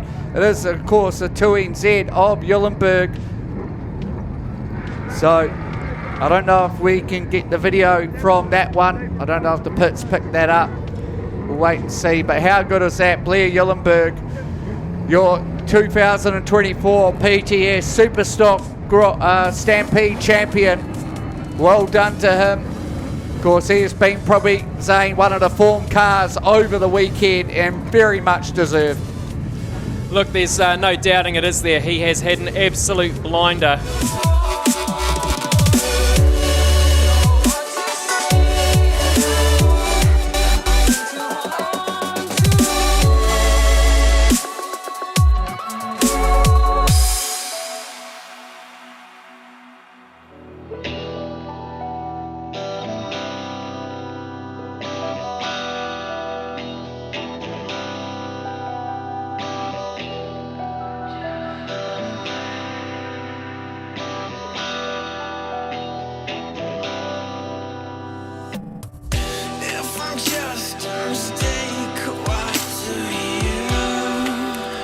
Well, Dale, I'm assuming that they're on us now. Everyone's gone silent. Oh, that was a tough race. We've seen Asher, unfortunately, being taken out here. All the better for you. Coming home in second, yes. Yeah, definitely. Obviously Asher set the pace pretty much all weekend. He was the man to beat, and obviously Jack decided he wanted other people to beat him, so benefited us. Congrats to Wayne behind me and Blair in front. You know, Blair's been on fire this season, so yeah, it's good for Hartley Engines and Linton race cars.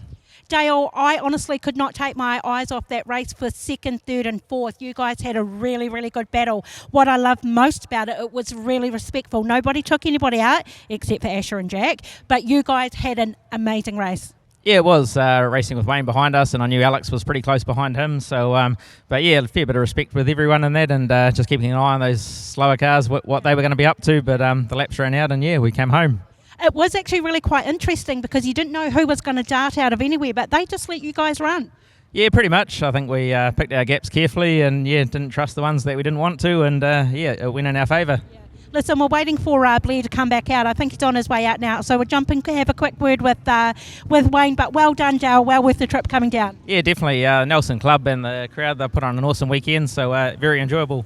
Awesome. Hey, I'm going to come over here and grab you, Wayne. I know that, I'm going to interrupt a very important conversation by the look. Put it there. Couldn't happen to a nicer guy. That was awesome. A great race. Congratulations coming home 3rd, Wayne. Yeah, man, thank you very much. That was good shit. Like, that was fun, part of my French. But, highlight of the night, to be fair, mate. We've had some ups and downs this weekend. It's been a bit slow with the racing and stuff. But first time here, second time we came to the first Stampede and didn't get it out of the trailer. So, stoked, mate. Absolutely wrapped. This track's on. So, yeah, it's good.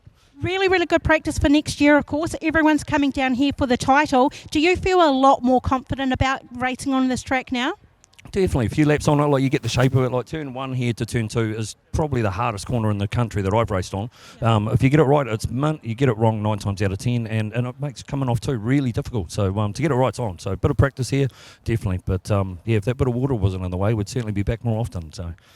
It looks like you've got the smile right written across your face, and like I say, it couldn't happen to a nicer gentleman, Wayne. But I have to ask, there was a bit of a sandwich with Blair and Dale here, Dale being in the middle. If necessary, do you think you would have taken him out? We would definitely try, mate. Like it was good, mate. Like Blair's Stratford club mate on top. It was mint, and Dale's been around for a bloody long time, and he's a hard racer. Like you get past Dale, it's one thing, to stay in front's another. So we would have definitely tried, but we weren't quite there. So it was good. All but that trying, eh? But hey, probably some of the most respectful racing I've seen in a long time. Let's go and see if we can have a quick word with Blair, because he's probably dying to get his hand on the cup. Put it there, Blair. Well done. You took off. They couldn't catch you. Sorry that Asher was taken out, but of course that put you into first place. Yeah, we managed to sneak through there when Jack got a hold of Asher and just kept our head and just chipped away at the laps. And when you're in the lead, you think it's never going to come out, and then finally the white flag came out and just cruised around and came away with it. I honestly absolutely appreciated the skill and the utter speed that went into that race. Blair, I actually watched it from the middle, and I didn't even see that white flag. The racing was so good, I wasn't even looking for it. No, it was pretty hard to keep an eye out for that flag, man. He's up real high, so you can't really see him, so you just got to guess, and hopefully it was the checkered, and luckily it was. Listen, you're on fine form this year. There's absolutely no two ways about it. Blair, tell us, what's your secret to success? Oh, it's probably Dad over there. He puts a lot of time and effort in, and I get the easy job, really. Oh, I don't know about that, because it looks like it's really hard work, Blair. But listen, I'll give you the last say of the matter. Is there anyone you want to give a shout out to? Any sponsors? Anyone that may be watching on the stream? Anybody at all? Just everyone that's helped put this together. Mark Osborne, he gave us a workshop after battle because Dad and Mum stayed down, and then Nippy, he gave us a workshop today, so thanks to him, and just Mum and Dad and Ada. Hey, we can see the emotion, we can hear the emotion, Blair.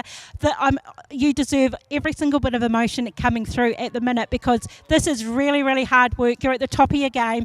I know that you've got to go and say hi to a few people. We do have a presentation, and I bet you're dying to get your hand on another huge cup.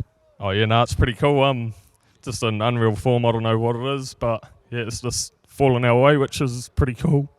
I don't think it's fallen your way, Blair. You're a very skilled driver, and this car is absolutely on rail. So that combination is obviously a very, very good winning combo.